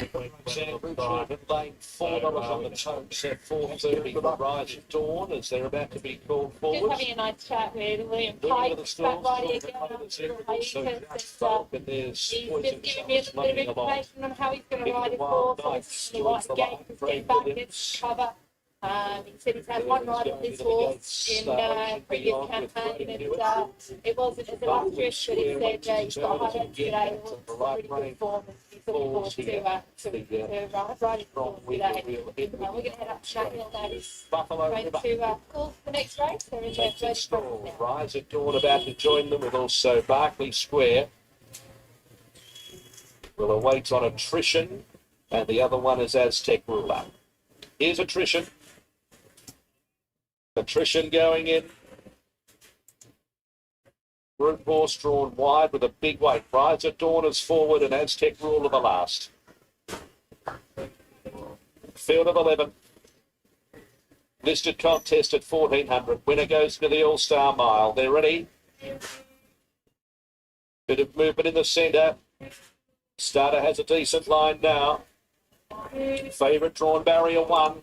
Racing. Beautiful line two. Ocean Beyond is going to drift back towards the end with Barclay Square and Attrition. Rise at Dawn began quickly with It's a Wild Night. And also out wider as expected, Buffalo River. Just Folk behind them. 2 lengths Poison Jealous. And then came Communist, about 2.5. Ocean Beyond, Chorlton Lane, Aztec Ruler, Barclay Square, and Attrition at the end of the field. So Buffalo River, 1,000 metres out, and now puts the pedal to the middle and led by 3 or 4. It's a Wild Night. Rise at Dawn at third. Fourth is Just Folk, and they're 2 lengths away. Communist and Poison Chalice. What is that distance? Lane as they string right out. 10 length. Favourite would be 15 off the lead, and then came Aztec Ruler, Barclay Square, and Attrition. 600 metres to go. Buffalo River 6 lengths in front. From It's a Wild Night, Rise at Dawn, and then came around the turn Just Folk.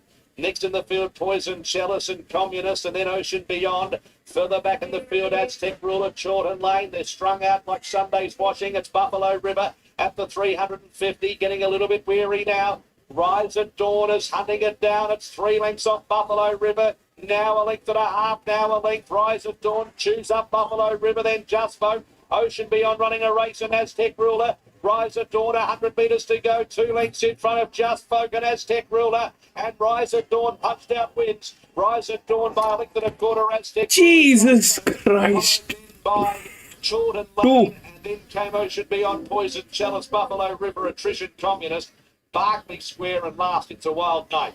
Back to back in the Elms for Lincoln. Rise at Dawn, correct. No. 6, 5. 6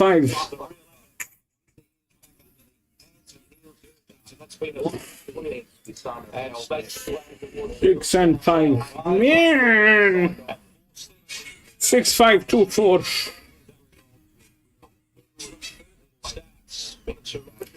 6, 5, 2, 4. Man.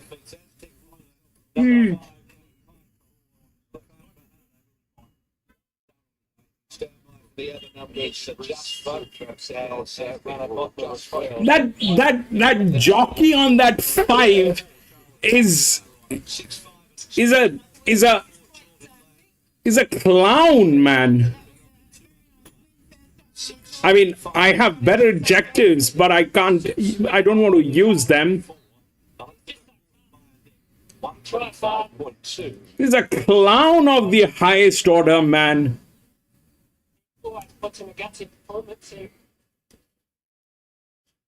God, man.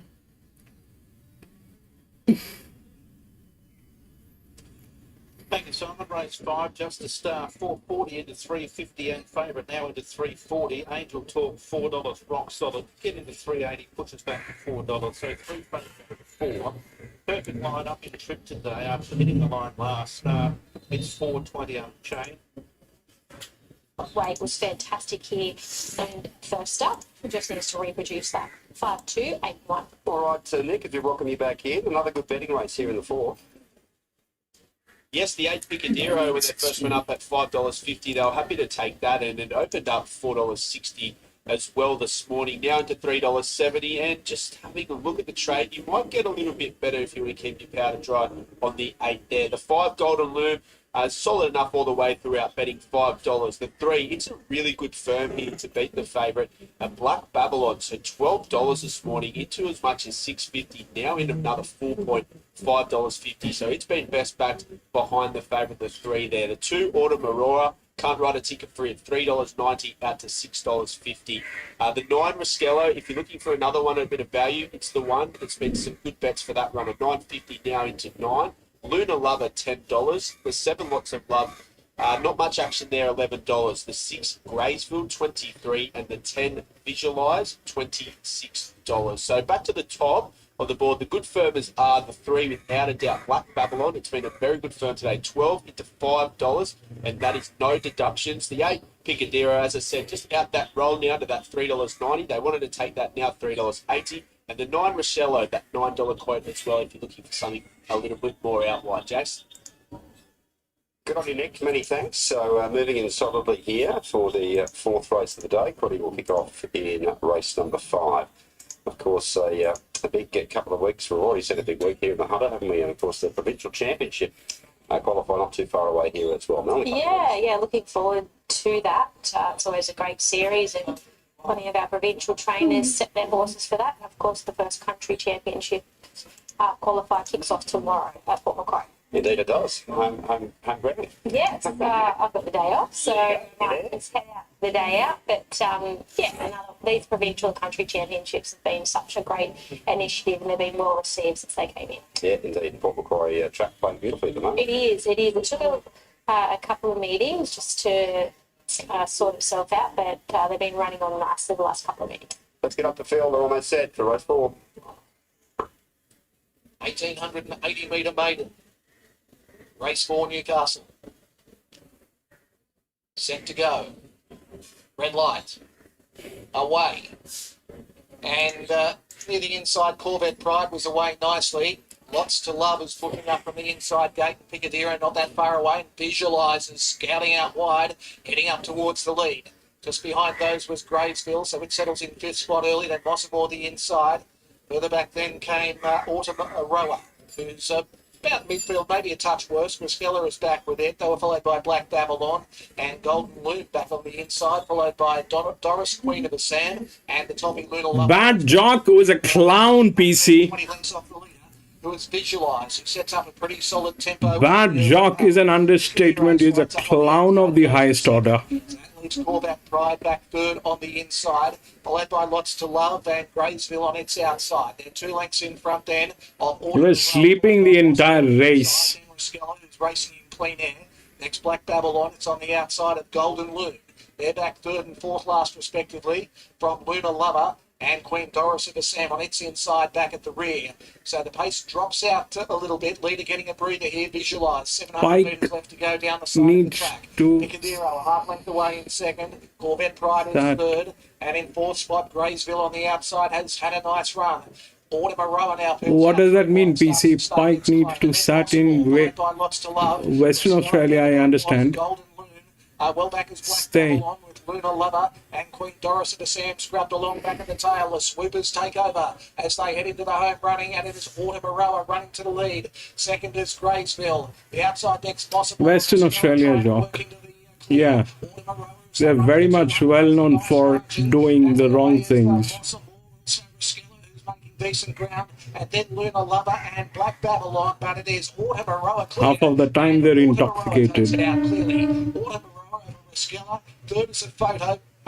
That state is kind of... Well back there was Wants to Love in company with Corvette Pride. Well back was Picadero. Didn't do a whole lot in the run home. Visualised was well back. Queen Doris of the Sam at the tail. Well, it was a bit of a slog with the dominant leads at Autumn Araha for Richard at Mitch Bell. 2-9 and either 3 or 1 there. Stand by for the frame. But Autumn Araha, the Autumn's son, 3-year-old gelding, and a bit of Dara. After some encouraging runs leading up to today, has broken through for win 1 start 5 up in distance. And the placings are in the frame. 2, 9, 3 and 1. They got home in 35 and 96, not breaking any records there. We stand by for the overall time. Autumn Araha wins the 4th at Newcastle. Let's head over to Shani. She's with Claire Thinking.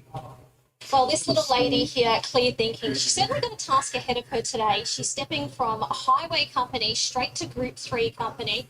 She is starting our favourite, but I must say her 2 wins here at Randwick have been something out of the box. I remember seeing her last preparation in a highway and I wasn't overly taken by her, but boy, she came back looking sensational first up. She had improvement to come, and she certainly made that improvement coming to this race here, second up today.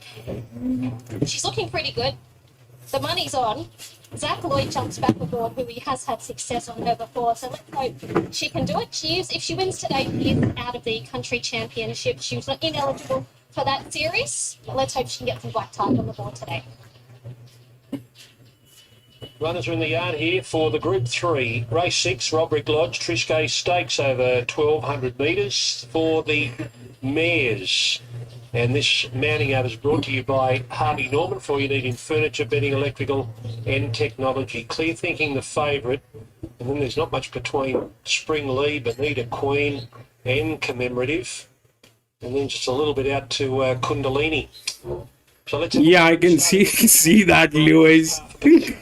Yeah, well, that clown. Up in Victoria from her, but it wasn't a race set up for the back markers on that good 3 track that day. So she's better than that. and capable of improvement. Yeah, she hasn't turned her hair since walking in the yard, Ronnie. She's got a beautiful, healthy coat on her. Casual customer, really relaxed. Yeah, couldn't fault her. You should be in prison. Phantom Hieronymus and James Cummings. Yeah, I like her. She's a lovely, big, strong mare. Yeah, that's exactly what he did. He was sleeping the entire Should get the right run race, and then 1200 first up. And I think he she's woke right up in the finish here. Yeah, she looks from terrific. daydreaming or horse dreaming. She's tried really, really well. She looks like she's had 2 or 3 runs under her belt. She's fit and fresh as well. Kundalini, Graham Big looking for a race-to-race double here and a stakes double. Kundalini, Jordan Childs rides again. Yeah, I'm saving on her. I should have played a queen on that. Travelling companion. She won a Grandstand trial. She's been work in progress for a while now. Second preparation for Graham. She was with Kieran prior, where she showed a lot of talent, but just raw. So I think she's fully seasoned now and ready to go first up. That'll not work. Laying eyes on her before, but she seems to be enough to beat top mare. She's paraded well, looks nice and healthy. She has a great action as she walks out in the enclosure.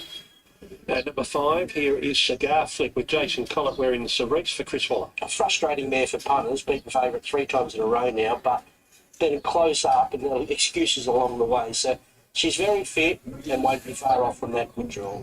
Yeah, she's obviously had a good few runs this time around. Still holds really, really good condition. She's always had that terrific attitude about her. Walks over herself really well. She's good. Inhibitions number 6, Kira McAvoy, James Cummings. Yep, okay, covering some ground there last start. Probably a touch more depth here, but a rough hope. Another one deep into the preparation, but still looks really well. Bonita Queen, number 7, Ash Morgan and Bjorn Baker. Yeah, at a peak now. She's had a 1200 metre run under her belt, where she was just collared late there by Cosmanova. So 53 kilos really helps her here, dropping from 61.5, and a huge advantage taking control up front here. She's going to take some running down. She's one of those plain top mares. She never really jumps out of you. Looks nice and healthy though. She another one walks out really, really well. Okay, we go on to Springley, number 8, Tyler Schiller for Bjorn Baker. Yeah, another Baker mare, peaking third up, unproven at 1200, but okay at distance last start. And very honest, so should be close up. Another one that's always really relaxed and casual as she parades. Looks nice and healthy. Yeah, another one I couldn't really find a negative for. So it's Springley, number 8, Tyler Schiller and Bjorn Baker, and here is Bjorn Bay, number 9, Alicia Collett and Shane Nichols. Yeah, she's a city winner there on the Kensington track midweek last start, but this is a big step up now. Another one I couldn't really find a negative for. She's nice and healthy. Her attitude's really good. Yeah, another tick for mine. Here's the favourite. She's getting out to $4 now. Clear Thinking. Jacques Lloyd is on for Massara and Gavranich. Yeah, well, it's hard to say how good she is, but I suppose we find out today. Looks like she's done well since last time I've seen her, and probably getting out to a more realistic price now. So a big moment for her. Stakes race at Highway Company. It can be done, and she's got the pedigree to do it. Yeah, she's a strong, burly mare. She always holds really, really good condition. She's small like a colt as she parades around rather than a mare, but yeah, you couldn't knock her at all. Rightio, Corey, who took your eye in the Mares Group 3, the Triscay Stakes? They're a terrific bunch, but I'd upset them with number 2, Commemorative. Terrific first up record, drawn soft, Adam Hieronymus on board, easy form. But just loved her parade. She's a big, strong, burly type of horse, holds good condition, and she looked really, really fit. I agree. 2-4 for me, 2 and 4 from 10 and 7 on with Commemorative. Hopefully she jumps cleanly, takes up a position, maybe on Bonita Queen's back. She'll dash on straightening, she can peel out, and if she's good enough, I think she gets every opportunity to win. Saving on Kundalini, I think she's here to run well from Victoria in a very good stable. Clear Thinking, the unbeaten factor sets in here. Just hit the $4, and that's as far as she might go, because she's $3.90 now. And Bonita Queen's got a start up front, although there's more money for a stable mate here looking at the NOP Spring. 2, 4, 10 and 7. The 10 Clear Thinking did go up $5 earlier on in the week. I'm happy to take that into as short as $3 today, but now just starting to get on the drift, and the guys back in the office are happy to take this runner on now. So up to $3.80 your favourite at the moment, which is the 10 Clear Thinking. Best back to beat her is the 2 Commemorative. So it'd be $4, $5, back into $4.80, but rock solid, and a lot of solid good bets coming in for that runner. The 8 Lee was another runner they wanted to back with that fitness edge. $5 this morning, now into $4.80, but it's just a lot of good bets coming in for this runner as well, especially with those map favourites. The 7 Bonita Queen can't really write a ticket for that runner now, out to $6.50. If you're looking for something at a little bit longer odds, that is the 4 Kundalini. They just sent the text through and said they've had some bets for this runner as well, so they're looking around Commemorative, Springlee and Kundalini to beat this favourite. But back to the 5s, the Garfield, it's been $6 all the way out to 11, and it might not end there. The 6th Inhibition, $14, Tashi 17 out to 18, and Bow Bay $101. So as I speak, Clear Thinking is now out to $4. Commemorative is $4.80. It might firm again soon. Springlee $4.80, as you can see on the screen. They are the 2 really good firms. The 2 Commemorative and the 8 Springlee with some sprinkling for the 4 Kundalini. Okay, let's move on the gates to Chantel Buckley. You're going to see some beautiful mares, beautiful big mares arriving behind the gates in front of you, Shetty. Absolutely. I've got most of them still waiting on Clear Thinking, Bonita Queen, and Bella Bay. But we'll touch on Commemorative because she was actually the first one to arrive here, and she looks so forward. I expected her to look bigger in condition, to be honest, given that she's such a big, strong mare. But she's absolutely beautiful. Butter wouldn't melt in her mouth. She just stood here at the gates by herself, took it all in. She's got the barrier to the leading her around now, but she's in such good order. Tashi's just about to walk in front of me. Nothing wrong with her physical appearance as well. Hopefully she can come on from what she did there first up. Kundalini, we've seen her in Sydney before. I was always a real fan of her when she was trained up here previously, and she's looking fantastic. She looks absolutely brilliant, actually. Bonita Queen just walking into my shot now. She's just got to run out that strong 1,200 metres, but she brings the fitness here. And then Clear Thinking, I had a really good look at her down at the stables, and I thought she presented really well first up in the highway. And she was always going to be a touch wrong, but she just jumped out of the ground. She was absolutely fantastic there winning that. So this is a step up in grade, but she looks the part. She's not an overly big mare. She's quite low to the ground, but she's got really good strength about her. This preparation, I've really been taken by her. Last preparation, I wasn't in all of her, but I'm a believer now with Clear Thinking. What else have we got? We've got a Cigar Flick, who obviously brings a lot of fitness here. Nothing wrong with her. And Springlee, of course, has been good money for her. She's in tip-top order as well. So all of these ladies handling it absolutely beautiful. Clear Thinking, Zach Lloyd just out of the saddle. He's in the barriers waiting for her to be loaded in. Yes, they use a blindfold on Clear Thinking. They'll walk her around and then lead her up into the gates. Now, Nick Burney, what price is she now, Clear Thinking? She's $3.90. She keeps getting to that $4 quote, Greg, and then they are taking that. So back into the $3.90 now. But Springlee is now $4.60. But Commemorative with Tab, it has clearly been the best back runner to beat the favourite here. And she's solid enough, though, that $3.90 as soon as she gets to the $4 quote. Let's head up to Darren Flindell as Kundalini joins the line, and Bonita Queen will be next in. This is the Roderick Lodge Triscay Stakes. Lacey Bonita Queen moves in, Ash Morgan in the saddle. With the blindfold on, Clear Thinking is being led forward and running for the outside barrier. So Clear Thinking been coaxed into the gates now, and she moves straight in. She sees the favourite here for the Roderick Lodge Triscay Stakes, and the mares are set to go. Ready to run. Favourite on the outside, the blindfold removed. The starter about to send them on their way. Racing now. A little bit tardy off the inside. Commemorative is going to settle last of all. Springlee and Bonita Queen have jumped fast, and Bonita Queen goes to the lead. Tashi stride to third, followed then by Inhibitions. Going up the inside, BR Bay, followed by Cigar Flick. Back in the field then is Kundalini from Commemorative, and Clear Thinking's been taken right back to last. So Bonita Queen does her thing, scooting along by 2 lengths to Springlee. 2.5 to Inhibitions, then Tashi VR Base, Cigar Flick, Kundalini wide out.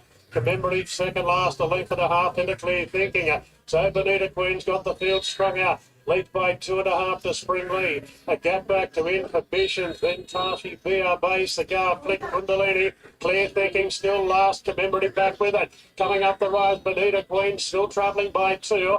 On Spring Lead, Inhibitions, Tashi, Clear Thinking, 5 lengths off them, making some ground. It's Bonita Queen coming back to them, and now Inhibitions pounce. Inhibitions takes the lead inside the 50. Clear Thinking, Commemorative late on the scene, but Inhibitions wins the Triscay. Won it by 3/4 to Clear Thinking and Commemorative. They both hit the line hard from the rear. Then came Tashi from Spring Lee. Bonita Queen got very tired late from Cigar Flick, Kundalini and BL Bay.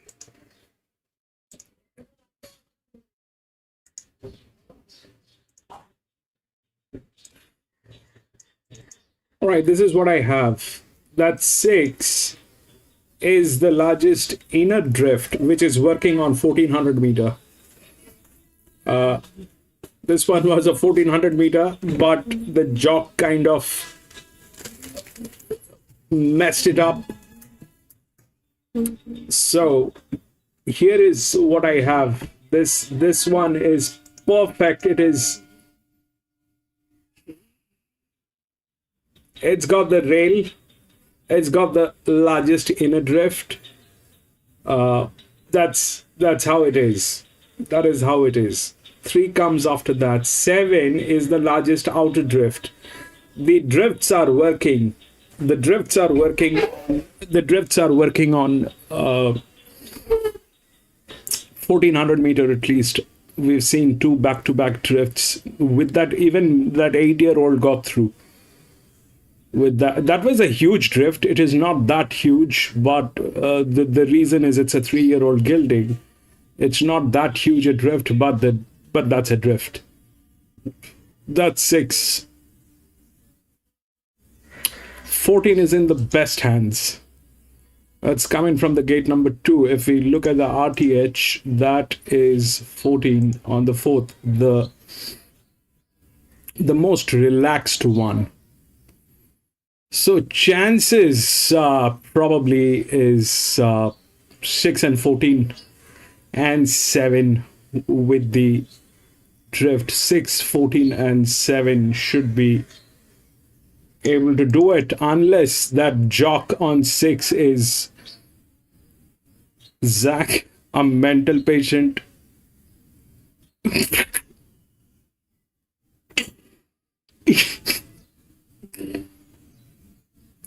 How's the jock on this guy? This 6.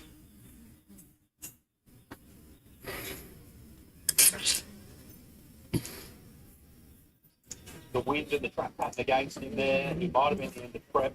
Him back for the run of the race here, and he's got a good. They're not dumb. They're just reckless clowns. They're not dumb. They're just reckless clowns. They should be fired with immediate effect. No pay. Park try and win the race, named after the man who started it all with the 8. Just not too keen. He was well below his best first up in the man group. He went into that off only the one jump out, so he should be a lot better for him. Looked a serious talent last preparation. The barracks not ideal in the sense that he's probably going to have to go back, but he's a lot better than what he showed first. So he's a blowout that wouldn't really shock if he was to get the right racetrack. I think I say it most Saturdays or Wednesdays when I'm on the yard, you see a tongue tie go on, you can see horses improve significantly, and it's back to a little bit of form. Fitness-wise, it's spot on. He's just got a nice little bit of rib. I think that he's really fit here. 9-1, the boy is scratching due to the downgrade at the track. Incidentally, we've had another downgrade. We've gone from a 6 now to a soft 7. Flemington, the 10 is Henline. He makes his return. Anthony and Sam Freeman won this race with a lip to impression. 2 to go. But the way in which this horse finished off at the end of his race is really keen to see. Rising trip to the mile, you could imagine he's going to be soon into the Australian Guineas, and maybe even further, he could be on the Derby Park. He saw him place the Group 1 level over 2,000 metres last time, and he was good behind the back room rate over the mile. But there's good market support for him. It seems that there's confidence in the stable. I've always had a lot of time for this horse. He's one of my favourites. He's very eye-catching with his flaxen tail.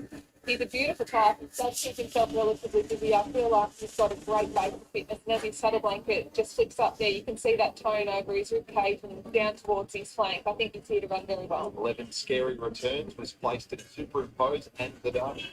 He was, presuming off 3 jump outs. I suspect he'll be better for the run over a little bit further. You've got a lot of time for the horse, but don't know if it's the right race. I feel exactly the same way as you there. Arman, welcome back. 7 Eagle Farm. I feel like the team have got him pretty forward first up here. Well, but Railway Man is a scratching with 13 in Stay Humble. Ran a good race in the Sunlight Consolation during the Magic of Millions Carnival. And he's jumped out nicely between runs too. He might have the speed to lead if they want to up to 1,400 metres. The end of 14 is a little bit of a query. Probably needs to be very big. Horses. He does. It's a really good race. Stiff opposition. What he does have is fitness on his side. There's a lot of these really nice progressive horses that come in and then first up today and maybe a little bit faster. He's fit as a fiddle. Have become a sail in the lakeside involvement 14 detail in the state on it. Recent race and fitness has got out of the top gold rush. Number of horses that may want further. It's good when he was able to come back and sail. Frozen fast at fast run race against the older horses last year. And seeing down last time. That was quite versatile in the way that he could ride in from the inside forward. He's got a number of options. Who was placed in the car by Yeah, he certainly is. The real eye-catcher and putting together a wonderful record. He comes off winning form. He's unknown on soft ground, but this year in excellent order, he's been really nicely made. Storming ahead. It's coming out of the beat code behind that car. I want to see what sale, but if they don't go that with us, incidentally, Yeah, so he wasn't strong start this season, but he was well back. He got the win last Saturday. I've still been racing 6 years, mate. He was maybe unlucky to test sequels 2 starts ago. I can't understand the price discrepancy between the two. He can roll forwards, and it's worth noting the win was really picked up compared to what we've seen in previous few races. When that wind direction might help those horses. It's into the similar sort of profile and Stay Humble. He's got fitness on his side. True. Valley Bar like day before backing up into the derby. One here in the Byerley on a top track. Yeah, the back when it Mission Valley Bars when it during those 3 minutes is through the best foot over the long line is late on going out. I think he'll probably benefit run over a bit further. I think he has got a little bit of natural improvement to come, but he was another one similar to the top rank here that walked in the yard and was like, wow, his coat is unbelievable. He's stackled all over his hindquarters. It's got this beautiful rich gloss to it. I feel like he's in great shape. Second in the bars for opening address. His last start was a winner of listed level across the Melbourne Cup Carnival. Yeah, he was the runner-up to Red Ace in that Mooney Valley Bars. And look, what stakes on Flemington before it fell, albeit heavily advantaged by the pattern. Trialled nicely at Geelong leading into this. I suspect he'll be better for the run over further, but it was a nice trial. Yeah, you should repeat the comments very similarly for a lot of these runners. Their stay is resuming, and you'd expect them to have a nice little bit of natural improvement going forward. He's come back in great shape, very similar to a number of these others. Philip Stokes won this race with Hucklebuck 11 years ago off a prep run in Adelaide. That's the program that's ahead of the 7 Stay Focused. He had no luck there first up since being gelded in Adelaide. He was well balanced with it, so I'd be quite giving you that performance if he take a bit of added fitness out of the run, he backs for a nice run. The obvious query is the end of 1400. He's always promised that he's got a fair bit of ability, this fellow, and I've yet to probably fulfil it. I feel like the crossover going on is probably going to help him. If you see him going down to the start there, he's quite a bold going kind of horse, so hopefully that will help him relax in running, but I do like his going forward. Rick Ross took one.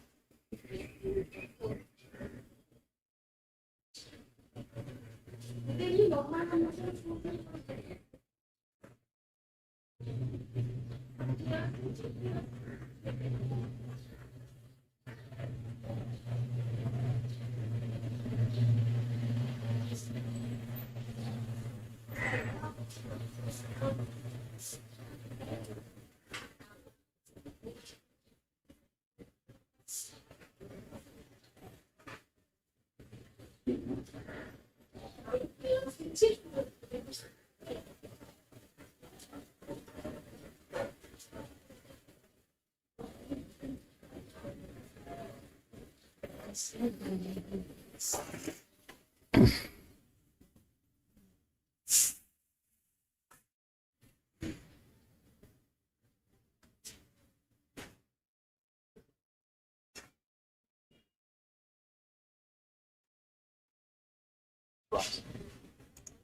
I was looking at this race doing my prep, I kept on thinking, geez, that's a nice horse, geez, that's a nice horse. And when I come here to assess them, I feel exactly the same way. You could make a case for pretty much every single one of these horses. I'm going to stick with the horse that I saw first walk into the yard and I went, wow, and that was Gold Rush Guru. I know he's going to be better over further, and potentially this 1400 metre distance is not going to be far enough for him today, but he looked absolutely magnificent and couldn't look any better, and that's what I'm here to do, tell you what looks good. So number one, Gold Rush Guru, but I like the whole field.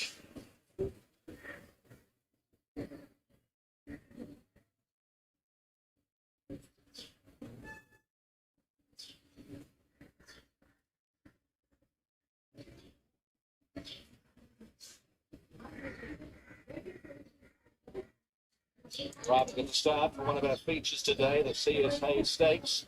Favourite Royal Insignia at $3.70. They get a Feroce at $4.90. Headline and also Pebbles at $7.50. I don't know. The 6 looks good. The 6 looks good. I just don't know if the jockey is going to be able to do this. They're drifting. They're like 42% drifting. They're drifting 42%.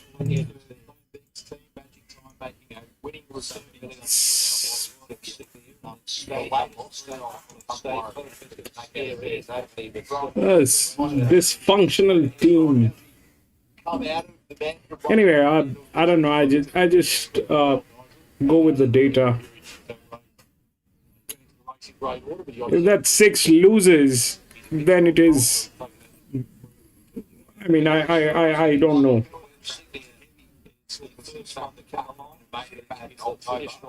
What are you expecting in regards to Williams to handle a soft Insignia here? Ideal, he's actually getting soft a couple of times and he's been well, Insignia pretty solid around that $4 mark. Real late. After opening up at 6 at $4.60. Scary is the next one in. the soft ground. Very coffee. Rowan, good luck. Thanks, Don. Big thanks to Rowan Q on the chance to Royal Insignia.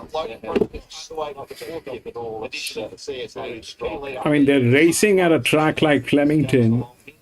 Why they take things also stay focused easy is just what I don't understand. Red Aces. Opening address is the winner of the TAB Trophy on Cup Day.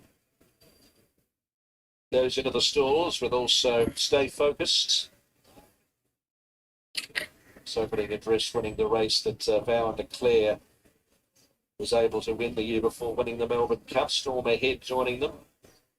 So Storm Ahead, Mo Merton's been in the winner's circle today. Red Aces, the next one forwards.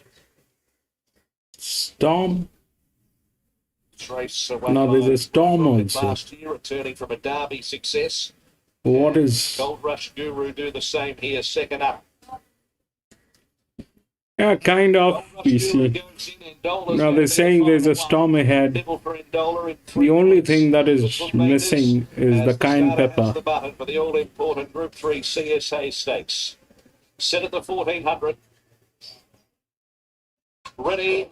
Gates are back and racing. Royal Insignia, Dwelt and Scary goes back to the end. Stay focused. Man, if that 7 knocks it out, it'll be very, very bad. Settled down. Storm Ahead is pushing through, and behind those horses for Roach. Oh no, Storm Ahead is the name of that inside, followed thing. by Opening Address, who's looking to improve its position. It's about 7th.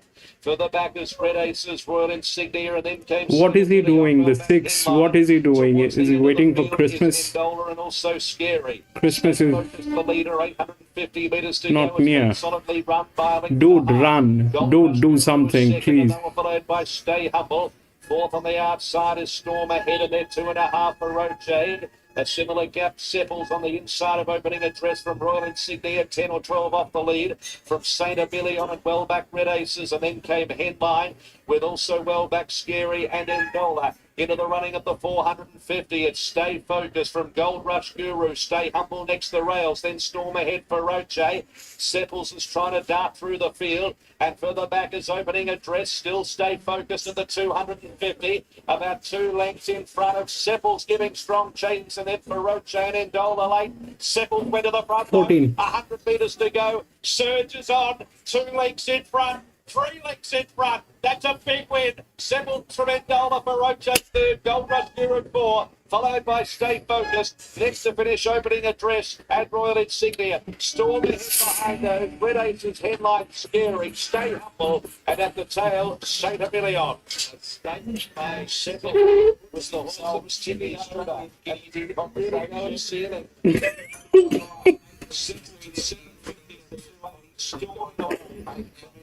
14. 14.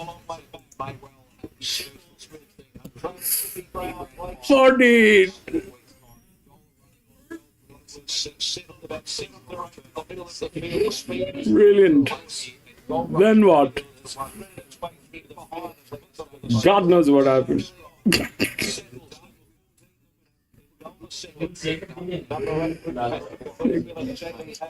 Yeah, the 14 was good. The 14 was in the best hands today.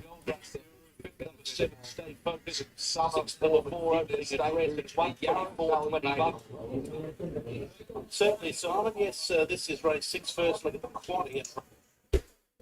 Today, Mel, which way are you putting them in? Yeah, I've just changed numbers only slightly though. 1, 3, 6 and 8, leaving Prime Impact on top. They've got the option to lead if they want to. He's got good tactical speed, third up into his preparation, back in grey with the claim.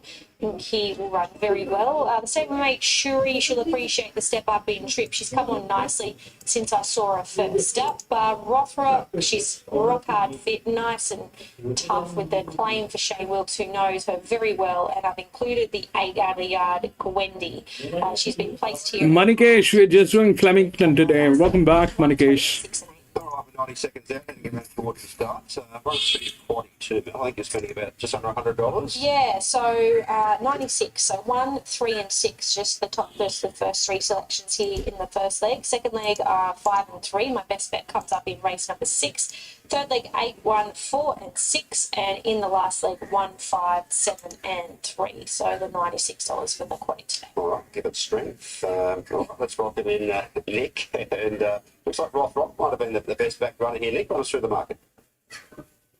The 6 Rothrock JCS into $3.20 now, so it was opened up $4.60 this morning, now into $3.20, and probably the best back runner today at Newcastle. It's been a very good firm here with lots of bets rolling in. The 1 Prime Impact has been soft, $3.10 all the way out to $4.20, as you can see on your screens. Shuri's been solid enough, out the 2 rolls, $4.60 to $5, but still solid in the betting there. Gwendy with barrier 1's been a couple of bets in a row, $8 into $7.50 now. Binku the 5, $10. Patrika Bish, $13. It was a firm earlier on in the day, but that money's dried up, so 10 back out to 13. Phillipsburg on another backup, $13. Bauer, 17. The 10 Missile Max, 101. And the 11, $151. Now into $3.10 at Rothrock. I'd say the best back runner so far late in the trade here at Newcastle today, Jason. Yeah, all right, Nick. Thank you very much for that. Yeah, she's tough type Rothrock. Did look well placed with a low draw, and she off some good runs the last couple here, Mel. Put the writing on the wall with a good third here, and 64 company last start. Similar sort of setup here today. Claim nicely in at the weight. Yeah, Manikesh, Randwick feed is on. You've got the Randwick. Like I said, they've got the option to lead if they want to with her. Her last win, which was at Scone, going back last preparation, she led and dictated on that occasion. So speed dependent, of course, but with the plane, she won't be far from the lead. Just the way the track's playing, it is favouring horses that get settled in the first half of the field. When you are looking at speed, I would think Prime Impact will certainly be prominent. We've got Rothrock. And away from that, probably maybe Bauer. She steps up to the 1880. She was able to lead over the mile and win and Class 2 company last start. Just going to run straight late for this race. One or two stragglers getting around towards the start. So I mentioned that the provincial championship qualifier here to be run at Newcastle next Saturday on the first, or 2 weeks, isn't it? 1st of March, Thursday the 20th. It'll be Hawkesbury, so that'll be a big one. I'll be out there with Richie for that one. Saturday, March 1 at Newcastle, and then Saturday the 8th of March at Hawkesbury. Following Saturday, March 15, we're at Gosford, the new track there. That's going to be an exciting time. Back here at Newcastle on the 20th of March, that's a Thursday. And then the Kembla Grange qualify on Saturday the 22nd of March, and Saturday the 29th of March we've got the wildcards at Weil. So that wraps up the provincial qualifying series with plenty of good horses heading that way, including that last race here today, which looks a good guide to the provincial qualifier here in a couple of weeks. All mate, set to go now. $3.10 last look here for Rothrock. Get filmed. So red light's turned on, field is set. Fifth from Newcastle, ready to go. Away.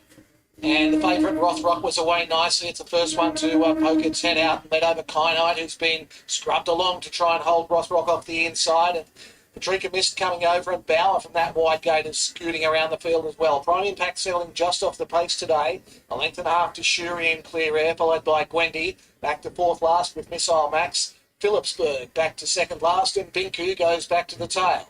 Into the back straight, 1,400 metres out. Bauer is the leader. Rothrock quickly gets up into second spot. A neck behind this leader. Kyanite third. Prime Impact was next, and Patricia Missed the grey. It's being eased, trying to get a spot in, trying to slot in one off, and it does so now. Shuri's a length back on its inside. And then Gwendy, who's settled nicely in the early stages of this race. Phillipsburg, Missile Max, and Binku were the last three. So Bauer is the leader as they head to the 1,000 metres, and they're about to lead the back straight. So Bauer in front, Prime Impact now goes up and sits second. Kyanite third the inside, and Rothrock is going to get cover, fourth one off on the back of Prime Impact. They're 11 3/4 in front of Shuri on the inside of Patricia Mist, and then Phillipsburg. Wendy is one off around it, and Missile Max and Binku on the inside are jointly back at the tail. So they leave the back straight, head down the side, 700 metres out. Bauer is the leader. Rothrock makes an early move now, and Rothrock now limps up as they head towards the bend, 500 metres out. It goes to the lead over Bauer, Prime Impact, and then Shuri. Further back then came Patricia Mist, followed by Phillipsburg. Wendy gets to the outside with Binku. Rothrock making this a real staying test as they head into the straight. 300 metres out, it's Rothrock leading by a length and a half. Wendy's a big danger, and Binku is leading down the outside. Rothrock in front, they have gone too early. Wendy now tackles it, Binku coming at Gwendy. Gwendy being tackled by Binku on the outside. Binku drives to the lead, and Binku a treble for Grant Buckley. Binku over Gwendy, Rothrock third, fourth in was Phillipsburg, and then Shuri, Prime Impact, Patricia Miss. A mile back to Bauer, a long gap Kyanite, Missile Max back at the tail. Well, what do they say? Form is temporary, class is permanent. G. Buckley, 8 months out of the saddle, and he's come back here. I think it's only about his 6th ride back today, and he's gone bang, bang, bang, in the treble. Quite remarkable, and great effort there from Bucko. 780, 220 for Binku, who salutes here and beats Gwendy and Rothrock. Gwendy looked the winner at one stage with Binku. Gary Fraser, 5-year-old Outreach, Cute and Cuddly Gelding. It's won its 4th race at start number 22 today, and makes it back-to-back here. So numbers are in the frame, 5, 8, 6 and 4, sectional 35 and 54. And the overall time they've run is 1:58.24. Binku kicks off the quaddy here with a win. Bucko a treble. And if we head back to Shanny, we're going to catch up with one of the connections of the favourite coming up here at Brentwood. Well, Lady of Camelot, she's going to take on the other lady in the race, Lady Shenandoah, but Tilly McCarroll, who does all the work, Gain Adrian's apprentice also, does all the work on it. Till, how is she? Yeah, look, she's been feeling really well. Hopefully she'll run a good race. Obviously, she is going into the race maybe a little bit on the fitter side than the other horses, so that might be in her favour. Blinkers on today. Has she been wearing them at home? She did have a gallop on Tuesday, I believe, with the blinkers on, and I think she worked really well. So Tim was on board, so hopefully that set them up for a good day today. She seems pretty calm in here. What type of a lady is she at home?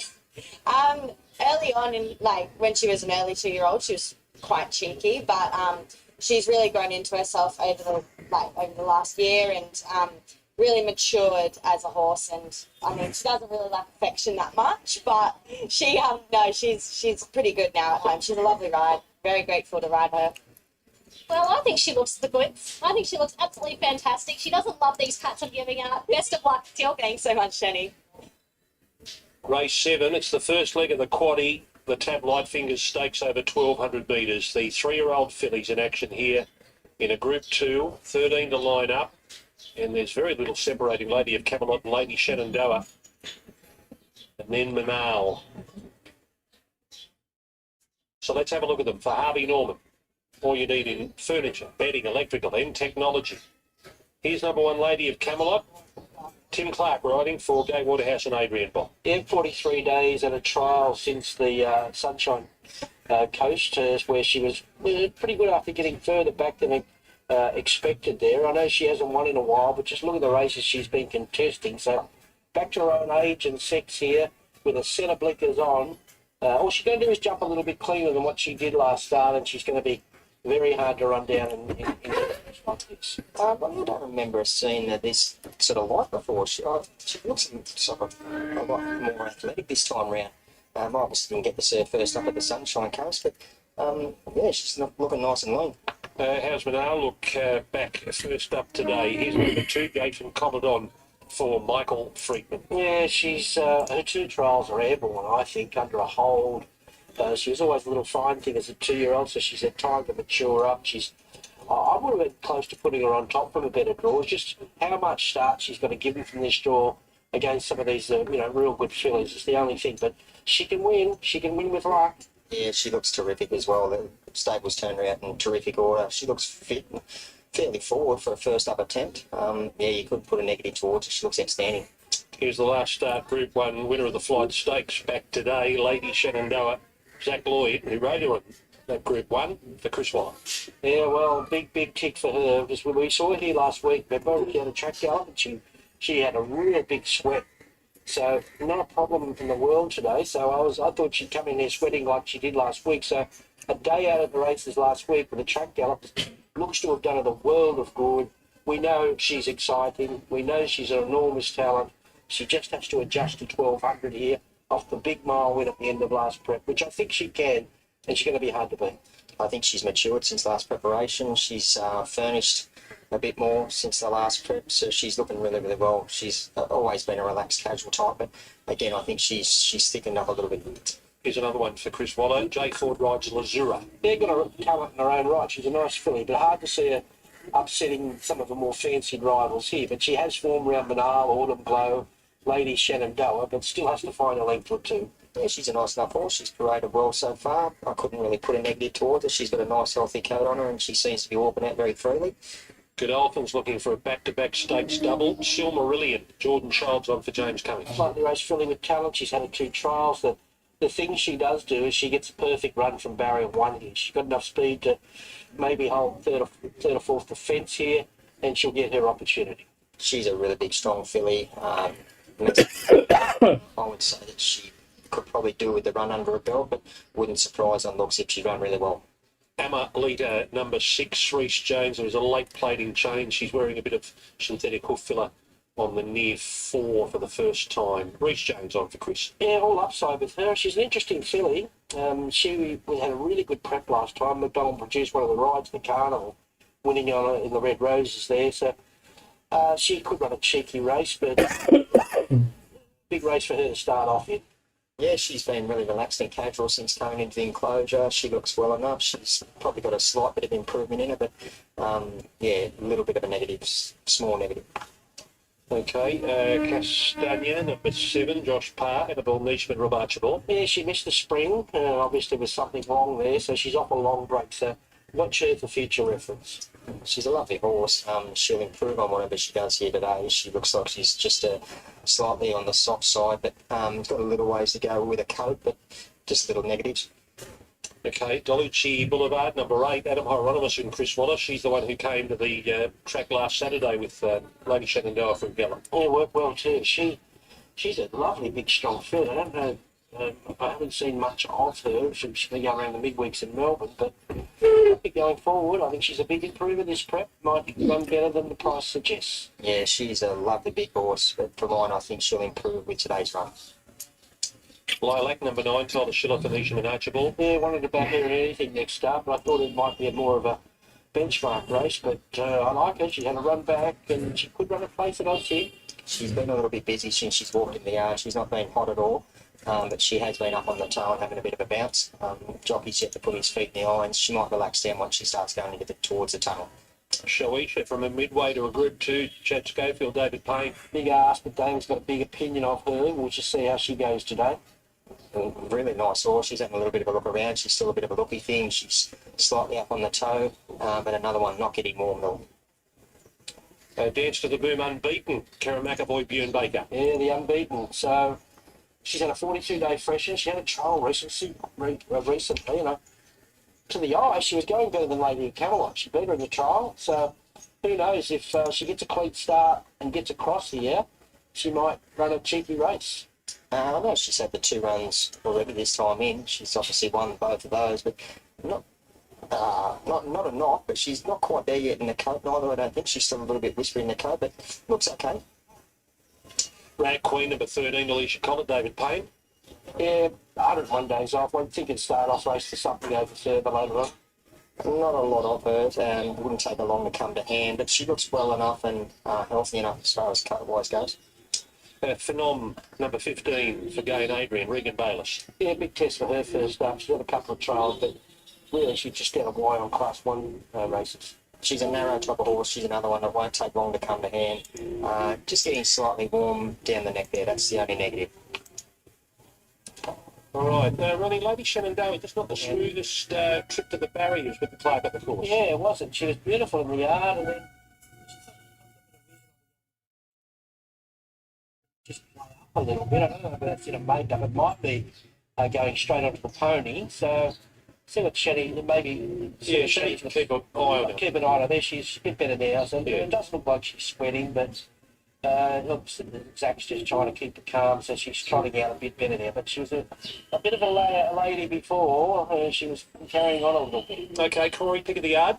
Yeah, but I'll just comment on that, Duff. I think it was when the horses galloped past her, it took her by surprise because she was obviously shadowed there by the pony. She couldn't see them as they went past her, and as they galloped past her, she took fright to them, I think. But my pick of the yard with number 5, still Marillion.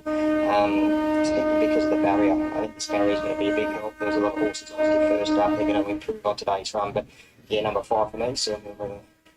I am 3, 1, 2 and 9. I'm with Lady Shenandoah here. I think she stayed very solid in marking. In fact, This is the same age race at Randwick. All the horses are more or less the same age. All 3-year-old fillies.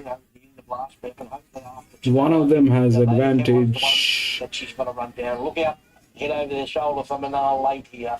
And I'll throw in Lilac, although she's got a little bit excited there as well. But 3, 1, 2 and 9 looks like we've got our favourite here now, Nick. Yeah, it was a good draw, about 10 minutes for who was going to be favourite. It's clearly Lady Shenandoah now, as I speak, goes into that $2.50 mark. So punters want to be with her. That's the side they're going on. Late in betting into $2.50, Lady Shenandoah. Lady of Camelot was well back early doors and this morning, just slightly dried up, obviously, with the support for Lady Shenandoah. But with that said, still a very solid second pick at $3. But now they can't write a ticket for this runner now out to $7.50. Dance to the Boom, seen some bets there at longer odds into $11. These two runners have been spec. Now number 9 Lilac with the fitness edge into $16, as much as 26 back on Wednesday, and Shohisha as much as 26 back on Wednesday, now into $17. So they'll run around losers for tab.com.au. The 5 Similarian, $34. The Lychee Boulevard, $34. Emelita, 41, and longer the rest. But Lady Shenandoah, very well backed favourite late, and they've spec 9 Lilac and the 11 Shohisha. Okay, how's Lady Shenandoah now, Shani? Well, she arrived at the gates, Greg, and she walked straight in, but when I had a look at her, she was a muck lather, and Zach had been really quick to wipe the sweat off her when she arrived here. And that's what she did the other day. Once the jockey got on, she really sweated up. And her antics coming around with the pony, I'm not too sure if she usually goes with the pony, but they were putting her on the pony to try and keep her relaxed due to what she did last Saturday when she come here. Manal, absolute beautiful. She has come back, a bigger, stronger mare, filly, I should say. This time around, she looked unreal. Lazura is just walking in. Lady of Camelot, nothing wrong with her. She's got the fitness on her side. She was loaded in riderless. Tim's just jumped back on board. They're just about all loaded. And Dance to the Boom is another one who is a 10 out of 10. She's obviously the progressive filly in this. This is a big step up for her, but I really can't knock the way she's looking. K-Mac just about to take her in. Amelita wears the Winx colours. Winx was beaten in this race. She was ranked 7th in 2015. Here's Darren for the light fingers. Fingers, stand by for a break. Lady Shenandoah is the favourite and the gates are back. They're off and racing, and Dance to the Boom and Lilac were the first two into stride. Lady Shenandoah is very handy to them. Moving up on the inside, Lady of Camelot though showing great spark. And out Lady of Camelot takes the lead away from Lilac. This has put Dance to the Boom out wide and firing up as a result. Lady Shenandoah's in the middle, Shahisha on the rails. Further back to Phenom, then came Silmeridian from Lazura. De Clichy Boulevard gets back with Manal, then came Castagna from Amelita, and Rag Queen is the last one. Lady of Camelot in the blinkers, she's the front runner at the 600. By length on Lilac, then Shahisha. Lady Shenandoah in a great spot, Dance to the Boom the outside. Further back to Silmarillion from Lazura, Phenom, De Clichy Boulevard. Manal is second last, coming up the rise, and Lady of Camelot sustaining the speed. She's two in front to Lilac, and Lady Shenandoah starting to run on. Lady of Camelot at the 200. She's all out now, and Lady Shenandoah moved up on the outside, and the Lady Shenandoah takes the lead from Lady of Camelot. Clear then from Lilac, but away she goes. Ease down, Lady Shenandoah. Spectacular first up, winning the light fingers. Beating Lady of Camelot, Lilac third, Lazura running on together with Amelita. PZ was crystal clear on that 3. Clichy Boulevard, no run on from Manal. A good gap back to Silmarillion, Dance to the Boom, did it tough, followed by Phenom and Rag Queen. Well, she left us wanting so much more when she romped home with the flight stakes at the end of last preparation. She blew everyone away, and she's come back in superb style. A star in the making. Lady Shenandoah, eased down by Zach Lloyd to win with her head on the chest, has beaten no slouch in Lady of Camelot. She's a top-class sprinter. And Lilac has run third, but Ronnie, she's toyed with them. Well, what an athlete she is. She is something. She is something. Brilliant, PZ. She gets to a mile. So amazing job on that 3. Special. We're going to work on her attitude a little bit, maybe, just to calm her down a bit. Thought it was a great ride. He rode it all. Go, Flemington.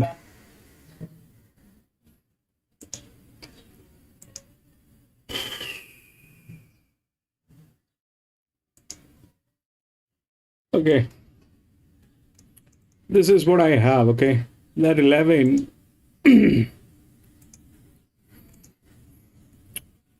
Well, unfortunately, we do not have any of the outer drift. So the largest outer drift, largest inner drift is this one, but the advantage is more on this one, and this is also in better hands, the 8. 12 is there, but it looks like it's 10.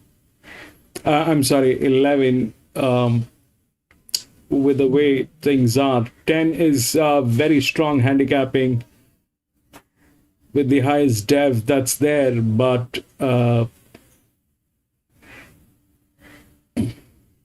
advantage is definitely with these guys.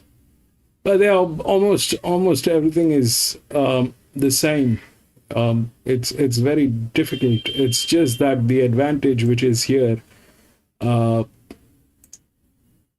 all the ways, probably. This is a very strong handicapping on this number 10. As a 3-year-old colt, I don't know how great that would be. 5 is there. 8 is there in some way or the other. It's a mixed sex, and that's a 4-year-old mare with a very strong advantage going on. If that thing kicks in, it's now the largest linear. The largest linear is 1, but that definitely is there. 1 comes from gate number 11, so I don't know. They also have the 7. The 7 in front of the 8. That 7, I don't know if that is a match today with that advantage. These are Group 1 races. They're all good horses.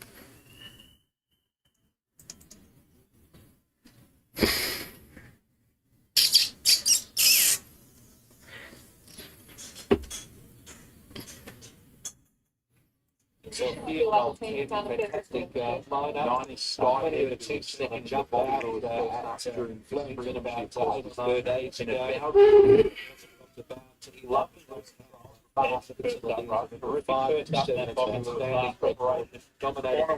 Here in the spring. She might be being kept at sprint though. So not that down the Gas speeds might be pushed up, but she's come back in looking really, really well, moving super lovely. I'd be looking for her coming up here for the next couple of starts because I think she's been first up here, perhaps a 4-year-old going to be fascinating. Chance in pretty strong to jump out. It's going to be a lot of short version of dinner. He's hitting the line really well. They're both going to go early. They have rest supported. 12 balls away from the Zara Whittaker's race. Fabulous race on the Printer of Growing Empire. Plenty of the 3-year-old around. Cool. The Black Caviar Lightning. Some of the best talents on the wheel. Well, let's get the wins on the jump out. They go on here first up. Mark Zara's been the key to his best form. He's never missed the top 3. Just keeps progressing with racing, and maybe no surprise because he can progress in his preparation. I've always liked this horse. It's not hard to, looking at him on his form and on the way that he presents here. He can be a little bit busy like this in the mounting yard, but I do think he's a little bit fresh today. I feel like the team have done plenty of work with him. He should be up to his best. 11, Switzerland is the latest of the Coolmore Stud Stakes winners for Chris Waller, who returns Open Company, as well as Cornell at this race twice. He did it with Home Affairs, a 3-year-old colt, winning the Coolmore, defeating Nature's Good back in 2022. James McDonald was in the saddle on that occasion. 2 quiet trials and a quiet jump out suggest plenty of intent first up. The Coolmore win rate is highly.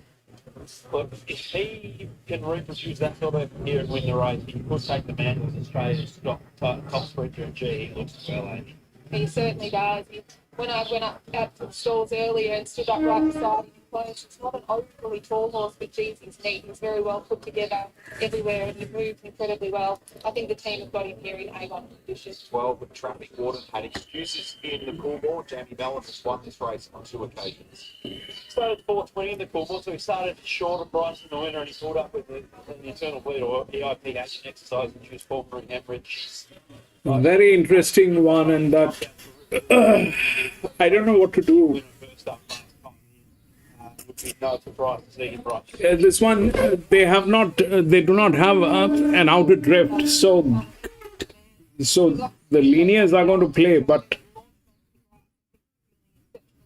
The Black Caviar Lightning Stakes, it's a Bootu of Australian and global sprinting. The territories last year, Call and Go, Home Affairs, Nature Strip, across the 3-year price. Switzerland. Let's get ready to rumble the 3-year-old philosophy to put their names alongside the likes of Home Affairs, Fast Air, Robert Sky, Switzerland. one has the largest inner drift. That thing is there. I don't. Contention to the top of the pops when it comes to Australia. That thing is very much there. Switzerland. I'm looking forward to seeing what Amy thought. Love the win in the last press of the Coolmore. I think there's some intent here. J-Mac on, a couple of trials and a jump out. Growing Empire, he's always looked the horse to continue to progress. And Lucas go on, so does Mark Zara. Trap Ward not going to be the beginning of the Coolmore run. The horse, I think, best suited in the race by the deteriorating track could be Margaret. Amy, who was the pick in the big one? Switzerland for me, Ben. I just thought he looked absolutely magnificent here today. I think he's matured nicely from last preparation. He's just got such good composure in the mounting yard today. He's moving particularly well. His manners couldn't have been any better. He had the two stoppers on him for the little short time that he was in here, and he remained beautifully calm and in check. So I thought he was a bit of a standout here for Switzerland for me. Joined Jason Warren, who's got Benedetta, who has been heavily supported ahead of the 2025 Black Caviar Light Stakes, winner of the Goodwood in 2024. And a little bit of a break since the Queensland Winter Campaign. Trainer Jason Warren joins us. John EW on 8. 8 is there, John. 8 is there. How to place this 8 is the question. He saddled up really well here today. It's a very strong advantage over those two. Very, very strong advantage. The soft track might work in her favour. Look, I see this softer track is no negative for us. So if that's a negative for some of the others, it might just bring us into it a little bit more. We're under no illusions. You know, this is 1,000 metres as well short of a best trip. So French and sharp, blinkers on. If they roll along and she can sort of travel mid-race, she's got a big finish. Hopefully she's the one. There are specific spots Saki's going to look for, given both the conditions underfoot, where she's at in her prep, and the wind. Really strong headwind, as you say. I'm hoping that we're midfield covered up as long as we can. If we can just cover her up as long as we can, like I said, she's got a big turn of foot late and can really round operate. So hopefully that all sort of works in our favour. All the best. Thank you. Thanks for your time as always, James. We were just joking. He was like a little speedboat going onto the track. How's track forward and been home? He's been really well. He's really flying. Running at the start for the Black Caviar Light Stakes. Switzerland at $2. It's going to need to go very well. $7.20. Benedetta at $8.80. Then after the really picked it up, made good progression from last preparation. He has, yeah. He keeps maturing all the time. He's a growing empire. And Benedetta from off the sky. Growing empire. Taking him down this sprinting path, and we're confident he's ready to run a very good race. No doubt he's going to be better over further, as will a few of these. So it will be about who's ready to unleash the best turn of foot late. It looks a great additional that you're going to do. No, I'll step out. Out.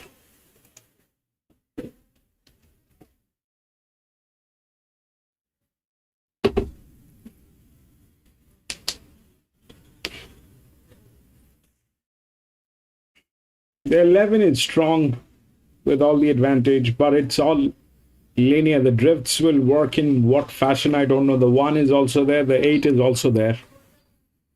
10. That's also there.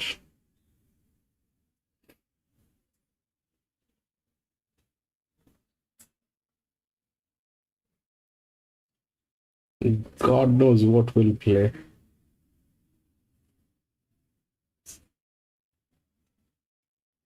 So inside a minute to go to the 71st Black Caviar Light Stakes. West Pedigrees is held. We haven't had a turn in Growing empire for March comes out of the first one widest draw of in this race with King 5 years ago. Joyful Fortune moves up for handicapping. It's going to be interesting to see Switzerland is moving into the scores. To be the one to try and part the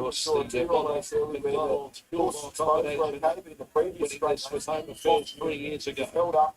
Sky Blue, 41 to 26 on Bob's going in. It's a lot of time here. It's going to be interesting. Guy, welcome to the channel. 11 is looking good, but I'm going to step out. I'll take a breather.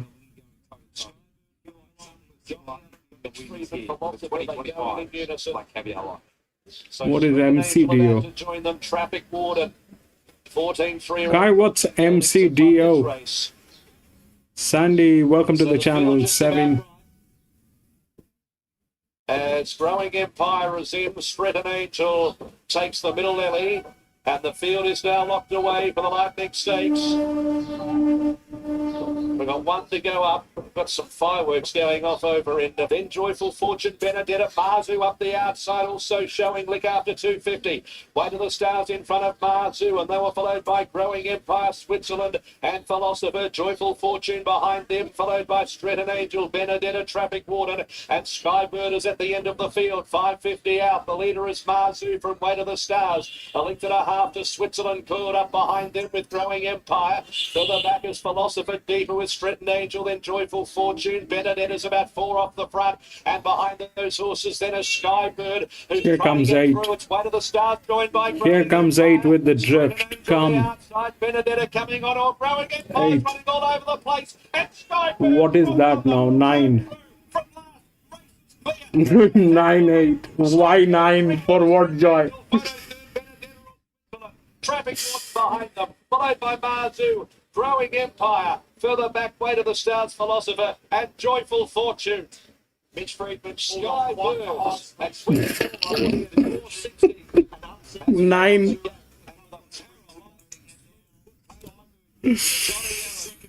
Nine. For what joy?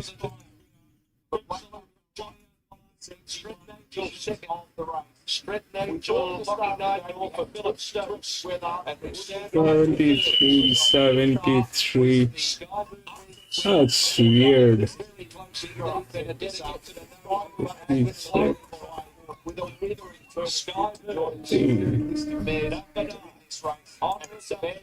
Well, I tell you what, Johnny Allen had a lap full of horse at about 250 outside.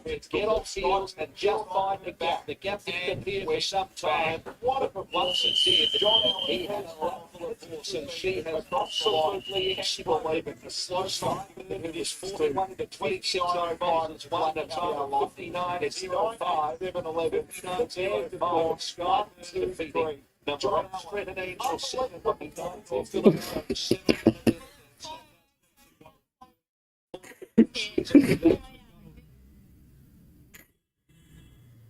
I have no clue apart from the fact that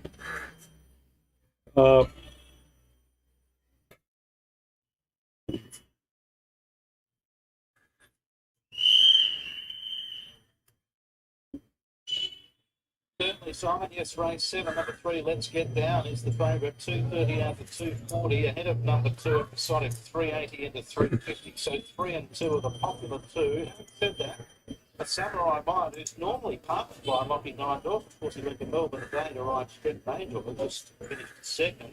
It's 550 into 480. what are the numbers? 9 and 8. I've seen 8 getting in, but what are the other numbers?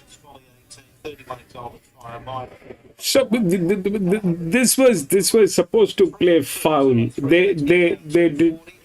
This is how it looked like. So they did not have any of the outer drift. The last 1,000 meters they had outer drift. They generally have outer drifts on 1,000 meters. But this one, 1100, they had the outer drifts. 1200, they had the outer drift. That's why the 5 got through. The straight run, they did not have any outer drift. And the 9 went through. I mean, out of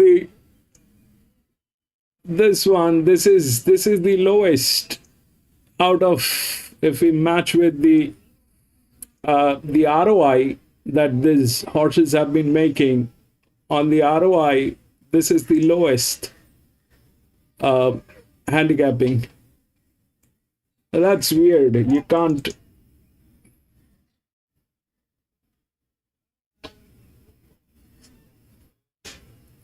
Okay, so that happened. That happened, but I stayed out of this one anyways.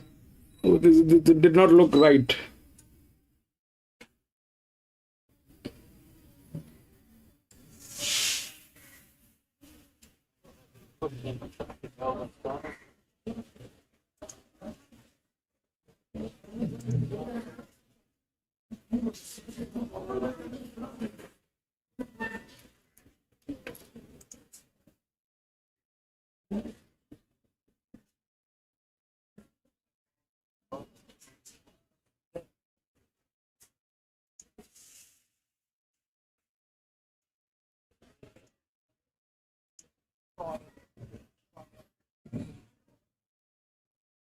Let's get down, let's get down, let's get down. The samurai knife, the samurai knife, the samurai knife, the samurai knife, the samurai knife. The samurai knife, the samurai knife.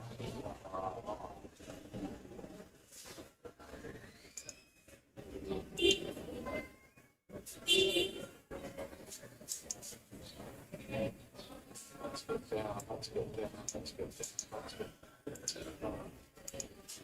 Samurai knife, the samurai knife, the samurai knife, the samurai knife, the samurai knife. Starlight Valley. My truth, Starlight Valley, my truth, Starlight Valley, my truth, Starlight Valley, my truth. Starlight Valley, my truth, Starlight Valley, my truth, my truth, my truth, Starlight Valley, my truth, Starlight Valley, my truth, Starlight Valley, my truth, episodic, episodic, episodic, Lanks Folly, Lanks Folly, Lanks Folly, Lanks Folly, Lanks Folly, a samurai mind, let's get down, episodic, let's get down, episodic, exalted fire, full pony, exalted fire. Let's get down. A samurai mind, a samurai mind, a samurai mind. Full pony, full pony, full pony. Starlight Valley, Starlight Valley, Starlight Valley, Starlight Valley, Starlight Valley. Mind.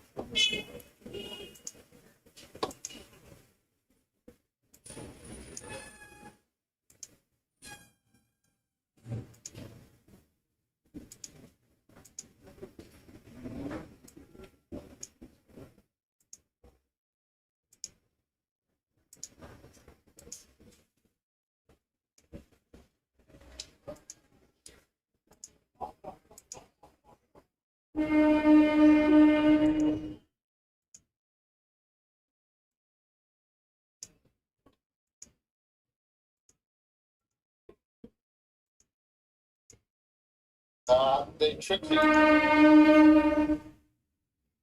Yeoman had the. Okay, thanks, Lynn.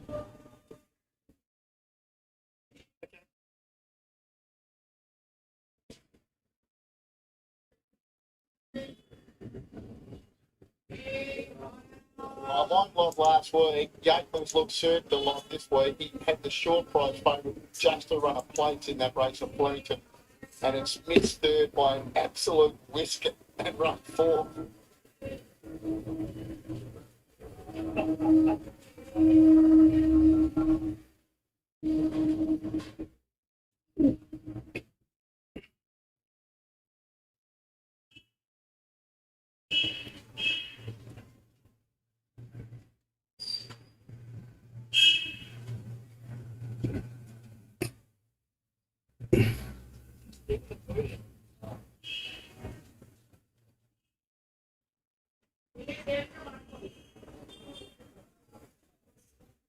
Start.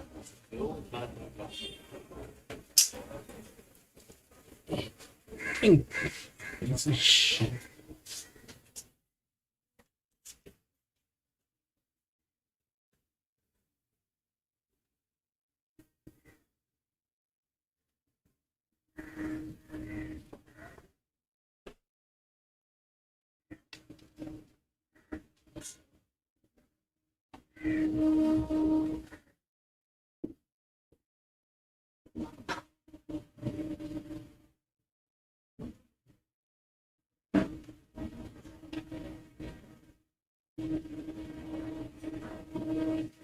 At the start,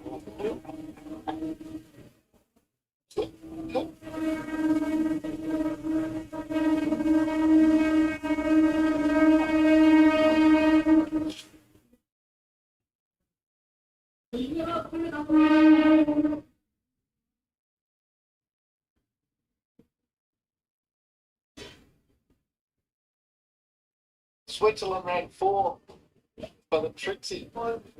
He had the other 2 legs just to star in that thing in Sydney. Look at the photo for third. Josh, all right? Yeah. Really well. Yeah, John looks out.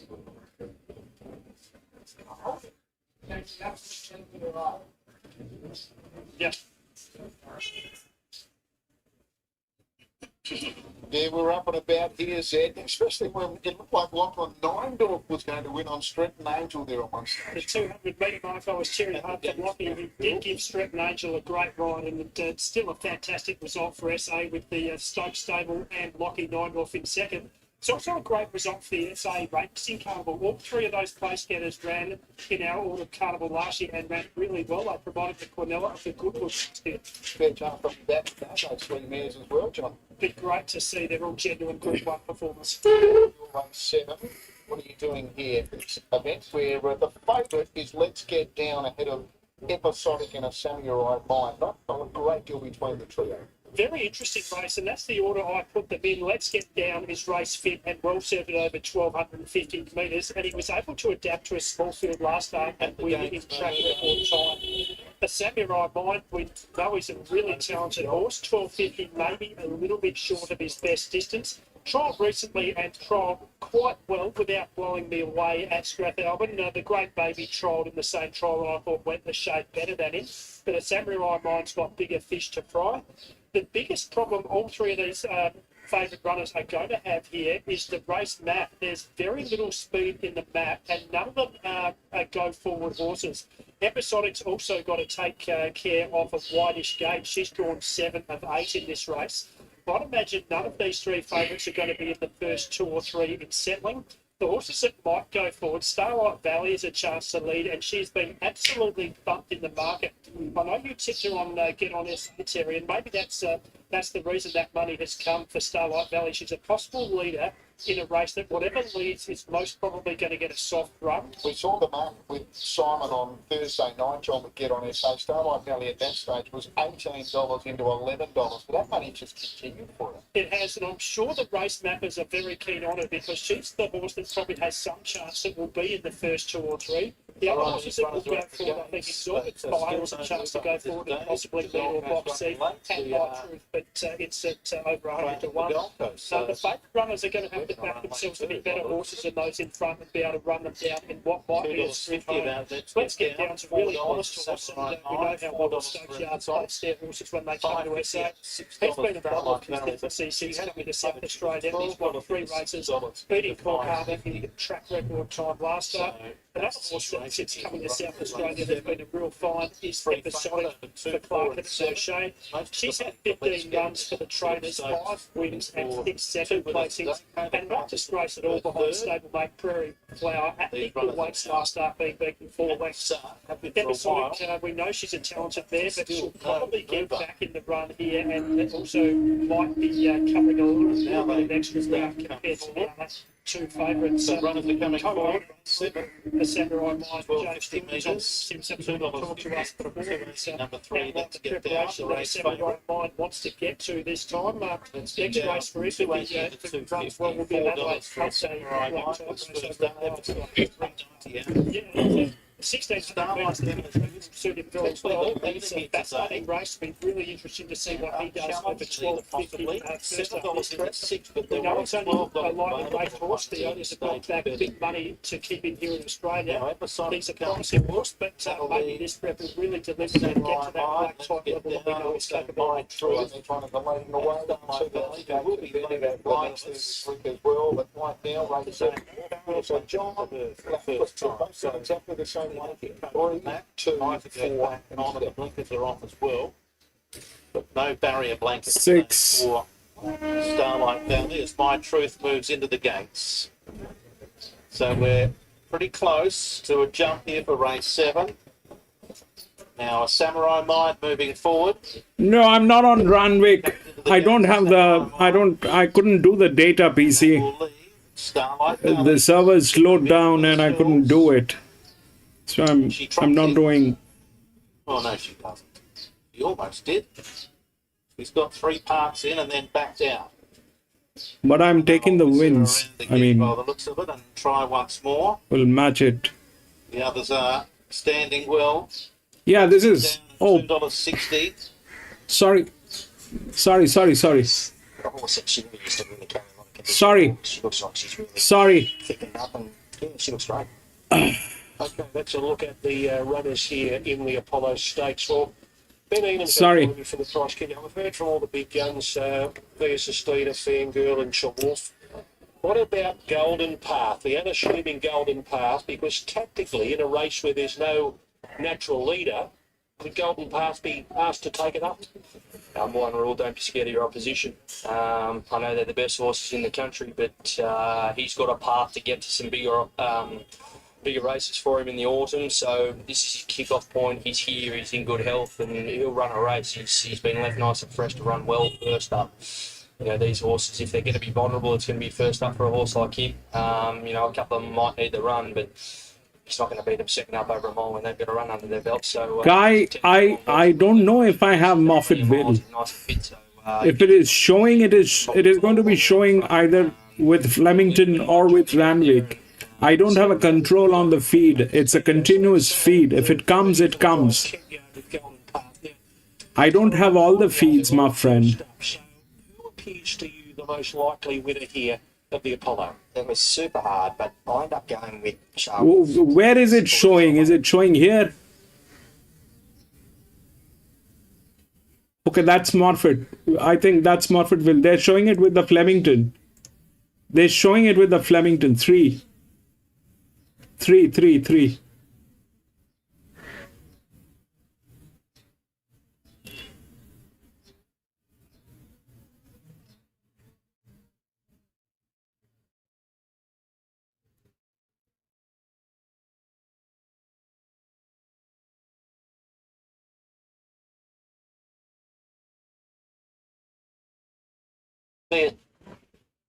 Herself. Look what she did last trip. Way too many tracks playing. She's really adapted to the Australian way. No problem. You're welcome, Kai. Fantastic sectional, even though she probably better over further. I thought the main two, but I'm getting very nervous because the Wolf looked outstanding. I agree with Corey. He is really turned into a man now, and he left a full head of steam at the end of last preparation. And I'm very, very nervous. I'll be getting over the top of him first up here. And I'll throw in Golden Path. That's a positive report saying they're going to be positive with him. I wonder if that forces more speed here with Lindemann and Golden Path both wanting to lead. That could force more speed than we initially thought. 6, 5, 1 and 4. Punters want to be with Ben.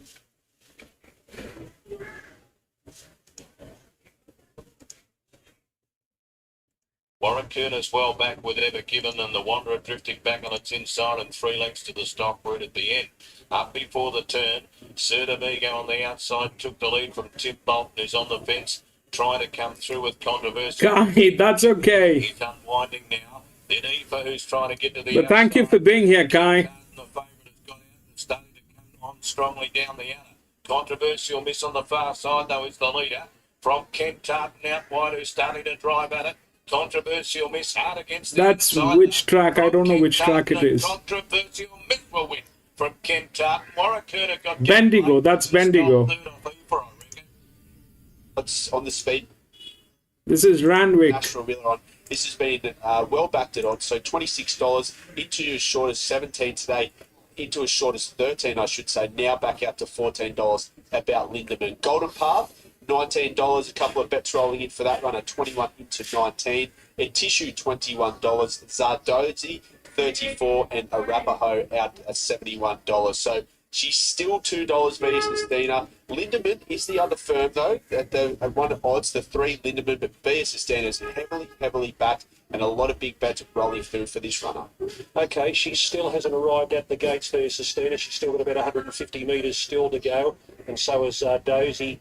No, she's got around. There might be another straggler behind her that's about 100 metres off the gates. So, Shani, just take us through what you're seeing behind the gates. Via Sistina has appeared. She has, and I'll touch on her in a moment because I haven't got a full view of her. She's just standing right next to the gates. We'll touch on Lindemann, who was one of the first ones to arrive, and he's got a springy step here today. Nashua Miller's had, I think, 3 rides on this fella for 2 wins now. I feel like there's a bit of intent with him, so he looks really well coming into this little Dozy. Well, I shouldn't say she's little because she's filled out now from what she used to be, but she has a little bit of residual fitness on her side. She's not looking too bad. She's getting probably one of the hotter ones around the back here.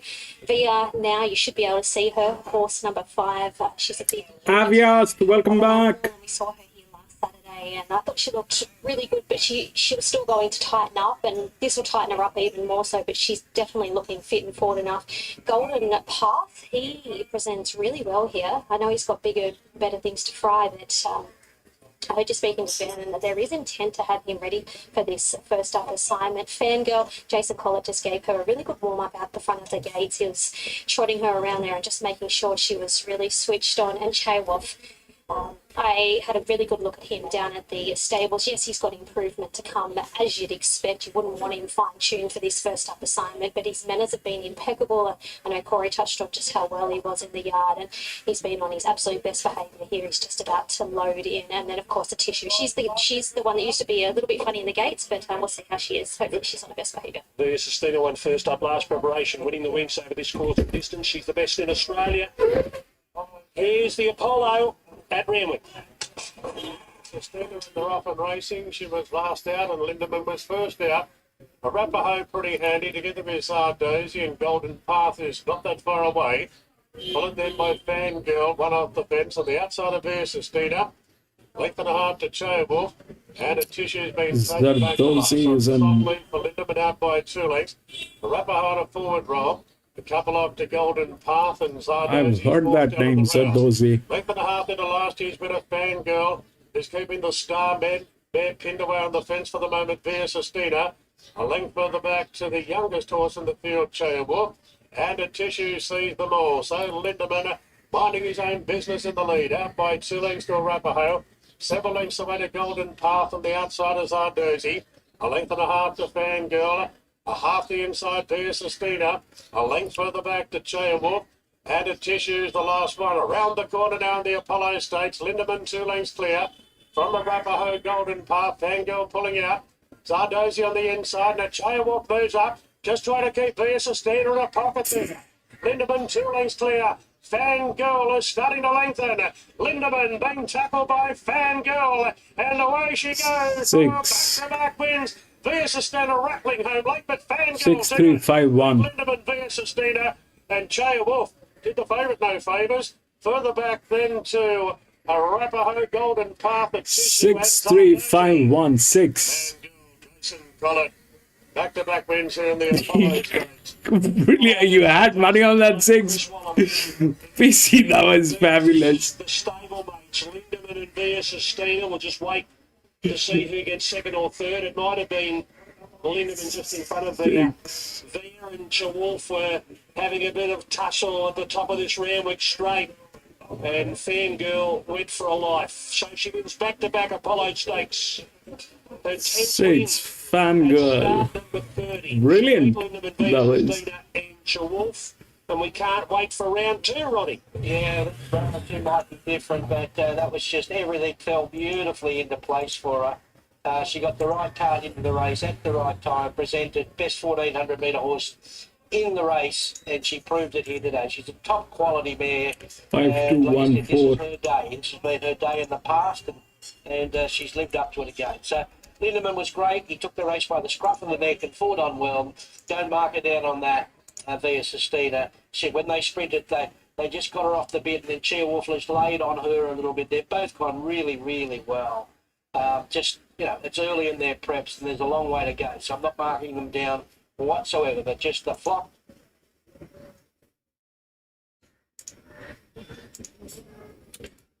So here is what I have, okay? The 5 is the favorite. It's the strongest linear. It's not happening. None of the 1400 meter that linear has got through. Probably the ground, which is not in favor of that style of handicapping today. It did not happen. None of the 1400 meters worked like that. That was 15 here. That did not work. That was 4 here, which did not work.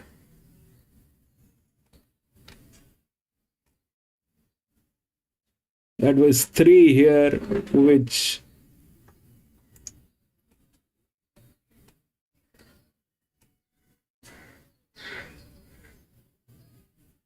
did not work.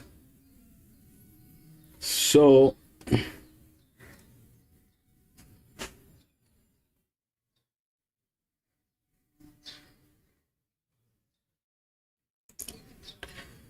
that's 5 here. So 5 is the favorite. That's the linear. Plus it doesn't have the rail support on the 1400 meter. Now that out of all this, that 4 is the lowest in handicapping. Plus it has been tested on this ground like nobody's business. It's got it's been here, it's been to this ground, this distance, it has done a lot. That has the lowest here. It's in one of the best hands as well. 3 is the outer drift. 3 is the largest linear. But they're coming with that kind of a problem. 1 is with the largest outer drift. So they're all tailing each other. Now we'll take a look at the horses at the paddock. I kind of have a feeling about this 4. I like the 4. I definitely like the 3, but that's what they are.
A straight swap with the Vanity that now finds itself in the Melbourne Cup Carnival. The Desirable Stakes now the offering for the Philly. Diamond!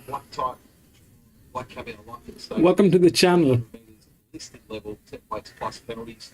Worth noting that 8 of the last 12 Vanity winners at this time were first up. Last running of the Desirable on Melbourne Cup Day 2023 was a good one. Roll on high. Between Rolling Star and Kamachi, who were then first and second in 1,000. Horse 1 here is the 1,000 guineas winner. Another profit. She returned in the Manfred. And she's come back really well with preparation too. She ran up to a very impressive jump out with an encouraging first up run against the boys, where she had to duck back to the inside and had a narrow run. Should be fitted for that run. Suited rising in distance. She maps for a nice run in a race that lacks speed. My only reservation is the worst side of a soft track. I just don't know if she's as good in these conditions. The team have presented a filly really good healthy order. I do feel like she's taken nice natural improvement from that run in the Manfred first up. She was just a touch tense when she first walked into the yard, and now that we've got the 2 handles on her, she's stretching out much better. Captured by Love, the New Zealand 1,000 guineas winner on a soft track back in mid-November. Was a couple of months between runs when testing the Group 1 railway on Baraka Million time. Yeah, so she's suited, dropping in fast and rising in distance. Should suit better second up. Maps for a soft run. Gets placed on. Nice and suited by the conditions. Lots to like. Yeah, lots to like looking at her as well. My first time assessing her. She was a little bit quirky when she first walked in. She wasn't overly loving her crossover and tongue-tie. She's a little bit reluctant to walk forward. But the longer that she's been in here, 635. Type-wise, love her. And fitness-wise, I think she's 6 is not there. She Turnbull Day in the middle of a very good PC, where is 6? 6 has been scratched. But I was impressed by the way that she dashed up. She might have a little bit of speed in her legs here with only one trial. I really like this filly. She's an absolutely wicked mover. She's got such a good long action. Condition-wise, I think that she's got a little bit of natural improvement to come. I don't feel like the team have got her completely screwed. Okay. I'm so sorry. Sneaky Sunrise did a terrific job between April and July last year, progressing from a runner-up effort for Ballarat Maiden to then placing in the Tara Rossi behind stablemate Jenny's Meadow. She did have a jump out in September then, but we didn't get to see her in the spring. And the two recent Flemington jump outs in a nice Cranbourne trial, it suggests some intent here first up, and looks like she might have some fitness. I'm interested in Amy's thoughts. Previous tracking distance winner against the boys, and if she's forward enough, she's a big chance, Amy. She looks pretty forward.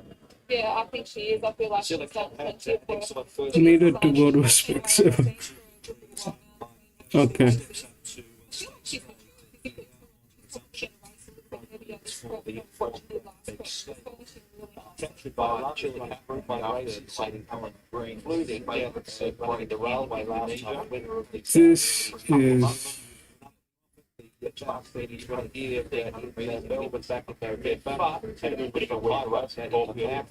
is secondary soft racing trial.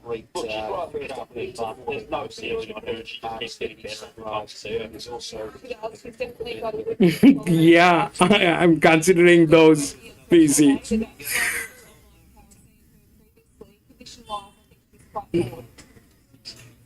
Scratching 7 Huskies back in Victoria for the first time since a couple of winter 2-year-old runners.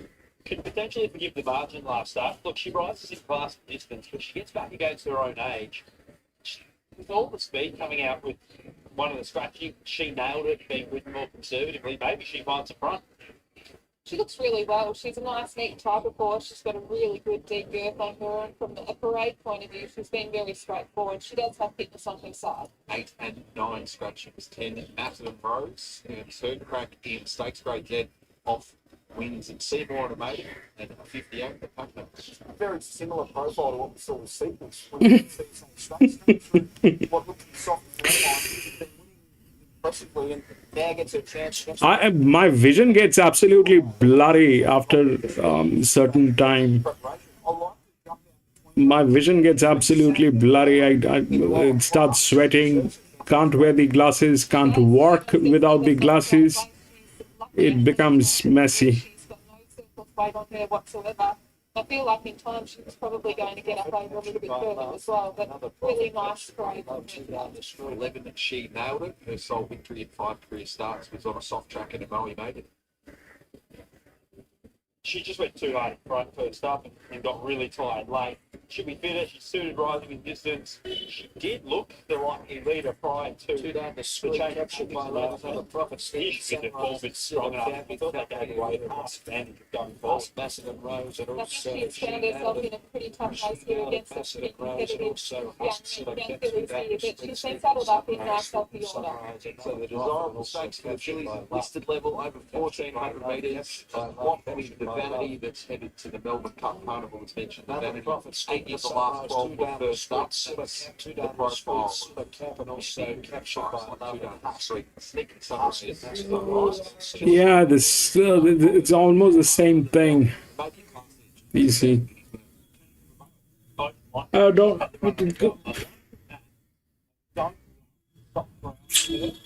The 3 is a strong one, but they're kind of a very, very mulish team. With her race fit back on the road, might be the fittest horse in the race. Captured by love might be the one suited by the deteriorating ground. As to potentially Sneaky Sunrise. It's a very open contest. I love the way another top is going. Just not sure about the ground. Macedon Rose could be the one over the odds with fitness on her side.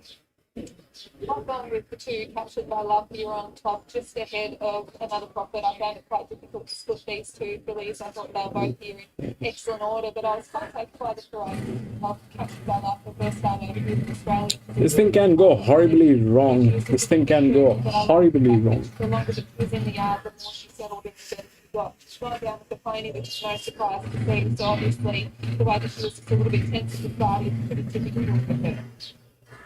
Successful day already from the park.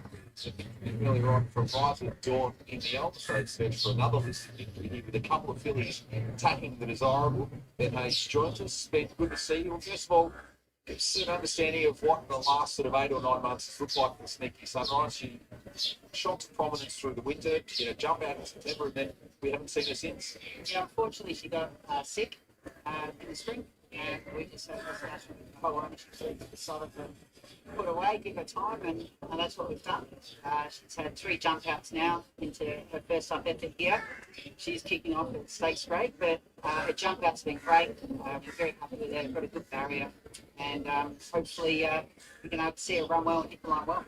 You had a real handle on her through that first race preparation. What are his plans with her at the start of the campaign?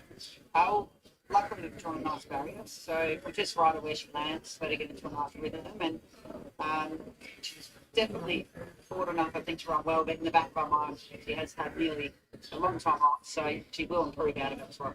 Macedon Rose brings the race fitness through victories at Seymour and Pakenham. How did the team mull over throwing her into stakes grade rather than perhaps another benchmark competence for a third start? Well, she's done everything right, and all her wins stand. Nope. I'm going to be out.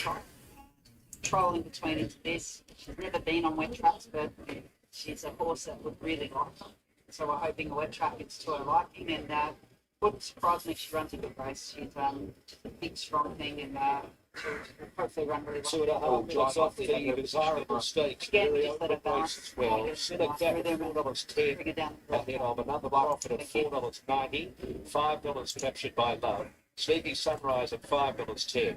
2 down the street at $7.40, and Macedon Rose at $8.70. They're at the stalls. Captured by Love, 2 down the street, another profit, Macedon Rose, Silver Cap, Husk, and also Sneaky Sunrise.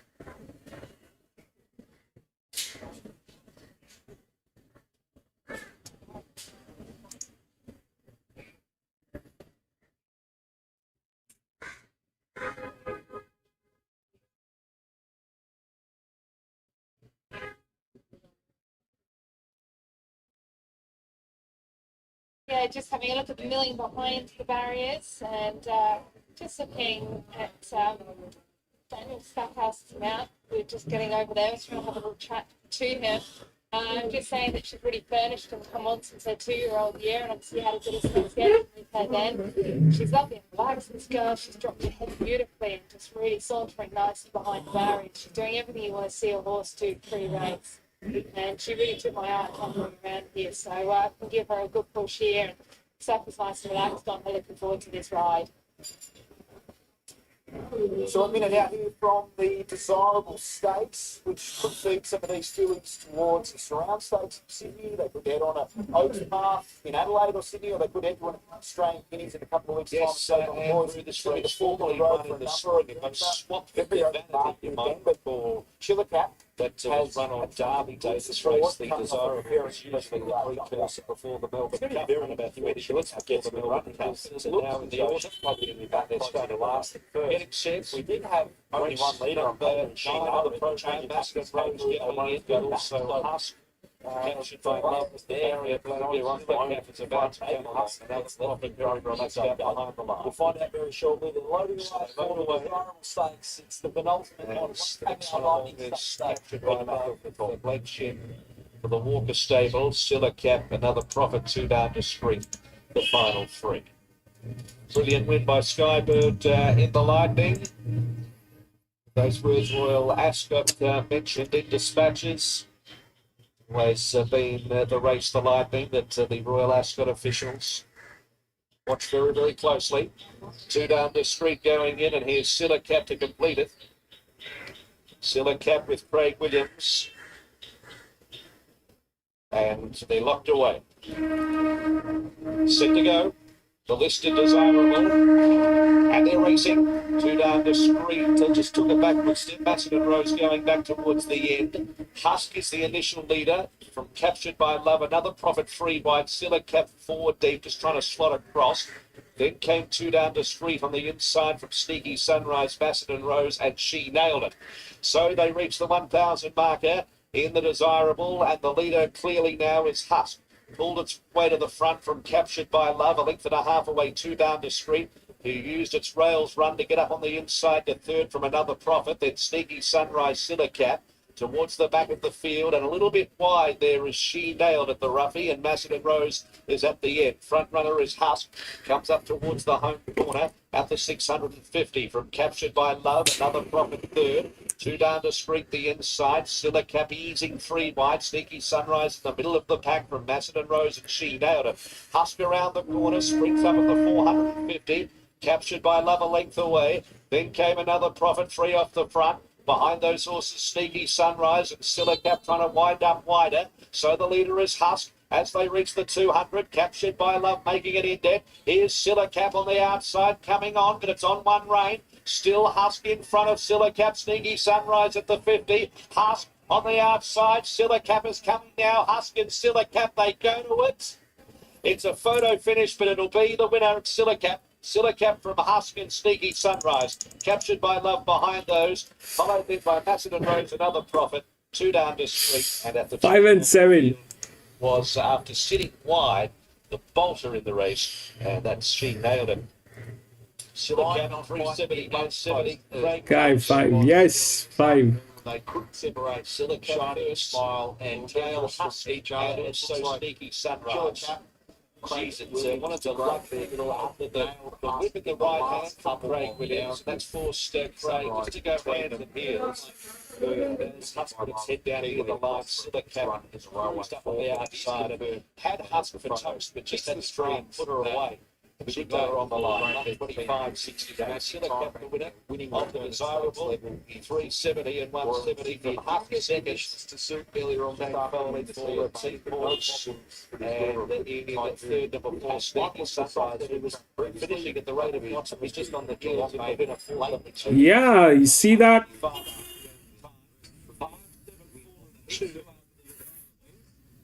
That is an elephant running. That is an elephant running.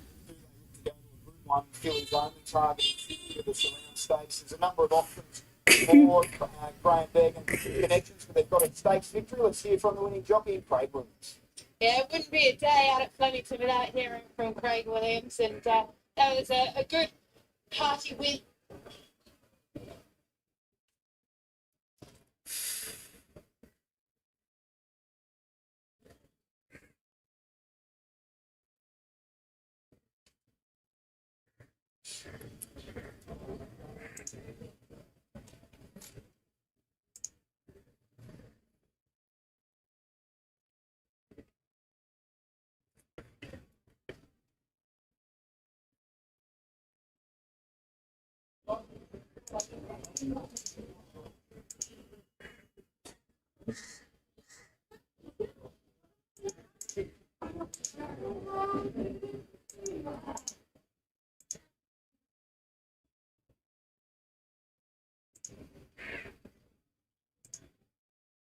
Turning the table. Well, certainly plenty that can. That's what makes races great. I guess the only thing is with Coco, he's quite a burly horse, and perhaps he's just taken a few runs to come to hand. He's come back a fraction bigger this preparation, and that's the best he's bred. You can see him there on screen. He looks a picture. So perhaps he's just taken a few runs to come to hand. Tell you what, it's going to start favourite, I think, here. It's 240. Zoe Shark's now 230. You wouldn't have thought that 5 minutes ago, would you? But such as the support, one of the better back runners got an update with Nick, and it's been further support here for Curl.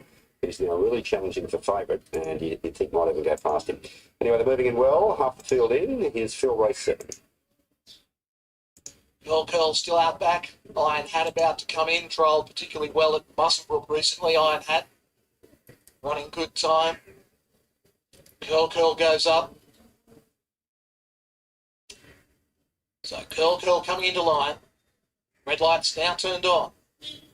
900 metres away, and Zoe Shark in the centre was clearly the best to begin and has an uncontested lead in the early part over Miss Violet, Iron Hat, Curl, Super Freds, and Akaka Falls goes back to the tail, but about 5 lengths off this leader, who was Zoe Shark, as they head towards the 600. Iron Hat comes out of the ruck, goes up to a clear second, a length and a half Miss Violet the inside, then Curl working to the outer from Super Freds, and Akaka Falls will be the widest runner in the straight. Zoe Shark. Akaka Falls threatened there just for a moment there. He thought not to be coming home a little bit too fast, but Zoe Shark had a bit of the tank. There's one nice thing. Curl really never looked at winning hard, did not. No, I thought she was great today, Zoe Shark. She deserved that. She's been the runner-up for past 3, aided by a nice ride from Shay Wilkes. She was able to rate her nicely in front, let her build through her gears, and she's pulled away for her 4th career win. Akaka Falls much better today with the blinkers going back on. Just think he's looking for a little bit further now. Curl, like you said, he was never really a winning chance, but has battled on okay, and Super Freds has run a race of odds. He'd like to have a stable full of Zoe Sharks. That's 14 prize checks now from just 22 starts, 4 wins. And they're back in the winners list today by Palantino out of Perilli Sol. And out and out Speed Machine. Shay Wilkes jumping first and leading them all the way for Paul Perry 8-1. And 12 gets the 4th placing there. 4th, Curl 8, 4 and 12. Race time of 51.64. And the steps for the next couple of days, 32 and 69. Zoe Shark, 5 wins. Race 7 at Newcastle with 1 to come.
Well, Disney. He's not big in stature, but what he lacks in size, he makes up for it with heart. He's just an absolute trier. He's one of those horses who settles right back at the pack, but he's got an electric turn of foot. I don't think he's very affectionate. I don't think he likes me very much, to be fair. But I will say he's back at Randwick where he runs super. Prior to last start when he went to Rose Hill, he was unbeaten here at Randwick. He just has to tick that 1,300 metre box. He's got a big weight. He is up in the weights, but that is offset with Anna Roper's 3 kilo claim. We saw Anna ride a winner earlier on in the day. I know how she wants to ride him. She wants to ride him cold, and hopefully we can see that electric turn of foot late. We're down to race 9, Macquarie Street Social Handicap over 1,300 at benchmark 88. And this mounting out brought to you by Harvey Norman for all you need in furniture, bedding, electrical and technology. Here is number 1, Disneck, Anna Roper and Björn Baker. Well, it was no doubt he's absolutely flying at the moment, but he's paying the price for performance now. He goes from the 53 last time to the, well, he gets 3 off, so he's 58 today, but he'd be very happy that the this track's dried out to a good 4, and we know that lethal finish that he's got. Yeah, standard parade for him again today, Ronnie. He's always super casual and relaxed as he parades. Looks well, deep into the preparation, but still looks terrific. All right, here's one you like, Ronnie. Lavish Empire with Josh Parr on for Peter Snowden. Yeah, I expect him when he was 25, so I think that's the right price him now. He's had a month freshen. Look, I think he is a better horse than what that record says. Second up here with that freshen, made good ground in a good race first up, and with any clear running from the top of the straight home, I think you're going to see a very good finish from him. Yeah, I obviously didn't see him up the Gold Coast, but I haven't seen him for a while actually, but he's always been a nice horse, nice muscle structure on him. Doesn't carry any extra condition, he's quite a lean sort of type around the girth area, but looks well.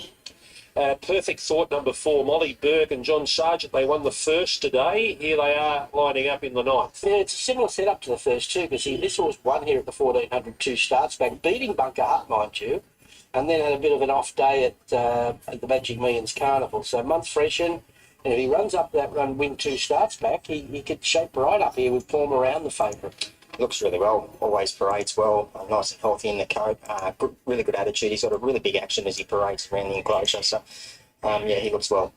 Next is Rise of the Masses, number 5, Tim Clark riding for Gay and Adrian. 71 days, he's won 2 trials. He dead set did not come up in 1 run last prep. They put him straight out.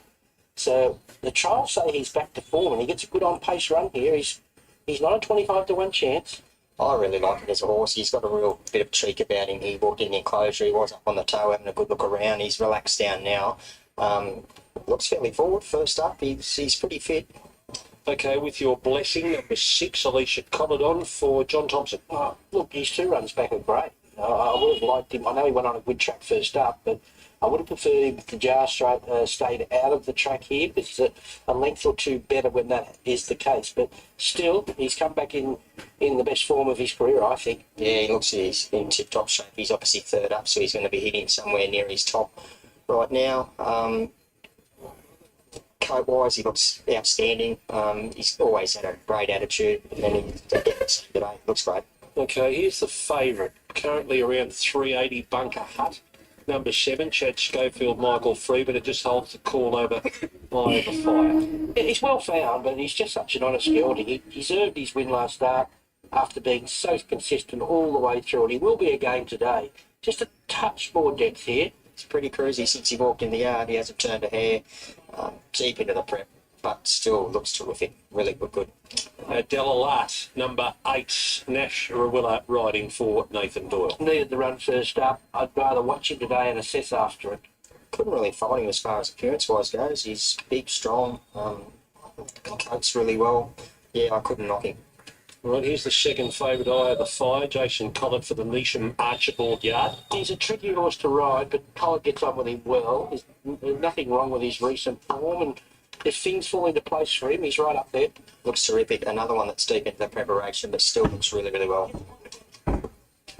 Okay, next is Yishka, number 11, Michael Friedman and Regan Douglas. A little bit of guts to his form. He's doing a good job winning 2 of 3 this prep. His only defeat was when he drew right wide and had to be ridden in front, which didn't suit. So with a sit here today, I would treat him on his best form, his best winning form. Yeah, I thought his win was great here last time out there at Randwick. Strong, I thought his best part of his race was through the line. Looks great, paraded great, just come to life as Reggie Bayless just went to get up on board. So yeah, it's a big tick for mine.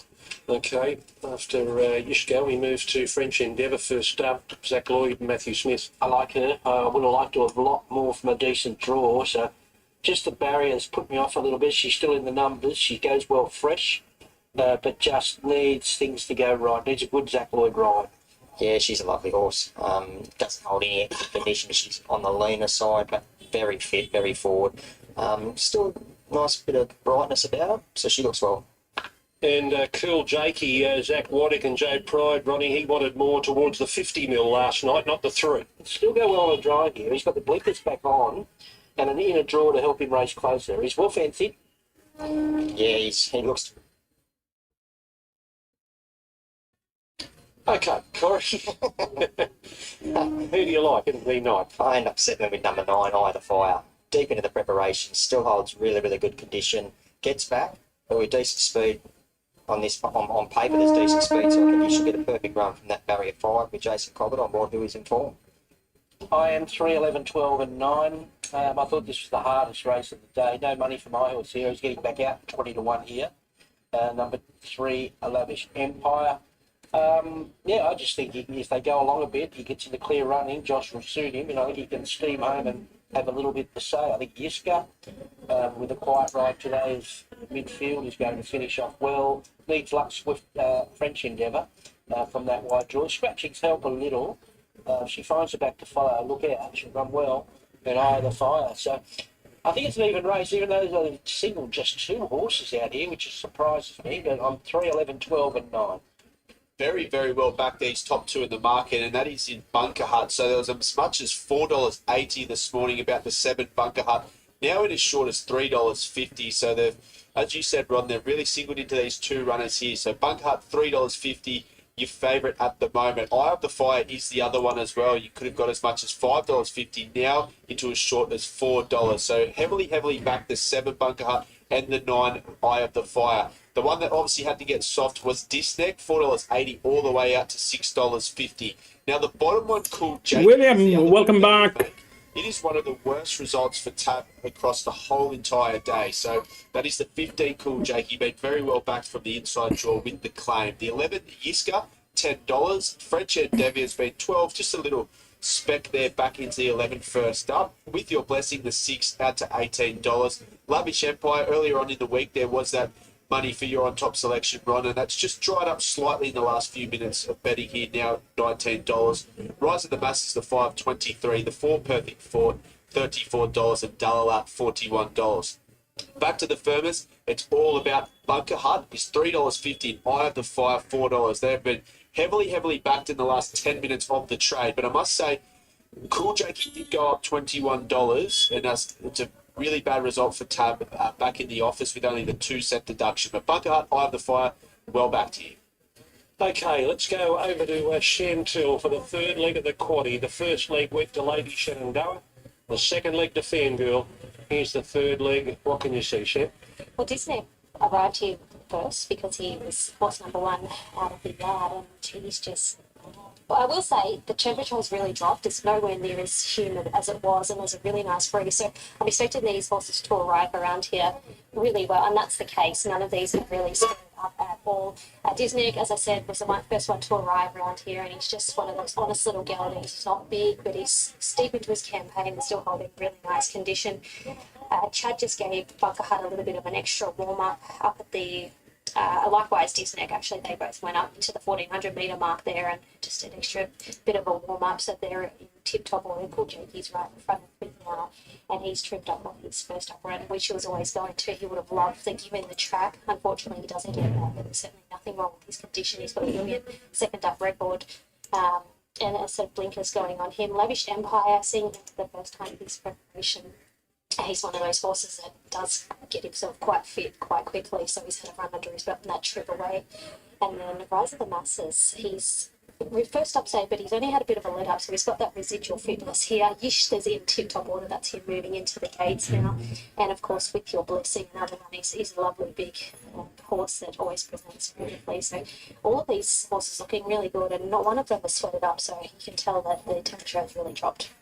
Okay, here's Bunker Hut coming up with Perfect Thought. French Endeavour will be next, and there's only a couple out, so let's go up to Darren Flindell for race 9. Bunker Hut is the $3.50 favourite, looking for back-to-back wins. French Empire moves in. Fangirl, a great performance, winning her second Apollo Stakes the previous. Ready now for race 9. They're set. Bunker Hut favourite. Gates are back now, and they're off and racing.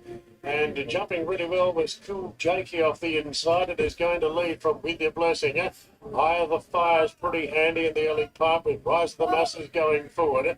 The favourite Bunker Hut settles 5th as this field really starts to string out somewhat. A gap of 3 to Lavish Empire on the outside. A Yiska Perfect Thought deep out. Then French Endeavour from Disneck and Dalalat's 3 lengths away. Taking it easy in the early part of the race. Cool Jakey in front by a half length now to Be Your Blessing. Rise of the Masses to a clear third, followed by Eye of the Fire. Half the outside, then the Bunker Hut. Then came Yiska Lavish Empire, Perfect Thought, Disnet, French Endeavour. 2 lengths last of all is Dalala. Coming around the corner now, it's Cool Jakey in front for Zakwatic narrowly. From With Your Blessing and Rise of the Masses peeling. Right behind them, then is Bunker Hut, Lavish Empire running on from Perfect Thought. Racing to the lead now, With Your Blessing, out by 2. Eye of the Fire goes up the inside of Rise of the Masses, Bunker Hut. Then came Lavish Empire wide out. But a good leader here. Inside the distance is With Your Blessing. It's nicely clear. Bunker Hut goes to second. With Your Blessing, too good for Bunker Hut. Eye of the Fire third, followed by French Endeavour. Then came Yiska. Further back to Perfect Thought, Rise of the Masses, Disneck. Further back to Dalalat, Lavish Empire, and Phil Jakey, the leader, finished clear last. It's bolted in With Your Blessing, number 6, beaten Bunker Hut, Eye of the Fire. Alicia Collett and John Thompson combined, beating Bunker Hut, Chad Schofield and Michael Friedman, and Eye of the Fire.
Yeah, probably. The jockeys are a problem during these races.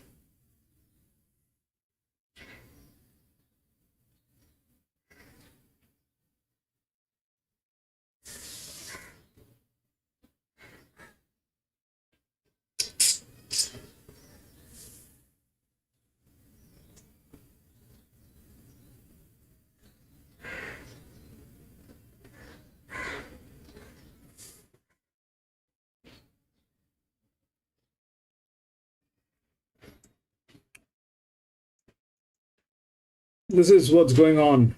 So that 9 is there. If we look at the support, the 9 is there, the 14 comes up next, right?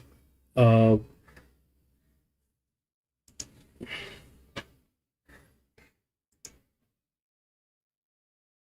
14 comes up next.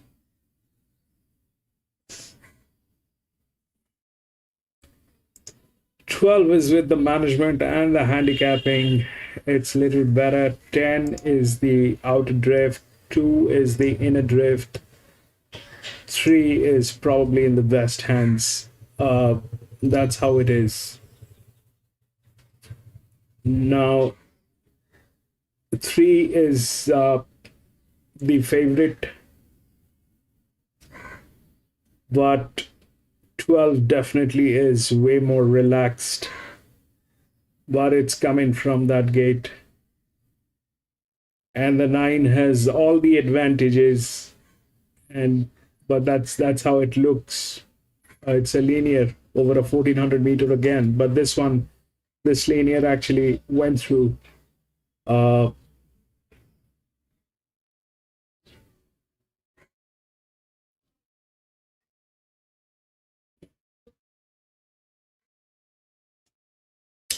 So that advantage worked.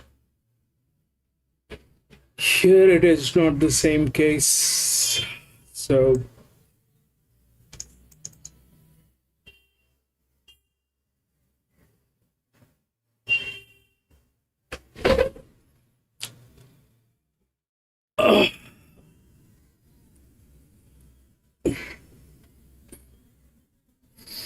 What race is next, mate? It's going to be the last race at Flemington, race number 10. Thank you for joining in, Viral.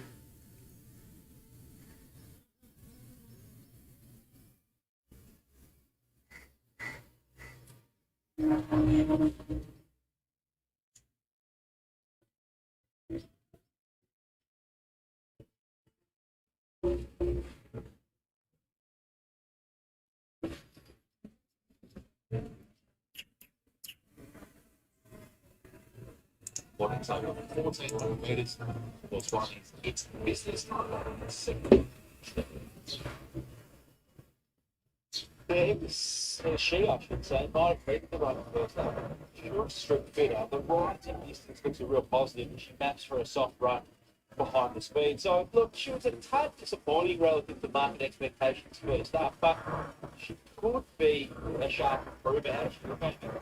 She's very athletic, and I think she's quite forward in position. I feel like she's tightened up from that first up run. She's got a great action. This girl, she moves very well. She is a La Ferrari, who is 3 lengths off Is It Me last night. Yeah, so he was close to a fast speed tired last time, but he ran really well at Geelong 2 starts ago. I think he can roll forward here. He's a previous track of distance winner. He's one that certainly could make the market improvement last time out with that. Really nice, relaxed, straightforward from this fellow who just drops his head and wanders round and seems to be really nicely. He's at peak fitness. 3 Is It Me has a fantastic record at Flemington. The only missing link was a victory that came last start under the urgent ability. He was dominant last start winner. Look, he got the run that he loves. He needs galloping room. He doesn't want to have any horses to his outside. If he can get that sort of a run going today, then he's got to be one of the leading chances, if not the horse to beat. Making him sound a little bit like Goldilocks there, but I think he's pretty honest. 19 starts, 5 wins, and 8 placings. He's an absolute rip of the connection. I think he's been really well maintained. I like that nice little bounce he's just having there. He's pretty. Thank you for being here, Viral. Friday from Mexico. Lakeside on the 1st of Feb, there was a 9 win Flemington, yes. Yeah, he looked really unlucky not to finish a lot closer there last start. He was just hitting top gear and then ran out of room late. He was doing his best work through the line first up too, and the run that I also thought was a lot better than it looks on paper. I'm not surprised he spent $41 into 16 sort of at a big price. He should be fitter, and I think he can run a sharply improved race. How's he look at? Yeah, I definitely think he is fitter today. I just feel like he's taken a few runs of preparation to get to that point, but he has taken nice steady improvement with each run, and I feel like he's there now. 6 Gregor Lemo back at the races for the first time since the late June last year. Yeah, we're shooting up a couple of jump outs. He is 1 from 6 first up, and hasn't won in more than 2 years, so I'd like to see him first up. Really healthy return with natural improvements from his style. I assess him. His coat's lovely and shiny, but I feel like it's probably a run or 2 away from being an absolute peak fitness. Also first up is the 7 Euphoric. He started his last racing campaign this track and distance on Australian Cup Day last year, went 5th, beaten 1 and a bit lengths behind in our bottom half. 1400 is the perfect distance for him to kick off his preparation, and he's traditionally been very good fresh. That was his only defeat first up. He's 3 from 4. He'll get back and pick line strongly. Craig Williams has got a great association with the stable. He's getting on this horse for the first time. I didn't mind the way that he jumped out. Watched him surge in the stable. It's a really, really nice break with this horse. I think he presents in beautiful order all round. It's moving well. His coat's lovely and rich, very healthy, and I think he's done plenty of work for this distance range, so I'll be watching him to figure and finish. I think El Rocco is scratching in the last in Sydney. So you don't cover Eagle Farm. Viral, I do 1 race in a day, 1 race card. Whatever is available to the pools here. Whatever is available, I just do 1 race. We do cover Eagle Farm when that's available, but today we have Flemington and Randwick, so we're doing Flemington. Now realise that it's sort of his physique is right around barrel. In saying that he does feel tight today, his first start. I think that's what I First up, it's like 40 for Sunshine. In Sunshine, might sound number 9, Australia, they set the other fantastic play. One thing I sit a little bit close to barrier 1. Yeah, he really appreciated driving the last win that week, the race last start. He can go Oh. forward or potentially take races behind Right, I am sticking with here from the yard. He's a big, strong horse, and he's taken. That's really nice Eagle Farm, probably. first up into last start and then into today. You see they're all a little bit warm. It's very humid here, so that's nothing to worry about. But just thought he looked really nice and strong and super fit. Third up should be peaking today. Tenzing for me. So we haven't had a change in the track rating. No. $6. All day. We haven't had any. No, because the sun really hasn't been out. It's been overcast all day, hasn't it? It's just been humid, very humid today. And the times are certainly reflecting, and track will definitely getting around, yeah. Alrighty, they are loading up. Let's get upstairs to David Fowler for this time race number 8. Exclusion of any other runner in the race, so much so that Naval Seal is the only other runner in single figures. For the last few coming in. In fact, Kipling's Journey, Jetty and Cunnamulla Fella will be the last 3 to move up. Second leg of the quaddie, first leg taken out by Irish Songs, the old-timer. He scored another city win today. Jimmy Orman riding for Louise White. It's been a wonderful money spinner for Louise over several seasons now. And Jetty comes up. Cunnamulla Fella goes in. The line is now complete. Red line on. All set. Racing Eagle Farm. Drifting back soon after the start, Naval Seal, Rising Pacific. Apart from that, there was a mad rush out early, but Jenny breaking out of the line first goes to the lead. From Hollywood North, and third away was Kipling's Journey. Followed then by Liberty Steps, just behind them Tenzing. He lands in a handy 5th soon after the start. Then Galifianakis, drifting back Wapiti, A Deal of Humour. Then rising to home narrowly from Kipling's Journey, Wapiti, Hollywood North, then Liberty Steps, followed by Naval Seal. Now Tenzing in with the outside, wider Rising Pacific, and Cunnamulla Fella is the deepest, and the big guns for Larger are putting in cheapest runs, but Tenzing's ahead of Cunnamulla Fella. Down below the 200 metres, Tenzing swept up to Jenny and Liberty Steps, wider Cunnamulla Fella, then Rising Pacific. Tenzing's gone for home, and he is home. Tenzing beat Cunnamulla Fella. Fella's got a drive 1-2. Rising Pacific third, Jenny fourth, then Liberty.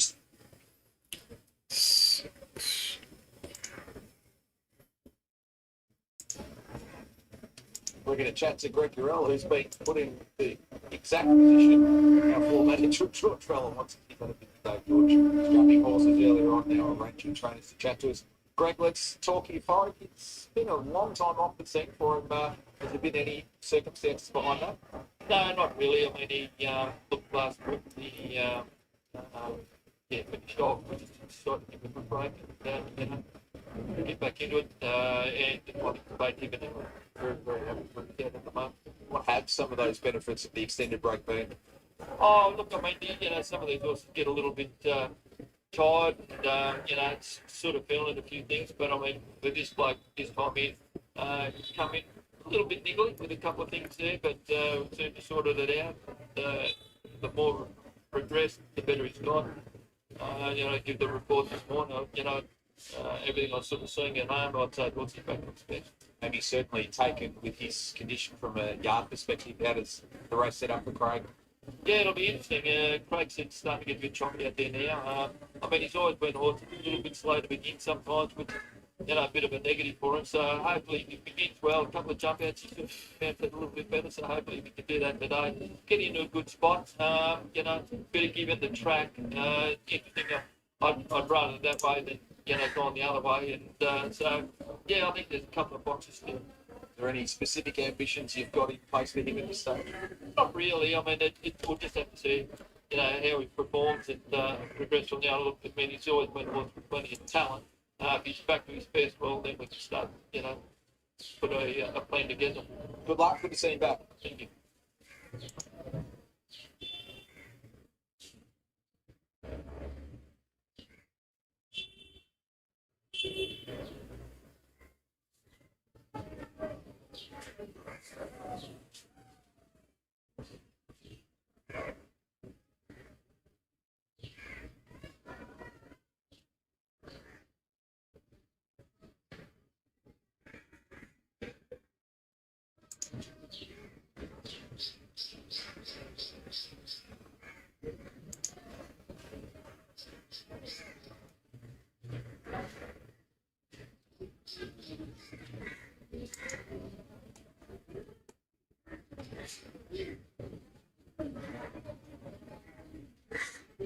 So a minute or so from the 2.5 minutes from the final event of the afternoon. We've got the wrap returning from 9 a.m. tomorrow morning.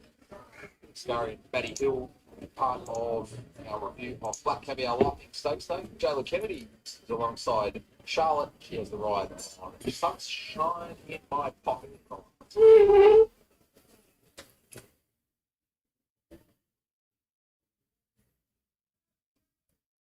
Sorry, Marty, I can't hear a thing. So it's A couple of audio issues behind the gates. We may get back to Charlotte with Jayla, who's got a key chance. Boys, how's this one going to play out? I'm hoping it's Is It Me that gets the cash. It's been well supported. I had something on this. He just loves Flemington. Races extremely well at this track. 1400 is a sweet spot.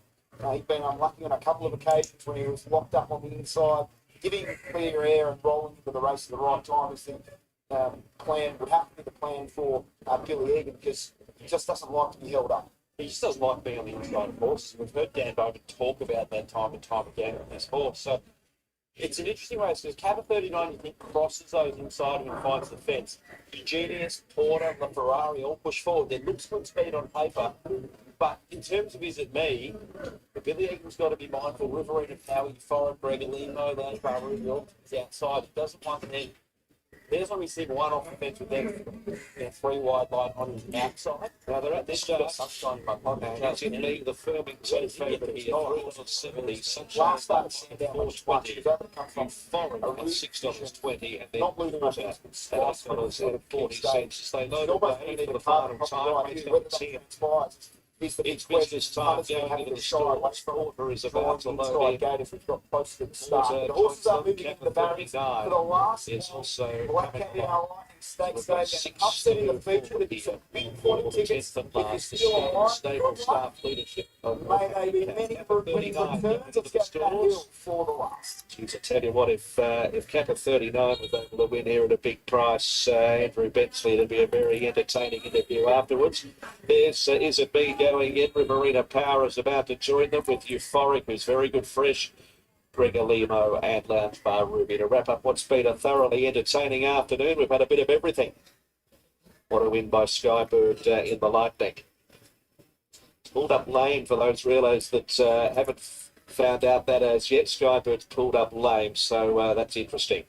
Field just about ready for the last. Good luck if you're still alive in quaddies. The field's set. They're ready to go. Gates scratch back and racing. Lounge Bar Ruby 12, no speed. Euphoric beginning well. Porter straight to the front, followed by Eugenius Kappa 39, Le Ferrari. They were followed by Is It Me and Sunshine in My Pocket from Its Business Time.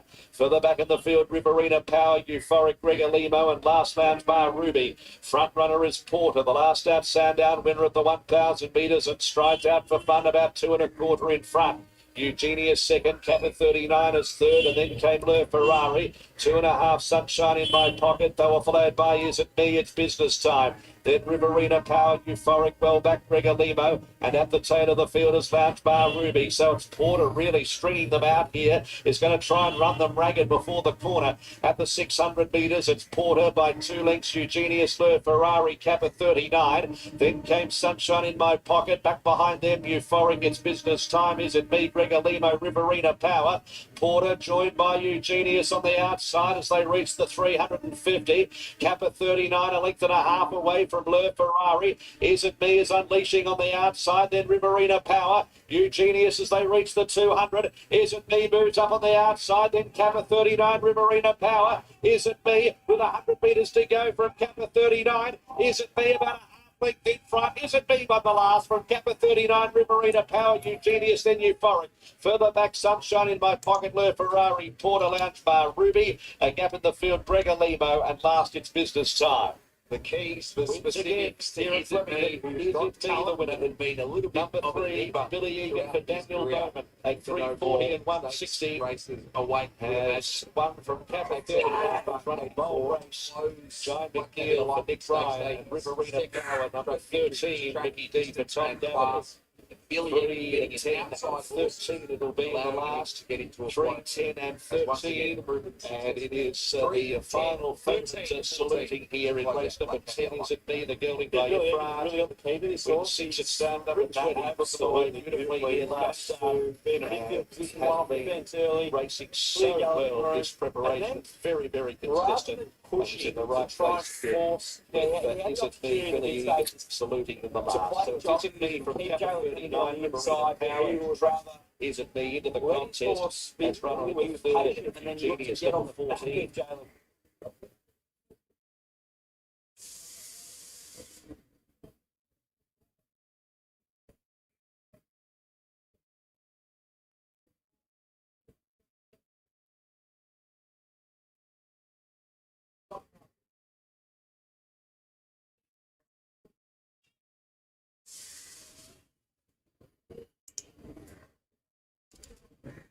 Three, 10, 13.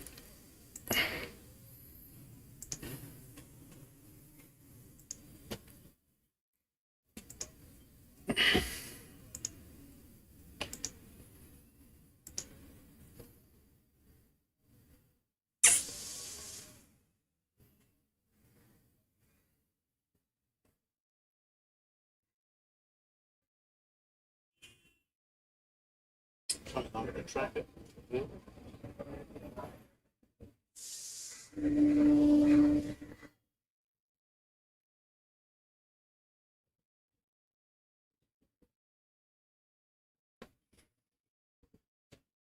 Right, that is it.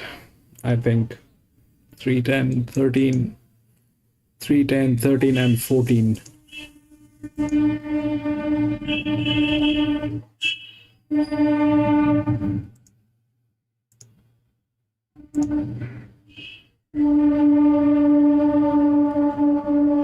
Final runs today. Russell there just coming onto the track. And Regal Might 260 has drifted, but still favourite now. $3 on tap. Bix Tiny Treasure 370 into 330 is a firmer, along with Runaway Statement 440, $4 back to 420. They're the top three. Angelica Bill 13 to 11, $14 for Texas Windstorm, and then we're out to 20s or greater for the others. All right, ladies and gentlemen, that is it. That is it for today. We had 10 races here at Flemington. That was the last one. But I'm going to be racing tomorrow again in one of the tracks. So if you have a little time, please come and join me. We will race together and do a little chit chat and try to have some fun here. And thank you so much for being there. Sandy, thank you for joining in. Raj, thank you for joining in. John, bro, thank you so much for being there. Gabriel, man, thank you so much for being there. Novato, thank you so much for being there. Viral, thank you for joining in. PC, thank you, bro, for being there. Abby, thank you so much for being there. Lewis, thank you so much. William, thank you so much. Lewis, thank you so much for being there, bro. Guy, thank you so much for joining in. Rickson, thank you so much for joining in. Diamond, thank you so much for joining in. I think that's it. Avias, thank you so much. Ottoman, thank you so much. Watching them train, thank you so much for being here. Manikesh, thank you so much. I think that is it.